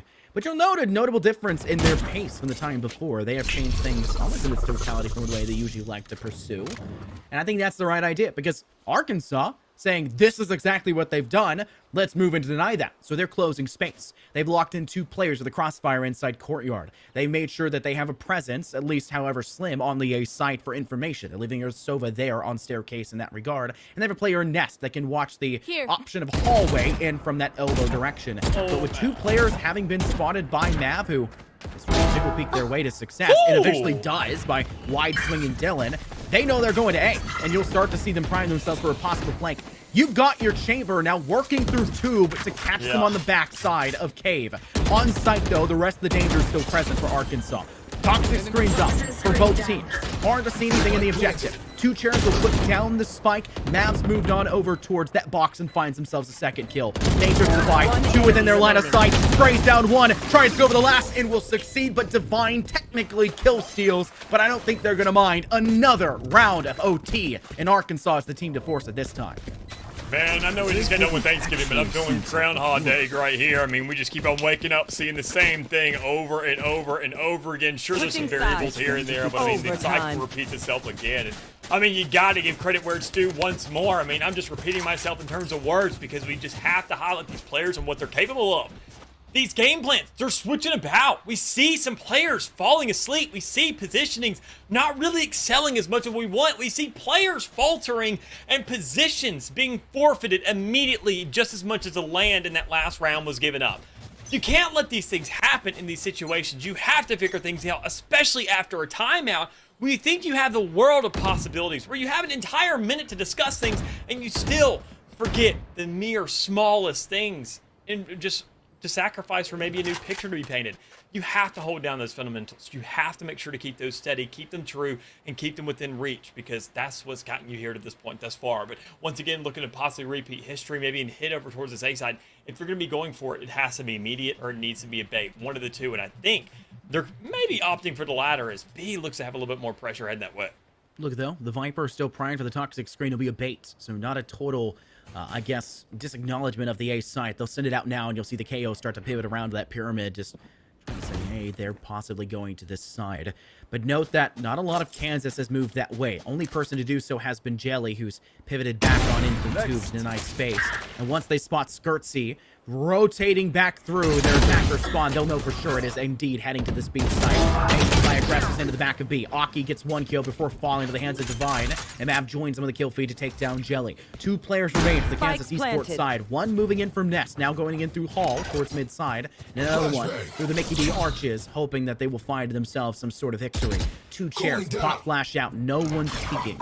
This could be a problem for them. Fragment primed, maybe to swing on over to the back of sight, but Dylan has spotted Mav, who's now forced to tailwind away over towards Cubby, and a pop flash tossed instead for the UR side. Give themselves a little bit of space. Mav will eventually fall, though, as crossfire is made. Divine cuts through Dylan, now giving them a man advantage, and 2 chairs has the disability of time against them. They won't even get the chance to fire back as Logan comes out the better KO. And OT first round of this, what feels like 30th OT, is Arkansas back in control. Get themselves underway, repeating history once more as they get themselves the attacking round to be expected after so much pressure that they found in this attacking side so far. They've now officially gotten more attacking rounds in overtime than they have during the actual regular game. So, I mean, it's showing that once you give them that time to adjust, give them that time to wake up and smell the roses, that they become somewhat of a professional, almost a flower shop owner in their own right. I mean, it's kind of impressive the way they made these adjustments and kept themselves relevant here. But, I mean, going forward now, Kansas is the ones who's on the back end. They found themselves one little opportunity, that one little open crept inside that window. But I mean, ever since, they just haven't really been finding these opportunities on this attacking side. And knowing that they've also stepped up to the plate. This is where they hit themselves a little bit of homers once again and again and again. It comes down to the defense, man. Because if they win this round, keep in mind, we go right back into it. We go right back to the 16-16. We go right back to possibly Arkansas winning themselves another round, and you're just playing ping pong at that point, and it's an everlasting game. So look for something different. Change the pacing again. Find something that still works. Make sure you get that first blood. Do not let Logan get a 3K, or this is all for nothing. Logan's in a bad spot, having to use a pop flash. You gotta go quick because they're getting rushed down into chairs. A little bit too quick for them. They'll pay the price in accordance as Logan will fall. That's one of the more dangerous players to keep an eye on. You called it before. Logan is extremely strong. Nav is rotated in, is now looking through window. You need help, and you've got a player 2 feet in front of you not helping you. Jelly's just having their best time of having trigger discipline. It's good for at least 1, but not 2. Time wasted at the very best. Arkansas, though, still making this one an even 2-on-2 until Aki can put their name on the board. And Dylan just secure themselves the victory. OT, loop-de-loop, back all over again. Switching sides. I know these players are maybe upset they had to get to this game 30 minutes late, but they're going to get to third map if it does come true 3 hours late by the end of this one, Dallas. Oh, man, what a game we have on our hands. Hey, I mean, I don't know about wages, but when it comes down to production too much, I just know that maybe players' their scholarship go by the hour as well. Maybe they're just out here grinding for that time, getting themselves a little bit extra when it comes around to it, saying, you know what? Now, we're filling our practice hour and our game hours for the week. So how's that, school board? Well, we're getting our money's worth right here, right now. We're keeping things chugging along. We're keeping it 16-16. And, I mean, hey, it may not stop here because, I mean, we got 32 collective rounds or 33rd guaranteed because, I mean, whoever wins this, they have to find themselves 2. We got to find 2 more after this, right? So, I mean, still looking at it, some more pressure towards the middle of the map. Instead, A and B isn't even hit right now. It's the middle of the map, looking for that pressure, looking for that divide, creating that border, and creating that split between the two. And that's exactly what they've done. Already find themselves Spike 1. But down even exchanges A. across the board until Aki has something to say about it. Now 4v3, Kansas with the lead. Kansas setting up defensively have been very nice, but Arkansas has flipped this one on its head multiple times. The problem lies that Divine gets flipped on their head instead. Now, laying on the ground, joining the other 2 that fell first. Logan needs to have the round of their life like they had, I think it was 9 rounds ago at this point, where they held on to that B site nearly by themselves with a 3K. Maybe what's required of them here and now, alongside their chamber to work with. A dink through the corner of Pyramid. And Logan, down seemingly A. when losing their eyes, that Lear maybe loses their mind as well as they cross 30 out into seconds the left. open, falling because of it. Hot flash in over shot, but it will not be the KO that secures the kills. Aki to get 3. And I also think that cements Aki with Switching 40 sides. kills so far. Match point. It is, in fact, the big 4-0 margin. What a game for this Reyna. And the same thing can be said for Matrixify. But I'm sorry to break it to you, no one remembers the losers, right? You gotta catch back up. The team that wins will be the one that's marked as being better. And both of these teams refusing to drop out here in the semifinal, and it's only map 1 now. I mean, it's almost comical to a certain extent, right? I mean, we've been here what feels like forever. We've been in this overtime as much as the actual game itself, I want to say. So the fact that it just keeps on going, and even then, maybe Arkansas go crazy. You're going crazy as it sounds. I mean, we just can't find ourselves a break. And honestly, Arkansas is one who has to look for one right now because they're the ones who've been pretty lackluster on this defensive end. And finally, you have to wait for a certain player to step up. You have to wait for somebody to go crazy. And Aki finally did that. Every single round has felt like somewhat of a team effort. But that round specifically felt different. And if you can keep the momentum going, let this player push on the side, get a first blood. It doesn't even have to be you. Just somebody take the shot. It's Dylan there to go ahead and get that first underway and get that spike control under on the side as Aki follows him almost immediately. You've got to cover your teammate, Matrixify, and because of that, they will fall. You will have to join him, lay waste to everyone around you. Just Mav, who had the worst start I think they would feel to this game in general, has since come back alive, but will now need to be quite literally perfect to recover, as it looks like Kansas will finally send us on out of quite literally, I think, the longest breeze I have ever seen. Shots connect by Aki. Kansas saying, swing it, my guy. We know you won it. You've already taken 40 to your name. Mark it as 42 in the end. The answer to life, the universe, and everything. Don't know how many people will get that reference, Dallas, but what a game. Breeze through and through, but it has to be a victor crowned, and Kansas scraped by. I think it was our 4th or 5th round of OT. Yeah, I'm pretty sure it comes down to the 16, so You know, we at least got 4. That was 5 overall, is what it came down to. It's outstanding because, I mean, keep in mind, that was just the first map. Casters don't do math, I understand that. But, I mean, that was just the first map. That's the best thing we can really ask for. As I mentioned it earlier, we go on to Ascent, we go into Icebox. These maps are going to get smaller and smaller and smaller and smaller, and these mistakes are going to be that much bigger and bigger and bigger. So, in something like Breeze, where it seemed like it's a very treacherous land, it's very large, you have to make the most of your canvas, it seemed like so much got done for only so little players having a brush or having to pick in that fight. I mean, keep in mind Matrix on the side of Arkansas. Keep in mind Aki on the side of Kansas, who, I mean, honestly, you say, obviously is the MVP, not only just sometimes where you say duelist because they got the most kills. This guy got the most kills in the lobby and darn near doubled every single one of his teammates. I mean, a 40 bomb on the field. You can't get that up. That he was the reason you found, probably 5 rounds right off the get-go. A man like that gave you an entire half to work with, and you still had to go into 5 OTs. You have to give props to him, and you have to give thanks as well. But all things considered, though, we still got a set coming up. We still got plenty more time on the way, and we still got possibly plenty more breaks because these teams are going to need it after the ringer that they just went through. So we'll catch you here coming up, and we'll catch you go ahead and meet you with some Ascent after this.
Dallas, sometimes we say blink and you will miss it. This was not one of those cases. Blink about 1,000 times. The game lasts so darn long.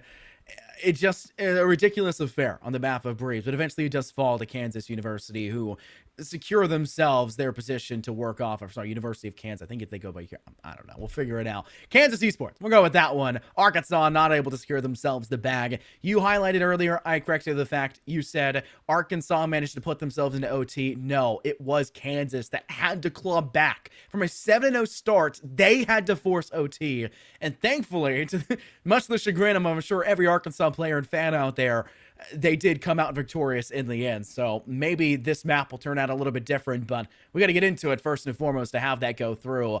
And no matter how much I would love to see an overtime again, Ascent tends to go one-sided when it gets to another half. Maybe we don't see it get so close. Maybe we do. It's still anyone's game, man.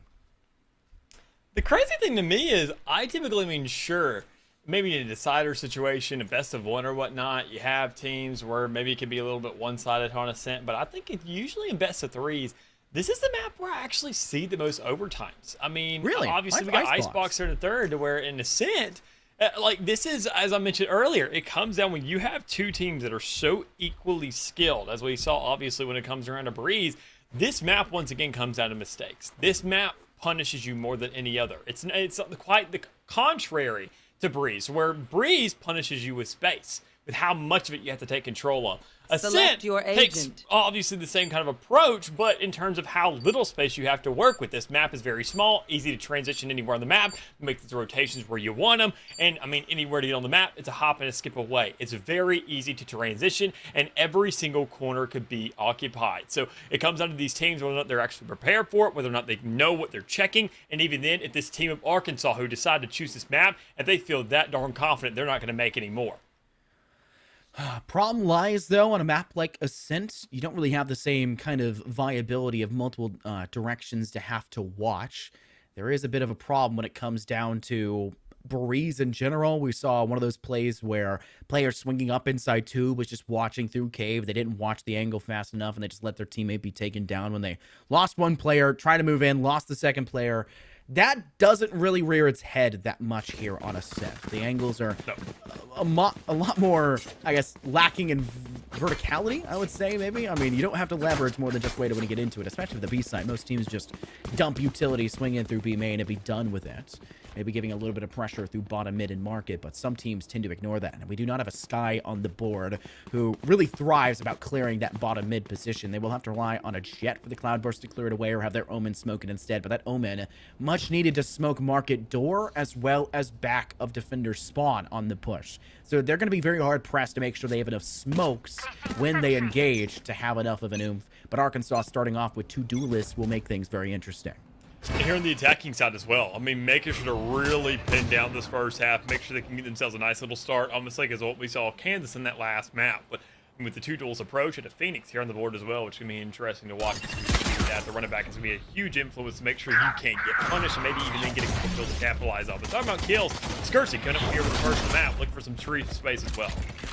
Aki looking in an interesting spot. Pull down that player, but three more around that door frame. We'll catch them off after the fact. Scursy going to complete for the kill, and Divine will join them on that One kill enemy feed. remaining. A double man advantage. Now garnered to planted. just a 2 difference as Jelly's been on quite a long flank. And with Spike going down, it's trying to work from here. Matrixicity is just looking inside the rock powder, but it will not matter. Divine flanks from glass, and you'll find yourself the victor of Arkansas on round 1 for the pistol. Hoping to start things off on the right foot, unlike they did on Breeze, where they went against a 7-0 start by the end of it. Yeah, looking for a little bit more to work with here. I mean, even already a first round underway for the likes of Arkansas. This is their map pick, so they have to wake up, and they got to have themselves a darn good start. So to get one to work with, a force to back it up as well, and even possibly some weapon purchases I'm expecting to come through. There it goes. I mean, these players, they're going to make sure to kind of keep it going as much as they can. Hold these close angles. Look for positioning in the middle of the map. Looking for pressure where they can really start to excel with it. Or, I mean, oddly enough, hold down the entirety of A and push out into spawn, giving up B, which is something I got to say I've never seen before. Matrixify quickly pushing in alongside Logan. Pop flash, unfortunately Logan, the only one really tapped by it in time. But look at the presence we see from that Arkansas side. The site totally given up by Kansas. A very interesting way Spike for them to go planted. now for the post point is they'll have to move into the range advantage that is there for Arkansas after they took that first pistol round win. Spectre killed good for at least one. Divine staying inside Cubby. Hopefully their Omen can cover them with the crossfire well enough. Mav will need to escape quickly. Thankfully the tailwind's still there. Don't really want to drop that Spectre this early. Jelly does get themselves a Last nice player kick from that standing. market door frame. Now they're the only player remaining. 1 HP in a dream, and it turns to the nightmare as their body falls cold to the floorboard and market. The only one player lost there in the Let's go meantime kill out of them all the Jets. again. You're not really too concerned for results when it comes down to Arkansas getting themselves another round underway, but even then choking up the money of these players of Kansas. We did see an investment of whether it comes down to utility, an armor, a frenzy, whatever it may be. It's starting to really bite them right now as you see that Aki and Cheeto only have themselves those half homers to play with, which once again, keep in mind earlier in that first map where we saw Arkansas being the ones going for those purchases, kind of choking themselves up a little bit, and they had the rifles to play with. And we saw 3Ks with Spectres. We saw players just getting knocked down by a rifle forced out in the second round. Not present here, but still having that influence. And when you go ahead and consider how small this map is, these Spectres become that much stronger to make sure to make a play like that again. Arkansas now making their way through courtyard. That's one of the more important factors when it comes down to this third round, with the fact that you know Kansas have rifles in their hands. So you need to play to an angle where you can quickly close that gap with your Spike down SMGs. A. And while we did see Crazy Cheeto in a bit of a rough spot, they do still come out victorious, overloaded despite being 0 vision denied at the retreat, as well as any sort of to cover their angle because you can't have any abilities. They do get onto site fairly quickly, and with an even man, well, count for the time being, they do find themselves with an even frag on site when it comes down to it. Though a marshal in hand may not spell and work wonders for the Arkansas side, at least Kansas has lost 2 players, now making it so that the return of investment for the round, even with a victory, will hurt them inevitably in the end. They'll toss a hunt on over the top. This one will be cleared fairly quickly by Matrix. A fire prowler over the top that will tag them. Now you're gonna have to quickly jump down. They have to close that distance. Matrix knows that. They'll come back victorious over Jelly. Aki One down below enemy gets remaining. 2, and now Aki's left by themselves in the 1v1. They'll tap down the spike, hoping that it's enough space. Both players tailwinding. An interesting engagement, and now Aki will be forced to step back on over to it. Classic in hand, can't flick in time. Despite the 15 HP on Mav, it will be a 3-0 start for Arkansas to turn this game on its head, breaking the mold of Valorant. Uh-oh, I wouldn't say breaking the mold, almost PTSD is what I would call it, considering that last map that we had. I mean, honestly, once again, these rounds, these 3-0 starts where we see these players going for these forces, taking sacrifices in the next round, and even then, I talked about that close quarters ballistics that you're seeing really getting highlighted in this round specifically and coming out on top. Sure, you had to see a little more exchanges. Sure, you didn't see one player, oh my goodness, getting a 3K with a Spectre, but you still saw that damage going in the direction of Arkansas, obviously, and being able to be manipulated. You now see a little bit of a chokehold occurring, not too much to work with, and obviously, I mean, a running back to play with as well. Plenty of ultimates. They don't have to invest all of them, but they do have to make 2 chairs is on the outside. Check your corners, people. You've got to run it back. Why are you not just diving deep into sight, of goodness sake? Like, you have free life. Clear it in its totality. You're like a Sova drone, but better. Like having a Tasmanian tiger for your side, but better because you can kill. You got to be a bit more effective off the back of that one. Aki, not effective here, though.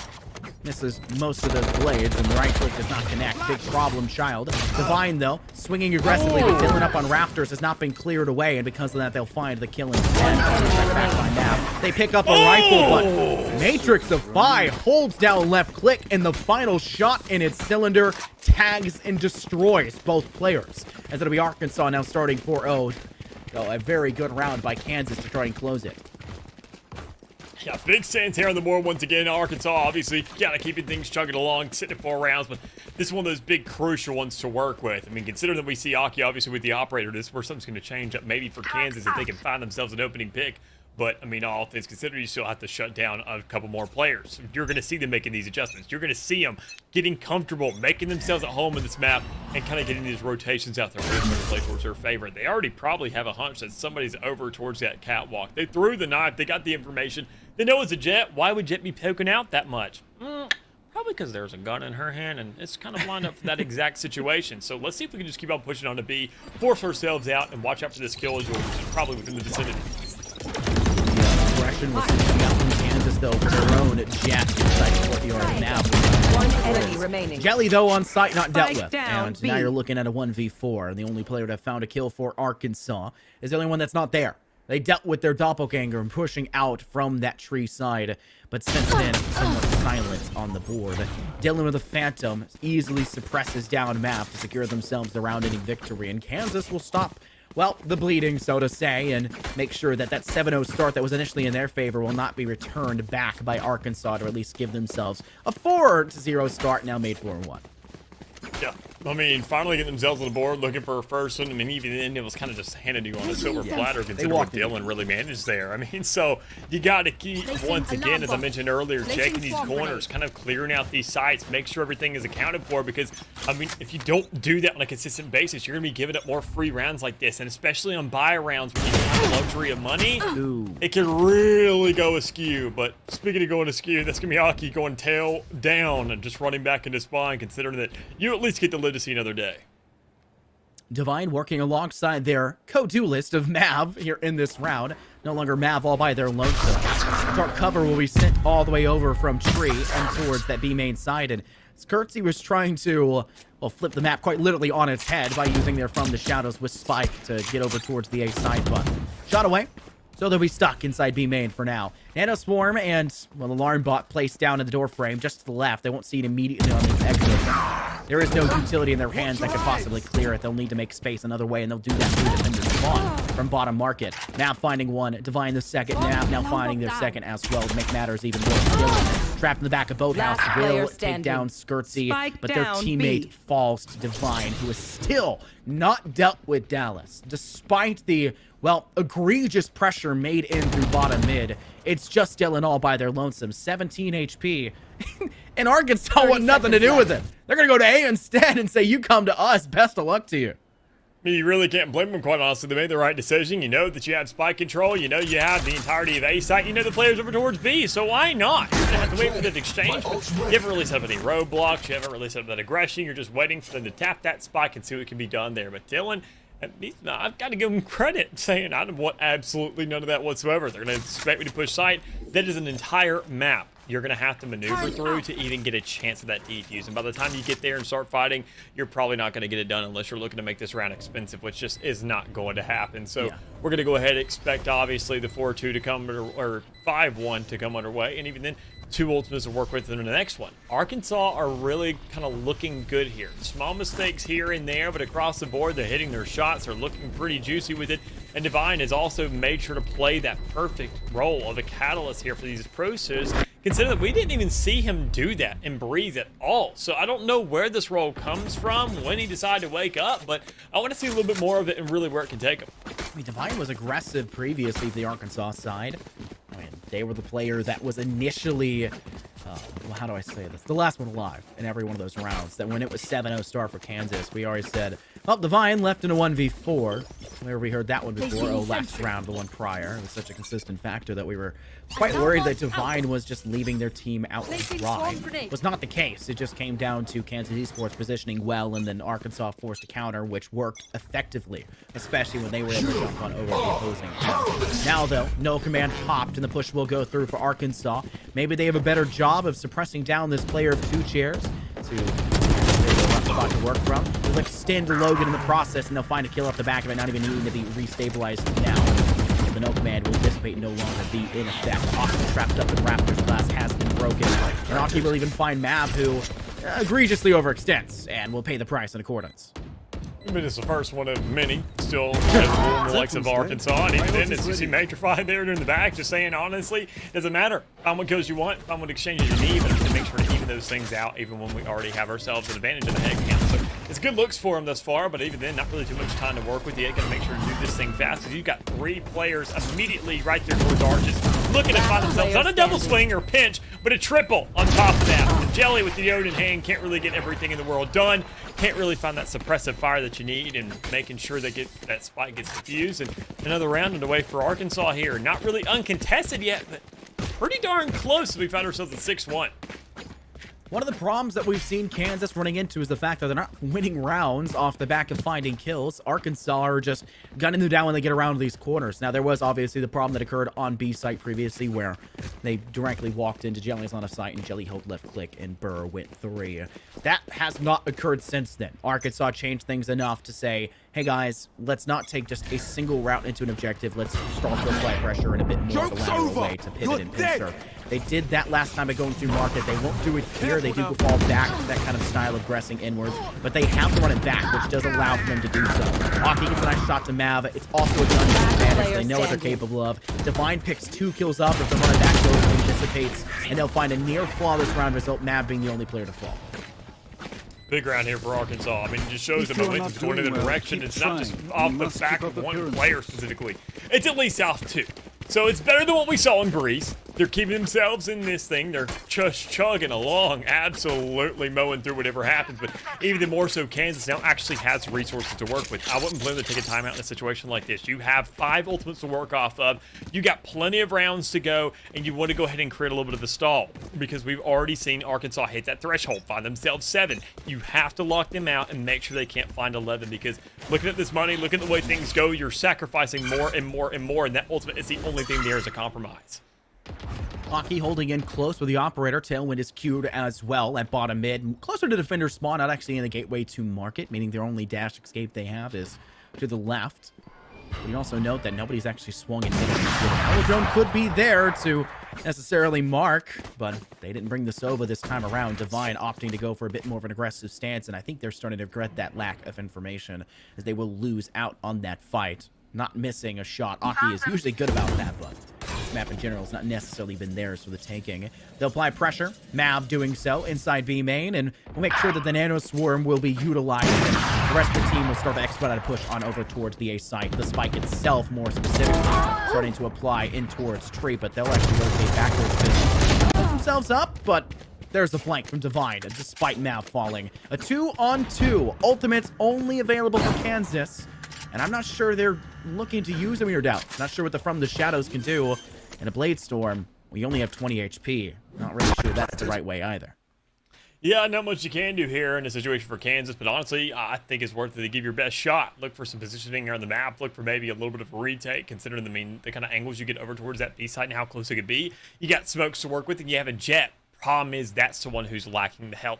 Doesn't have much to work with. They got to find ourselves. Oh, here we go. Welcome back. But I mean, as we already cut through the 2-1, I mean, I mentioned the kind of health deficit there. It doesn't really matter too much when you got over 150 when you combine the 2 health pools of each player. But you got one in the back. Divine looking for the shots. Can find a place on somebody when you only need one.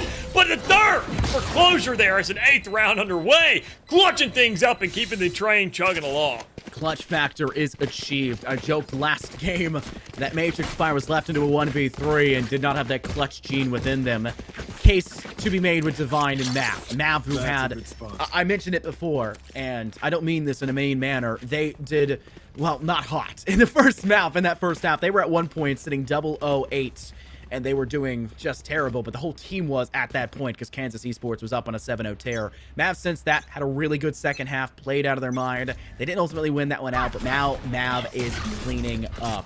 Ascent, their proving ground, looking much better. And alongside Divine, who's changed away, we were questioning whether or not them switching from Sova to the Phoenix was going to matter on Ascent. It has. Them being together, they feel unstoppable. Phoenix to go in for information on the run it back, as well as being able to heal themselves up when the fight gets rough. The Tailwind to engage quickly, as well as having the Duelist follow up behind a Phoenix. That works together so well that Arkansas have been able to strive ahead off the back of almost entirely just that. So they did lose Mav here. Matrix takes all that pressure that boiled up and removes the chances of it as he finds too quickly. Big stands there. Arkansas looking just as good as they did previously. The problem is Cheeto's looking better than ever, but it's just not enough. The 3K to match Divine in that last round creates a little bit of retaliation. It creates a little bit of a shaky situation, but still nonetheless for them to come out triumphant there in the end.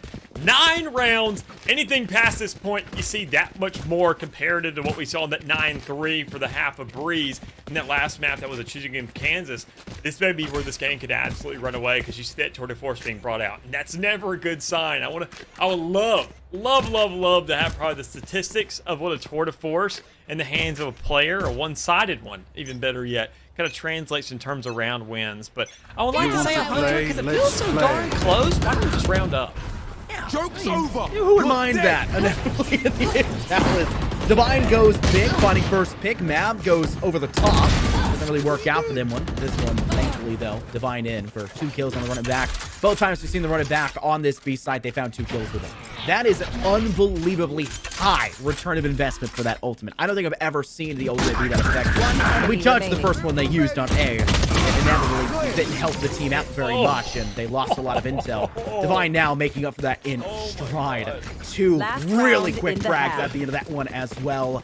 And a 7-0 start for Kansas. Last map returned fire with a 10-1 stat line with just 1 round left in the half. Arkansas. What a game, Dallas. I mean, you'd like to go ahead and be like, man, this guy's looking like Aki right now. Now he's looking much better. much better. I mean, we had, keep in mind, like 40 rounds in Breeze. So sure, I mean, per 10 rounds, get yourself 4, that's going to work. But I mean, the ratios worked out in Aki's favor with how many rounds there were in Breeze. We're only 11 in, and this man is just going through the entirety of a team again and again and again. And you can tell he's just not slowing down. For some reason, it's like he doesn't have a moving penalty on his crosshairs. You can see Matt once again opening up the round, looking to push on the site. No command to back it up. Why not? What utility? None of it's on the field because we're just flooding in. Man, Logan now finding themselves Dylan. A 2-player deficit for Kansas Esports as they have to return back into this round. Still having their Omen.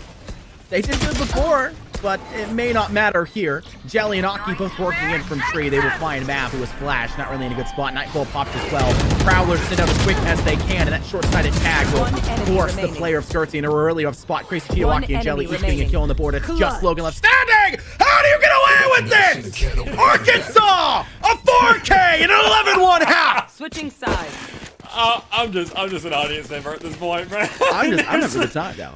I'm feeling great. This is interesting. I mean, I'm no Arkansas fan, but good God, this brings us to a 1-1 in the series. I'm all for it. But I mean, good God. What are these players on? Where was this in Breeze? I mean, sure, you and I made the joke off camera that you had 2 entire scrim maps worth of rounds there in Breeze to start feeling yourself. But man, I don't know what they took during this, 2-minute break it felt like. They must have charged up the mice or gotten something new. Big Brother's here. Heck, they even got an entire family now. We're granddads out here just absolutely fragging. Oh my goodness. This looks like the Arkansas football team that just lost to LSU and then whooped Ole Miss like right after the fact. Like, it's literally what this turned into, right? Like, this looks like a 40-point disparity in a football match. Arkansas are just ahead of the game. Mav swings in, gets first blood, though they do pay the price with their life. Another chamber. Rendezvous not omnipotent, but it seems like it at every turn Arkansas can be when they put their mind down to it. Logan is fall. Divine, though, off the back of a curveball, takes down Dylan and survives. That's a fact. Honestly, thought they would be punished, but they aren't. They do get a second kill, and their life is, well, seemingly good for the time being. Make's by now, though, the only one left standing. It is a 2-on-1, very doable. We'll need to reload the classic to do so. A Handhunter in hand, though. Break glass debate, but I don't think 2 chairs is seemingly falling for it just yet. Flick not there. 2 chairs gets the kill, and Kansas will quite literally stop the hemorrhaging for the time being. But, I mean, they got to be perfect for this half downs. I mean, hey, 11-1 curse. Not the first time we've ever seen it. But, I mean... You're not just saying that with the most literal voice I've ever heard you bring out. I mean, but still, though. I mean, obviously, this is a good start. This is what they need. I mean, it might as well not be a match point for the entirety of the half. But, I mean, all things considered, you're keeping it still within a little bit of a leeway. I mean, if you get yourself a couple rounds and you get yourself maybe a little bit of a mess, trip over shoelaces, you have a little bit of time to make sure to pick yourself back up and look for that recovery point. So, I mean, this is a good stance for them. They get the Spectres to work with. If they can play just as perfectly almost in that third round, they're going to look good. But it also comes down to Mav, who's actually forcing out this Marshall. This may be something that really sets these players back and they look to get overzealous in some of these approaches. Two chairs with the right idea. 0 point to flush Mav out, and they know that they've tagged them. They just need to finish the job. And the tailwind was most definitely cued. 0 point, though, not going off in time, and Mav will just barely make the great escape. But it will still be a kill in favor of Kansas Esports, as eventually Aki does remove Logan from the equation, giving them that man advantage. And I'll swing on over towards that A side instead. 2 players primed at arches. In fact, Logan was sitting inside Winery of all places. Very interesting. Maybe trying to use that classic Sheriff to their advantage. Chillamo looking to swing out, following off the back there of Aki. Now gonna hopefully retreat as fast as they can, because they're already low on HP. Matrix Fire will fall to one. Aki will complete the kill on a map from just moments prior. That's a 3K to them. The Jets popping off here in this one. But Divine, always to be appreciated. Able to find at least one, looking for 2, but 2 players suppress them quickly. That denies the possibility of an ace in. Skirtsy! 1-2, looking for more. A 1v2 at this time. Swings through that, missed the next shot, and Crazy Cheeto will be allowed to swing backwards for the time being. 10 HP, 2 shots in the Sheriff. And it needs to hit both of these if they want to survive, but it will be denied. Jelly, saving grace for the side of the Kansas Esports team, but a costly second round as they only had 2 players surviving.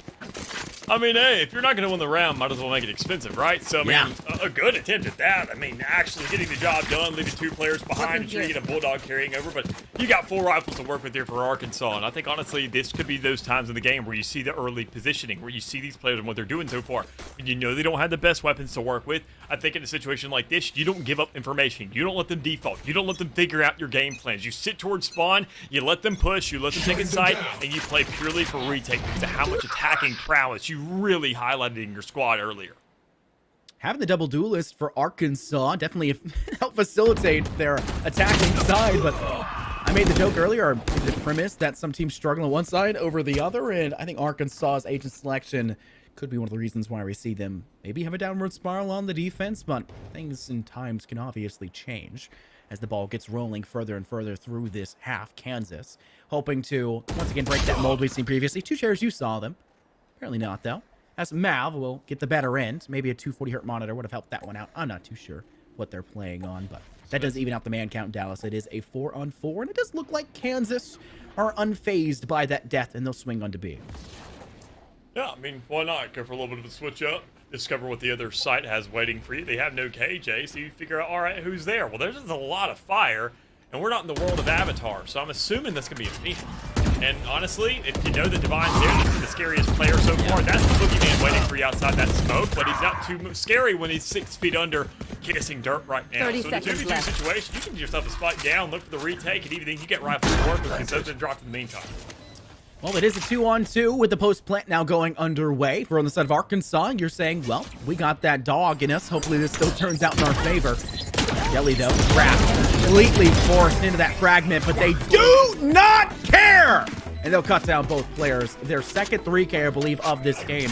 That one a lot more impressive than the first one that happened in their first round win on round 5. But, you know, statistically, Jelly has been the top fragger for their side, but they are definitely no Mav and no Divine.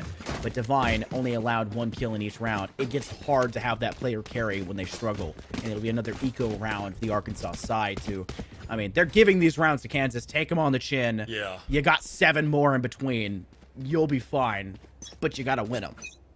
Yeah, and that's always what it comes down to with these double duelist setups. And we talked about it just not really too long ago. I mean, maybe 2 rounds, kind of going ahead and hinting at what could be happening in this half if we do see a downward spiral. If we do see a lot of these rounds being lost and what it could really be attributed to. And it's going to be that double duelist. If you don't play aggressive and find some initial picks and look crazy with it, like you see Mav trying to do, getting all the way into spawn, Ooh.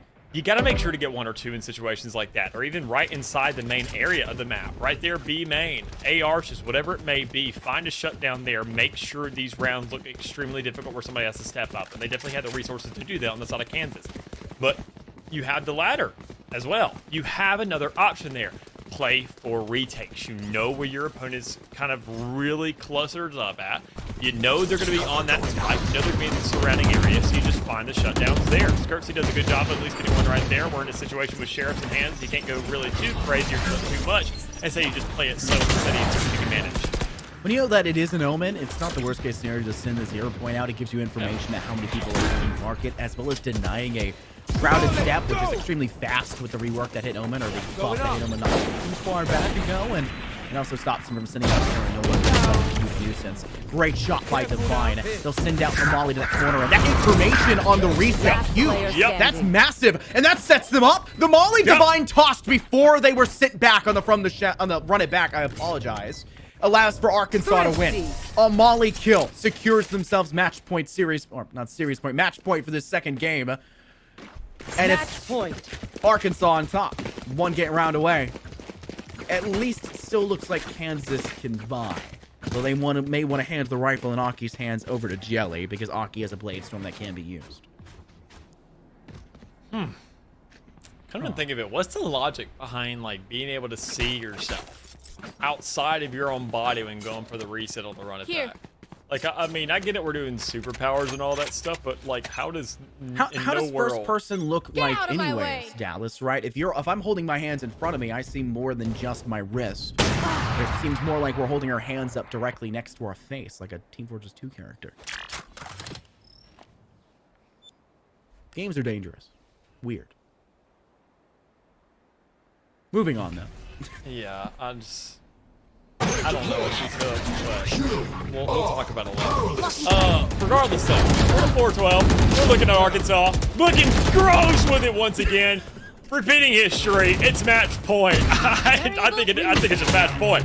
I mean, look at how they dominated this game this far. Dylan's gonna have to go crazy or take 2 chairs up, and sorry, but 2 chairs, that's just enough to go ahead and make KJ and KO sit down.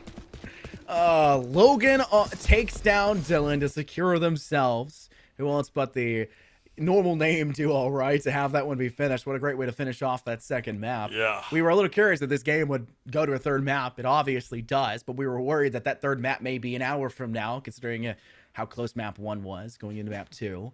And if I'm a Kansas University side, yeah, check the watch. If I'm a Kansas University side right now, I'm thinking, well, yeah, that's their map pip.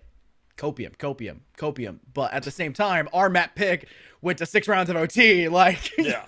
Copium the other way. You may want to start questioning things that could be dangerous. And Arkansas got away with it on this one by far. It just got out of your hands. Like, that cannot happen.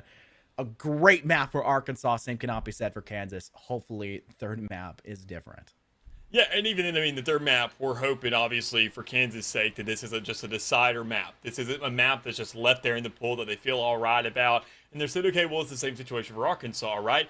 This is hopefully a map that you kind of actually take care of, that you've actually planned out a little bit. One of these situations where you can't take map picks and bans for granted, that you're hoping that that decider map, if it does get around to it, that where you kind of sack that second map and things don't work out too well, and you say, well, at least we have ice spots, because somehow that's our secondary pick when it comes around to map pool. So that's our second best map right behind Breeze. And that's the problem if you're choosing that as your first pick. And we saw what happened in Breeze. You just got to say it's unfortunate circumstances. And you just keep on going to the next. So Icebox can be a very, very tricky little minefield to maneuver. But I mean, 1-1 regardless, whoever takes it, they have the entirety of it and they're going to Grants. Yeah, it's going to be very interesting to see how that one goes down. Obviously, Kansas University, they entered that second half there on Ascent with their scoreline, matching the series scoreline for them. 1 series, 1 round going into the second half. Wasn't a good look for them. Much like you would use timeouts, which Arkansas was the better team about on map 1, and I think that was one of the reasons why they completed that comeback. This break can act as a timeout. So we'll go ahead and let them get to that straight out in the fans as well to get some water and maybe to DM your friend on the team saying, hey, what's going on? Get better, dude. And then hopefully they'll play in for the next one. We'll see you guys for that third map when it's ready.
there were more rounds of OT in map 1 than rounds won by the Kansas University side on that last map of Ascent, but the scoreline for the series is 1-1, and they have to meet to come out the victor and make it to the finals to determine who will be facing off against number 1 seeded Park University, who did take their W over that Houston Scarlet side in a 2-0 fashion. This one, not 2-0.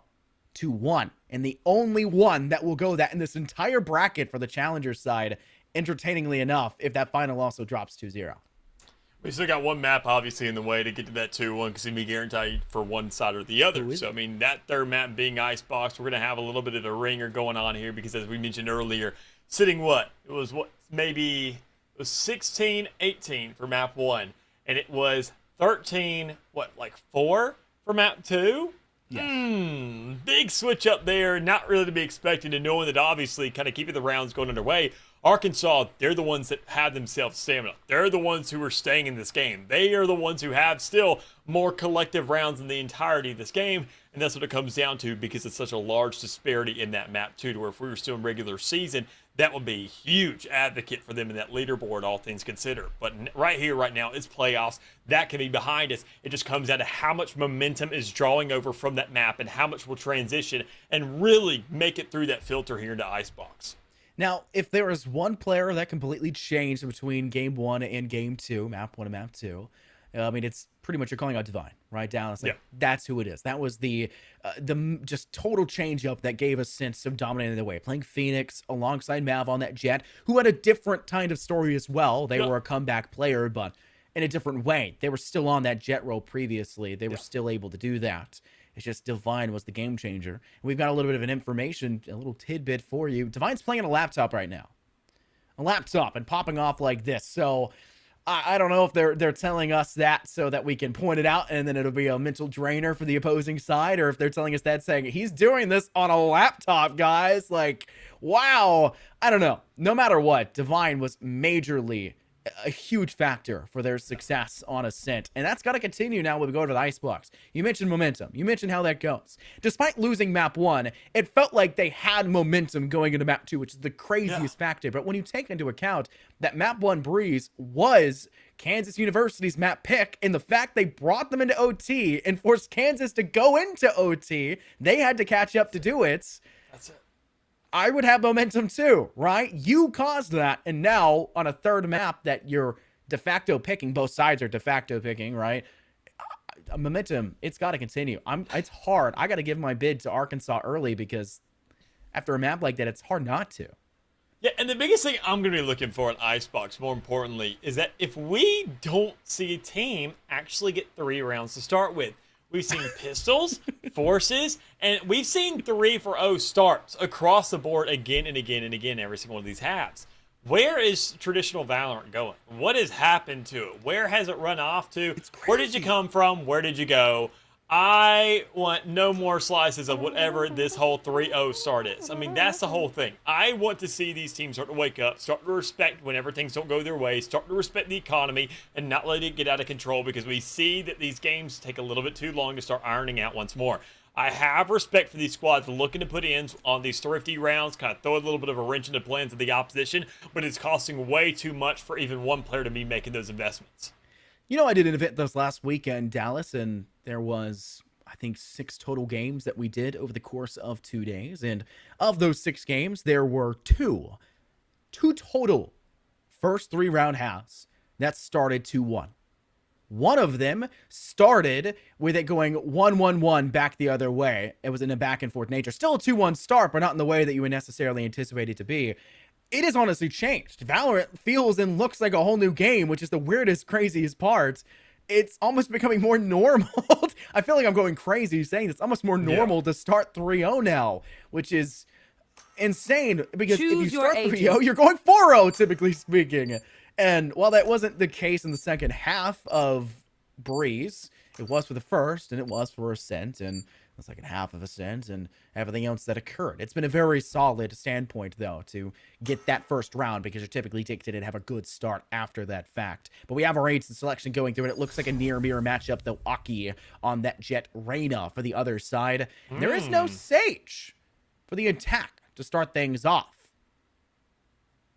Yeah, a little odd, I got to say, considering the Minaki was the one that we saw going off on that rain and decided to actually forfeit that for the positioning, and then, more importantly, the agent, that we didn't really see him go crazy within that last map of Ascent.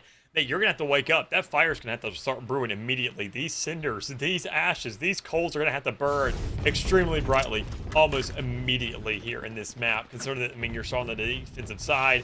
Jet doesn't have as much prowess, and either when she does, it's purely because you can kind of attribute to that usually being in the hands of an operator. So that's something that we could kind of maybe come alive here, but Matrix, obviously going back to that chamber, looking obviously maybe like the same player that we saw on Breeze. This kind of works into Arkansas's favor, at least in considering the kind of play styles that we've seen out of these teams and these players and the agents and where they look comfortable. It may really start to back itself up again, especially considering Divine's on that Reyna. I love you mentioning Matrixify as well. They were paramount to the few early stringling rounds that Arkansas was able to take on Breeze. And it's not like they fell back on Ascent. They were still exceptionally well. They were the flanking player. They took map control. They guaranteed space. Great with by Mav there. Tag shot onto the opposing player, Vaki. They just got their valor stolen, so to say, by Divine and Mav that stepped up big in return. Matrix is going to do great here. It's hard to deny that. And they'll start off really well by what could have been a collateral, but it isn't. First blood, then a second after the fact. They do lose one player in the process, they're KO, but now they're set up in a 4v2. In the pistol round, where Dylan already gets their head tagged by a ghost, they'll be cleaned up by Matrixify, who, well, we say their name, and they really want to make sure it's done, but Divine steals the possibility of a 4K. Still, wonderful round for Arkansas. Yeah, and very swift, very fast at that as well. I mean, we already got ahead and gave those teams, more specifically Arkansas, talked about momentum and how much of that's going to carry over. I never really talked about them physically. I always talk it as more of a little bit of a mental shift. But right there, good God, it actually was physical. They made sure that round was just as fast as any other, is what we saw on the attacking side. And Ascent, and they're making sure to keep that going along. If these rounds happen so fast, and they make sure these hits are executed so quickly and swiftly, that you can't really learn much from these approaches. You can't learn anything from these rounds. You can't learn anything about Arkansas's doing, and especially when they decide to slow things down, Kansas is just kind of left like they're in a horror movie, waiting in a corner, tucking themselves away inside of a locker, waiting to see where the monster comes from next. Well, hopefully it's not under the bed, and have it ask your friends to check. We'll have to see whether or not. Nightmares are a problem, and, well, this one's looking like a dream scenario for the side of Arkansas, who are given the site up for free.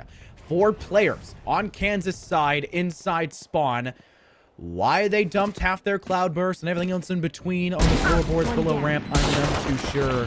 They're having fun with it for now, but Arkansas start off with first bullet now, finding a good click. Doesn't get a second for a while, but eventually will secure onto Dylan. Matrixify takes down Aki, and looks like the only blood was going to be Aki finding that kill, but it will in fact allow Crazy Cheeto to have that flanking player who was sitting in a hut the entire time, Dallas. Right below it, I guess I should say, more towards kitchen. They're waiting for the rest of the team to aggress, so that they make it be the Matrixify of their own squad, but cut short. Only 1 kill to their name. Yeah, a little bit odd there. I mean, still, obviously we were expecting a player to die out of that Marshall. Didn't really expect, more likely, that Mav would just be holding that thing down, looking for these close angles, not really playing to his own strengths, but still, knowing that you lost a player in the meantime, you're not worried about it, knowing you still have the majority. But this map still, A site, Spectres in hand, this is going to be where the hit can really go underway. This can be the place where you find success, because, let's keep in mind, B will not really treat you all that well if you don't have something long range like a Vandal or Vandal to work with. And already, look at the Vandal, Kozaki puts one in hand. They really haven't fighting too much, but still, finally resulting in something with an immediate exchange of 3 from Crazy Cheeto, and a round away with 4 alive for Kansas, and a Viper's pit to play with as well. Well, the reflex is not necessarily there for Arkansas in that round. Maybe the cold environment of iceboxes, well, causing him to quiver and shake. That could be the issue. But when Aki, he gets a body shot into 1, and the whole team doesn't instantly turn to say man behind sitting close, there could be a problem in the side of Arkansas's communication. Hopefully they key that one in if you are an Arkansas fan. If you're a Kansas fan, you're praying they don't. You want to make sure that the Arkansas that was there on Ascent is not present whatsoever here, but another point to make out. 2-1, and a correct 2-1 in this map on Icebox for the first half. Very happy to see that not everything has gone out the window when it comes to the consistency of Valorant. Well, that Viper's pit we alluded to earlier, full effect right here, right now, and at the perfect time, and when you need it the most. I mean, in a rifle round, we're going to see actually Arkansas has themselves a little bit of an answer prepared inside their hands. They're not going to hit the shot necessary to really keep that thing going as Kansas does the first blood inevitably. So it's a good look. Arkansas, they can have rotated anytime they want, but when you got a sheriff, at least for some of these players, you look for the close quarter combats. You look for these players that are overextending. Look for the opportunities, and one finally presents itself, and you get yourself a rifle to capitalize on it. Math holding steady. Maybe. That elbow. They're not extending for the gut. Why? Why? Kersey, though, will down fall. A. Dylan making sure of it. One enemy remaining. Still, 2 chairs done. Finding another head off the body of Matrix is by, and it leaves just Mav left standing. You cannot be making these errors. They have a Phantom, though, but they should have pulled it out way sooner. A team ace, Jellyfun on the last kill, and Kansas will make sure they solidify 2-2 to even things up. Yeah, big stands here. I mean, Kansas waking up, getting themselves in some answers, I mean, that are very, very critical after Arkansas's strong little start. And we actually saw the game and this entire map so far go underway looking normal to a certain extent. Going 2 for 1, then we see the follow-up. Now we see teams start trying to iron themselves out maybe. This one to obviously be expected to lose on the side of Arkansas, that this is where you can finally say, honestly, if we throw a wrench in the plans right now, is that much more impactful. When you see this economy starting to iron out, when you see these streaks starting to go underway, you actually have something to shut down instead of a win-loss, win-loss. So can you find a first blood though? Can you take a reach in the corner? Can you expect hockey there in that corner? Answers that you really answer when you see that already 2 kills underway. It's a 2v4 situation. Can't really get much done, and Skersey has something to say about that. Well, alleviate some of the concerns that could have been Last present. player 2 standing. flanking spots, though, and Nav is just caught out. There's not much to work off of. Crazy Cheeto, who saw, I guess, flares of pizzazz on the first map of Breeze, has seemingly come into their own skin here. 8-3. Meanwhile, the Aki that we were curious about previously, who did amazing on map 1, lacking on map 2, and is at least second top fragger, tied with the top frag of Matrix of 5 for the opposing side. It is still only the first few remnants, the first few rounds here on Icebox, but I think we need to see some sort of separation for those top dogs at some sooner point rather than later, because that was when we saw Aki devastate early in the game for Kansas on Breeze. That's when we saw Matrix, if I have to catch up, to then allow for the second map to go in favor of Divine and, of course, map. They need those top dogs to set the tempo, set the pace for the later stages of these rounds. And to start things off for Arkansas, when they finally have weapons back in their hands, a no command in a swing towards the B site where sadly, Welcome to they're not really anyone my actively world. defending it, and they already used an old antibiotic spin now after that. Well, you get something possibly out of it. Buy enough time to maybe get that spike down, kind of play off of that, look for the edge, and then just kind of play Spike off those audible planted. cues. But so far, you've seen a player already fall towards, obviously, I mean, Jason there in the back. I mean, Logan can't really do too much, but now in a 4v4, equalized, equilibrium coming through until finally Aki in the back with the operator. Just use that Viper pit. Do not do anything else. Play for that cover. Utilize those best you can, because the smoke that will never go away unless you just stay inside and get snuffed out almost immediately. This is a man advantage heavily in favor now for Kansas. Last Divine's player able to take standing. down 2 carries, but now all by yourself. Close affair. But a no command for no command, and honestly, Kansas's was much more effective in total regard as, I mean, Arkansas, right idea. You pop it early to create space to quickly get engaged onto a site. We see that a lot in Ascent, Dallas, where you pop it to extend into A main. We only saw that come out once. And thankfully for Arkansas, they managed to get a pick off the back of it, which inevitably leads them to the round win. But too many times you see the player either not get any impact because they've given up the site, or they get instantaneously DVNO'd to the floorboards and have to await to either be picked up or left by their teammates because it's too precarious to go back for it. But it is a round won by Kansas, and Arkansas are another spot where they could save, but they can force 3 rifles, and they can let the Bladestorm and You want to Tornado play? Let's play.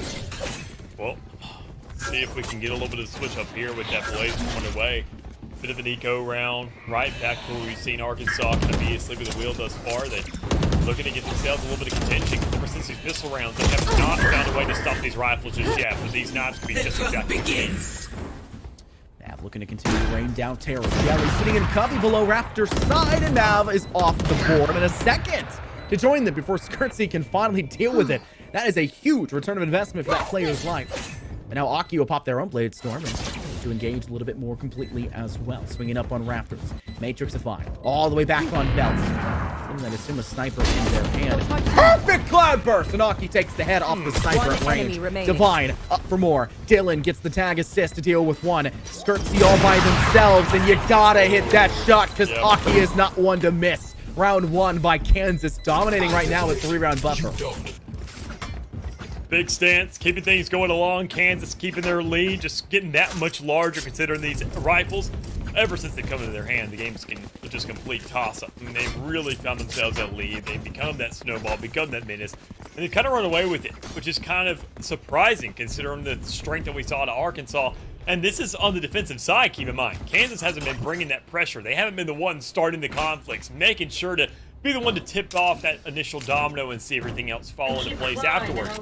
They've been the ones just completely playing reactionary and doing a better job at it. Finding better opportunities, hitting more shots. You can't let this thing really get out of control considering the game that we've seen thus far. And Aki, a missed shot underway, man, could have really hit the point there on what I was saying, but still, you got more than enough time to still make something happen.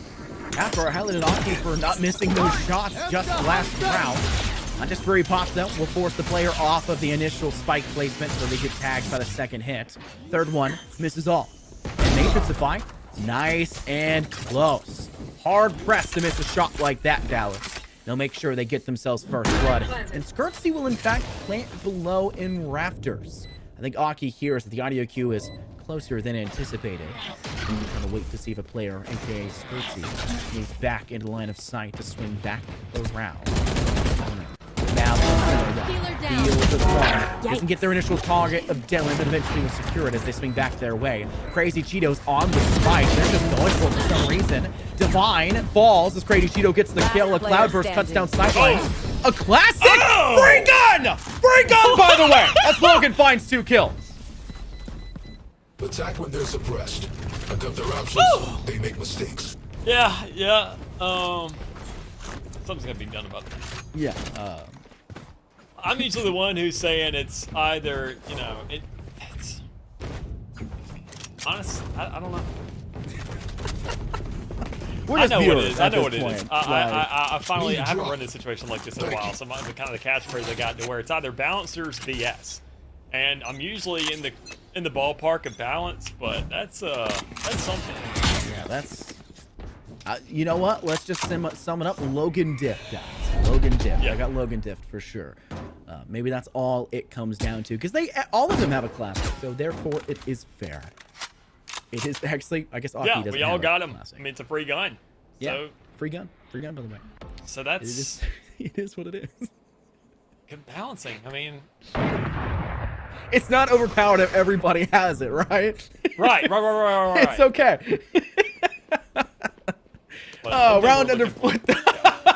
We're looking for it. We know the transition's going underway. We know these players are dropping. We know that Dylan's the one getting to go ahead and result in that first blood. So we just got to see what can be done with it. We know the players are going up towards the A side. The operator there towards the back of the map. Aki can't hit that, sadly. But still, Cheeto's on the outside looking for a very quick exchange. It's 3v3. Sight's looking to get that spike planted on it. And that's exactly what's going to happen is the exchange and the transition across the map. The rotation comes on the way for a retake. That's 2 times now that Aki's missed a very important shot that would have primed the Kansas side into a bit more of a populous position when it comes to the retake. Now no longer available. Just 2 players remaining as their shot does connect. Make that 3. 2 Chairs says we're investing. Oh, never mind. Divine gets them off right off the fact. And now it's just going to be up to the one-man front of 2 Chairs, whose position is known because I just used the resurrection. And the tracers, they're firing, evident as well. As you see, once on your screen, you do have a player up inside of 2. Skirtsy, watching from the below side. They've got 1 for each angle. They get to their line of sight, and it's an easy tear down from that point onwards as Arkansas find now 2 in a row to clap back up a little bit closer, just 1 round bickering between these 2 sides.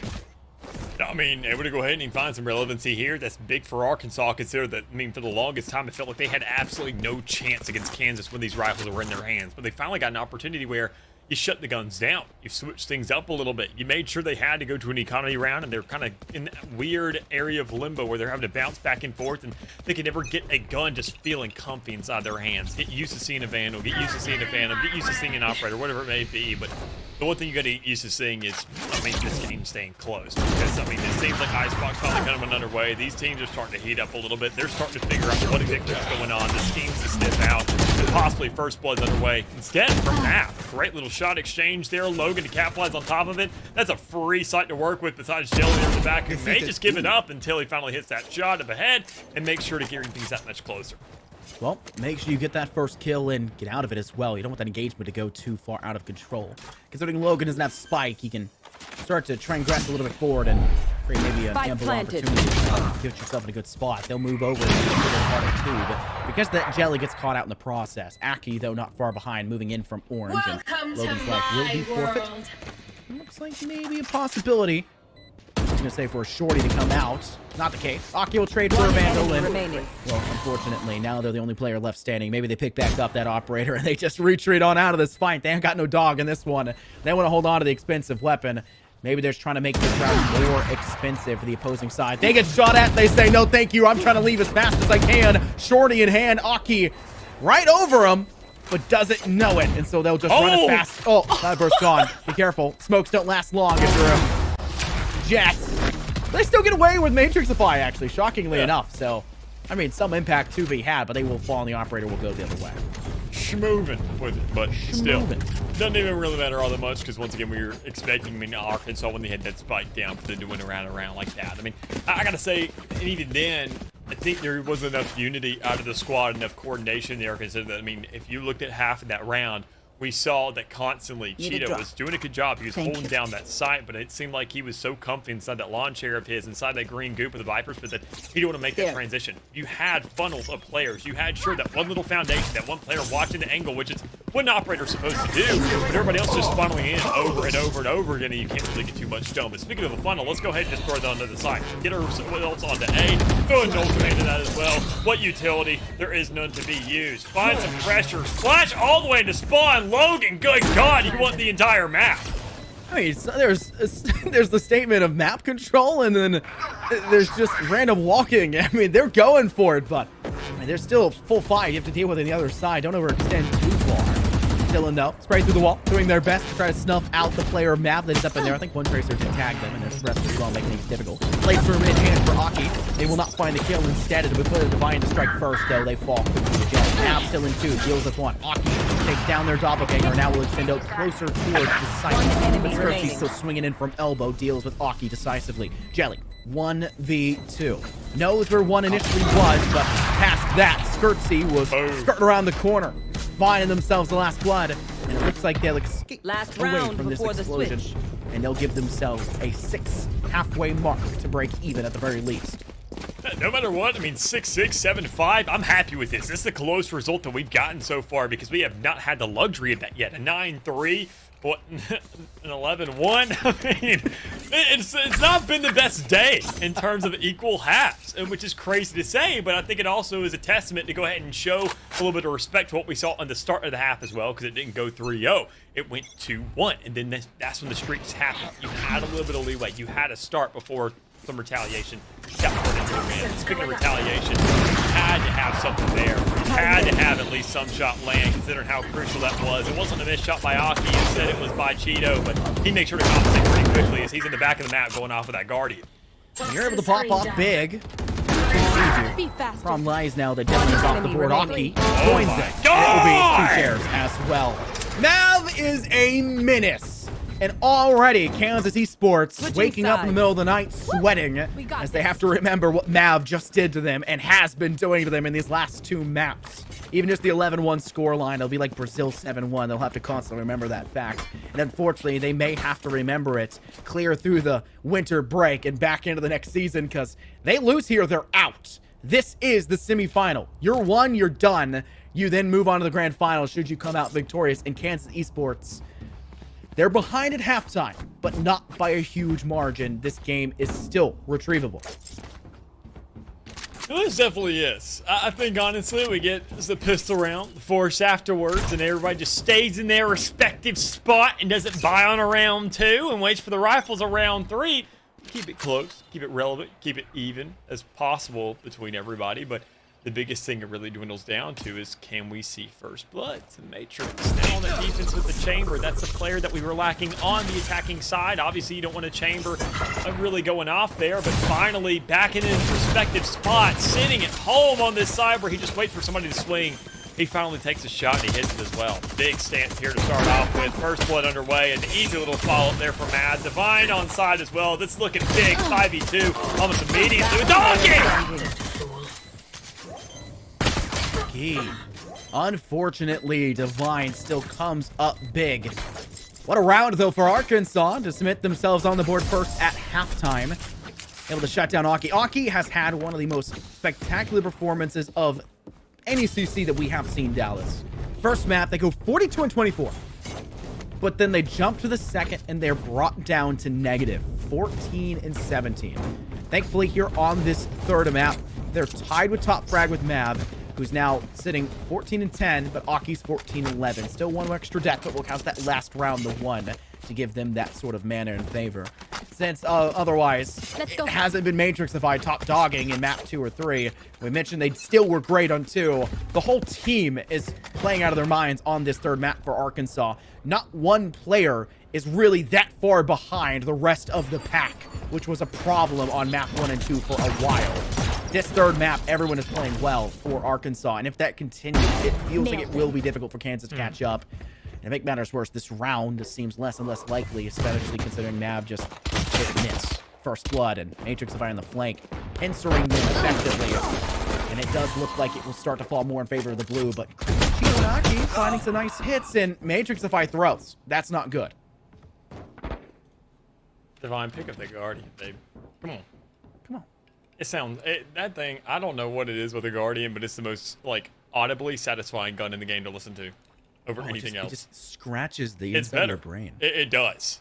It's like, it doesn't matter what scan you got, whatever. I mean, Tour de Force, that's great and all, but it means, like, this audible is louder than the actual, like, kill tone, so you don't really get too much of it until the ace happens, obviously, but, I mean, it's just outstanding. But regardless, so one thing that could also be outstanding is the spike. 30 seconds left. Arkansas, they obviously got to play defense. They have the better guns to work with, but Kansas, they are playing a little bit of a risky game here, really trying to get those nooks and Spike crannies. planted. Barrier will be placed, but Divine says, hey, there's One a nice little enemy stairwell remaining. right here for me to walk on up to it. They'll get both of them in the process. That just made things easier for Divine. A very unfortunate spot for that barrier orb. Maybe would have been smarter to cut off screens instead, but, you know, we're omnipotent here in this third-person view, having the observer do everything for us. There's awesome to the fact of it. They, not so much. They'll have to see it in their VOD review. Arkansas take this round, though a narrow margin at best. 2 players surviving for the pistol. Now they'll have the question, do they force for 3? Or do they just deal with the fact they're more likely they're not going to lose this one? Well, I think it comes down to right here, right now, if you can have the answer ready. Because, I mean, considering that first half, that's what we saw. That's where Kansas started going a little bit of a spree there to get themselves some rounds on the board and kind of have themselves a point of contention. Because once they get the rifles, they become a different team. We've seen that time and time again. I mean, even then, during map 1, we didn't get too much of a taste of that. Because keep in mind, Aki forced a rifle in round 2.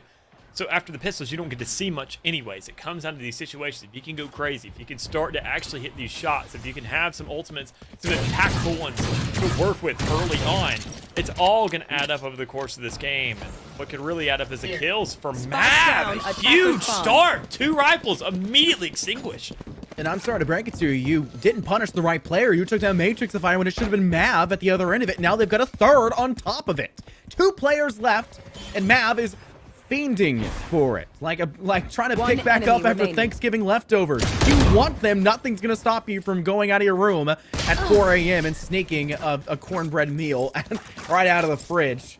And unfortunately, that's the case we see go down here. The rest of the team, though, picking up the pace where needed as Mav was locking down that spike that was left inside Garage. No chance for Kansas to get back up to it. And now, Arkansas, double digits. And on top of that, double the score line of Kansas Esports. Since we like to have a flare of dramaticism here, Dallas, it is only a 5-round difference, but that is double what Kansas have to the board. Yeah, and I mean, money isn't looking too hot. You see the investment not only of the sheriffs, but I mean, armor every here and there. You're looking for someone to the spread. We saw Mav obviously be the catalyst for that last round. Be the sole reason they won that round. Let's be real here. I mean, there is no denying that. You're going to have to see the same exact effort at Aki right now, and we've seen it out of him before. So we know it's possible. We're expecting him to do it once more, but Mav has already gone ahead and struck, found that first blood, and is looking to follow things up with Matrix. Trying a little bit of assistance, and finally, that's a gun to work with. That's good for these players of Kansas. Go to pick that thing up. Somebody has a Blaze Storm. That's only one of your players lacking that weaponry to work with. But how are you going to make use of this? You have yourself a Sage, you have a Jet, and a KO. You have no real hold for a sight. Meanwhile, a Viper's still on the field, and a Arena with an Empress is just as scary. Mav struck first, but Lightning does not strike twice in the scenario. They fall the first second and back and forth. So how it goes. And one enemy remaining. Can dissipate down Dylan's life. Logan does find a second flick. That was quite a hasty flick, about 90 degrees to the left to deal with the second player. Divine was ready to take them down just the same. I still think Logan's one of the better slept-on players on the side of Arkansas. Not to say that they're underappreciated by any margin, but their stat sheet, their scoreboard doesn't necessarily indicate from what we are capable of seeing them do. On Breeze, Logan did an amazing job on that B site. And yes, Arkansas still lost that map, but they would have been a loss much sooner had Logan not been as good as they were. Though on this map, a lot of the Valor, like I mentioned before, stolen by Mav and Divine, who've popped off in a very big manner. But Logan's utility, their playstyle, their positioning, you can tell they ride on Logan, ride or die for sure. No, it's the entirety of Arkansas, quite honestly. I mean, they've all had their own moments. I mean, Logan, he's been a little bit consistent. Skirtsy, keep in mind, during Breeze, didn't have the best stat line on the board, but he made so many rounds expensive. I mean, sure, he was the last one standing 9 times out of 10, but that's because he's a Viper. You can't be getting in the middle of a fight. You can't be the first one to die because then you lose your wall, use your snake bites. I mean, so much utility is out the window.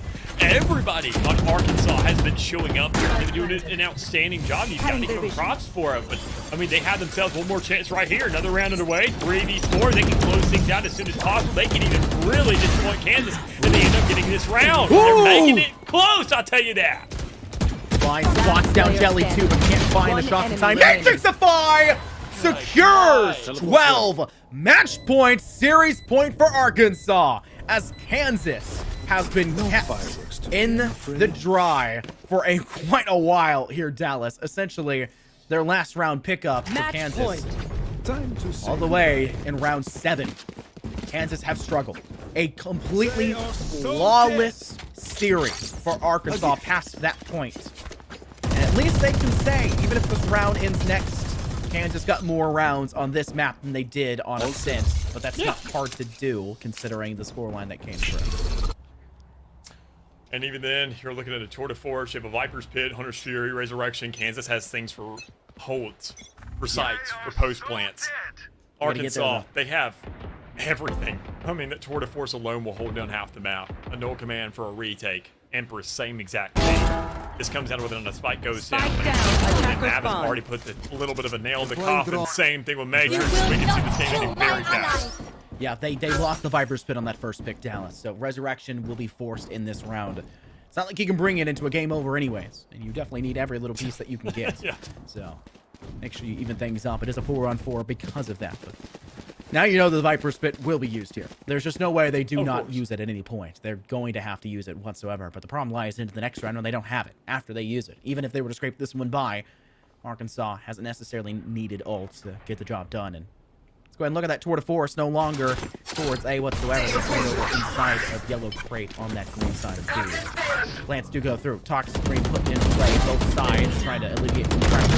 See with first blood. They will lose the final process, but Logan's still there with their own no command, and it is just Crazy Cheeto left standing now. It is a 1-on-1. Inside elbow. Skirtsy will need to win this fight because their teammates of Matrixify not necessarily close enough to assist off the back of it. Skirtsy will eventually fall Matrixify in only corner, and they'll clutch up. Much like last round, they'll secure the final kill in this one, and it will in fact be Arkansas to come out big. The first upset we've seen on our bracket. They broke it. Number 3 seeded team beats number 2, though they both exited the season 7-1. Yeah, and even then, I mean, after that first map, we could have somewhat seen this coming. I mean, on a guarantee, we saw obviously Kansas coming into this thing with the advantage, getting that first ban, getting that first pick as well. But even that situation where you want to make sure to have a definitive start, you want to have that momentum working in your way, and you've invested all that stamina. By the time you get a map 2, you're saying, all right, we got our map, right? That's all the gas in the tank. We got an entire map to refuel ourselves. And, I mean, you didn't even get enough time to even park the car with how fast that thing went through. It's just outstanding what we saw Arkansas here do today. I mean, we talked about, obviously, right there towards the end where you're giving Logan a little bit of praises. I was giving Skersey his praises because, obviously, we know what everybody else was really contributing with Matrix in that fight there, with Mav in that fight. I mean, they were all looking outstanding across the board. Just them as a unified unit, seeing what they are accomplishing, seeing these plans. We didn't get the most tactical group out of the entirety of this bracket. I mean, that may be what we have to witness against Park next week, but as it stands right here, right now, they at least showed that they can hit a heck of a lot more than we did out of Kansas. Yeah, it was a great game. Great series on top of the Dallas. A really spectacular showcase. And considering that these two teams didn't face it all in the main stage season, I was really expecting, I don't know, something out of this one, and I got it. Map 1, crazy start for Kansas University, the Kansas esports side. Turned back away. They had to force OT, which is a crazy storyline statistic in the first place, since we've highlighted it so many times. Have you ever seen those videos online, the funny ones with all the laughing things over the top, the laugh tracks, where it's dogs barking at each other through a fence, but in the second they move the fence, they just stare at each other and are awkwardly not really wanting to fight? They looked like the dogs barking through the fence in map 1, where it had to go to 5 OTs. But the second one hits, second map, third map goes through, they looked like the dogs not really wanting to partake of it. And I tell you, Arkansas didn't. Arkansas had the dog in the fight. Arkansas sent through map 2 and map 3. They looked great. Yeah. And that's why they secured themselves that victory. Loved what Kansas brought in map 1. They just didn't bring that in map 2 and map 3. Yeah, and even in map 3, I mean, they had to pick in that fight.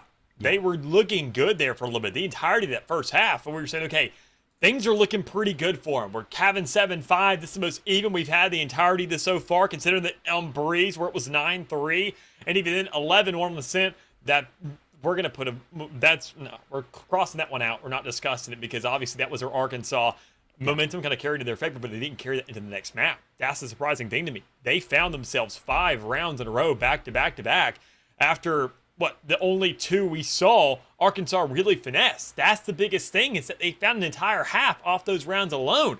But once you get around to the defense, we talked about it earlier. Even then, on Bree specifically, when we kind of alluded to Cypher and these changes, these buffs he's had recently, is it really worth making that sacrifice? Do you really want to get rid of that chamber? And if you do, is it going to be worth it? Sadly, 2 chairs did not have the impact you needed out of a Sage to compensate for the fact that you had a chamber and Matrix putting in work with that, specifically after what we saw in Breeze. Arkansas punched their ticket now into the grand finals. They will be facing off against number 1 seeded Park University, the matchup between first and third. And, well, it was close to being a Kansas University side to do so, but the victor is crowned that, and now they have a very tough matchup ahead of them, who have not dropped a single map inside of this playoff season. We're going to have an interview after a quick break with a player on the Arkansas side. Stay tuned for that one. I'm sure the fans will have to hear, or want to hear, what they have to say. We'll see you soon.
A journey it has been, but Arkansas are crowned the victor, and we've got an interview with one of the players here, Logan. You may not recognize that name. It is in a different language down below. Apparently his real gamer tag could not fit in VALORANT, so they changed it up ever so slightly. But thank you very much, Logan, for joining us here in the booth. What a game. Halfway through map 1, we thought we were going to have to name Arkansas to Arkansas because they were doing so well against you, but I think now we need to change Kansas to Kansas for half of Arkansas, because you guys beat them through and through. It was a ridiculously great showcase from you. I loved your map 1 on Breeze, even though you guys take that loss. It would have been a much faster loss if you did not hold down that B side as well as you did when those defensive rounds came through. We highlighted that multiple times in the other maps as well, so we're happy that you're here in the thing. But we'll get to the questions first and foremost. That's what an interview here. Yes, sir. So map 2 looked like a total new team, totally different from map 1. You did good, but the honors were mostly stolen by Divine and Mav, who took everything away and took everything under their wing. Where did that come from? They look like whole new people. Did they let their older brother hop on the keyboard and mouse and do things for themselves? How did that happen? Well, I'm gonna be honest. We don't really practice Breeze. We usually try to stick to like Ascent and Icebox. We don't really play a lot of Breeze. So our mental was really good going into game 2 because like we almost took them on their map, and so we were just ready to get back in it. And I think our performance showed it for itself on Ascent and Icebox. Yeah, I mean, you gotta give props to that, obviously. I mean, considering that you don't play Breeze all that much, the map really isn't all that complicated, really, if we dwindle it down. It's just a super open map. Hit your shots, don't buy a Phantom, buy a Vandal, and you're probably be looking pretty peachy on that. But, I mean, we've got to go ahead and back things up and go onto Ascent. I see a lot of teams go ahead and kind of treat this, as I like to call it, the Mona Lisa of Valorant maps, where every team has a dedicated game plan when it comes down to it. Everybody has a very comfortable kind of pace of play on that map, and they know what they're doing. But to go ahead and win out 13-4, that's something you don't see very often. What do you feel like, what was the difference maker on that map specifically? Obviously, you chose it, but good God, we didn't expect to see something like that.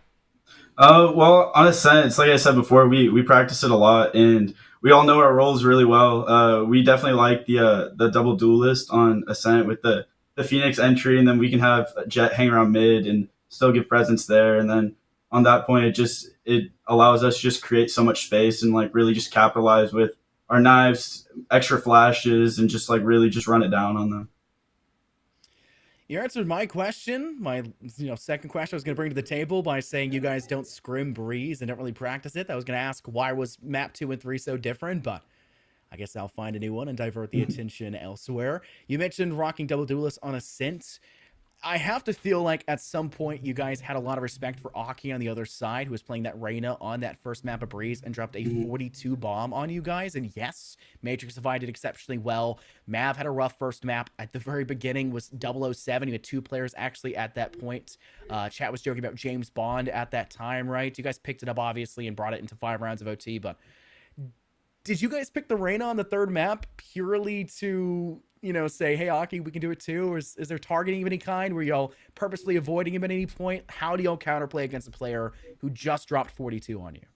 Well, the big thing on Breeze, it's like we said before, like it's a really big map as well, and like we don't really like to play against the op that much, so we're really cautious about that on Breeze. And so going into Ascent, we were a lot more confident with our gunfights. We knew how to play around the op a lot better there. And then with the Reyna pick on map 3, we liked Reyna a lot better than Phoenix there. And I'll be honest, Divine's confidence was just up. He had a great second game, and he just wanted to flex his ego a little bit, I'll be honest. I mean, you've got to give props to where it's due. I mean, obviously, him what he did. But, I mean, consider that next week now, obviously this game's behind you.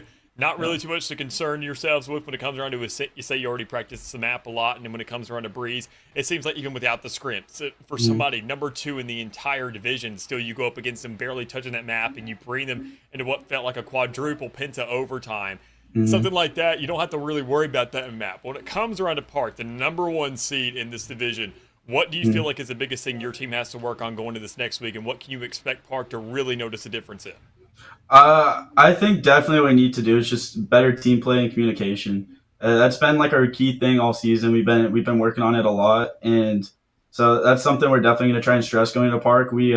I think we had like the closest 2 games in the season with them. I think we won a map, and then we went to double overtime with them on the first map as well. So we're feeling pretty confident. We should have a good time being able to take them next week. still find it so crazy that you guys had not faced each other before this game at all in the mainstay season. And it turned out to be such a banger matchup. We thought it'd be a lot more of a tough game after map 1 went to 5 OTs, but, you know, life's a mystery, and the other map's not so much of a mystery about who was the victor. You guys were very strong, but I'll give you a bit to shout out your platform, your fans, your family, anyone that's helping in between, your teammates, whatever it may be.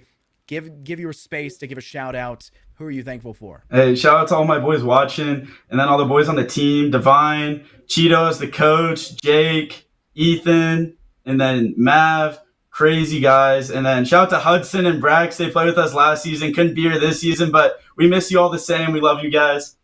So I appreciate it, guys. Thank you so much. It's been a pleasure playing with you, and we appreciate you guys putting all this on for us. Glad to have it. Dallas? Well, sadly, we do gotta go ahead and close things out. Obviously, it's getting a little bit late over on the east side. We're set at 11:45, but I mean, with all that being said and done, don't forget, we're not done just yet here. We got another week of action coming up. Grand finals next week. You obviously get a little bit of a leeway here. We know the Arkansas Park, at least for the Challengers Division, we know what's going on there, but there's going to be plenty more. Ooh. Every single one of them. You don't want to miss a minute of action when it comes on next week. But regardless, though, the rest of this week, we got semifinals in every other game as well, because I know we still got Rocket League, Rainbow Six, we got Valorant on Monday. So we got every other game leading up. I don't have to remember which ones we haven't knocked out yet because this is the only one that we're done with. So, yeah, with all that being said and done, go ahead and join us at 5 o'clock every single day Eastern because we're going to be here, not us specifically, but a different game, different casters, but same league you love and you learn from. So we'll catch you then. We'll see you next Monday specifically, and stay safe, be good to each other, and good night.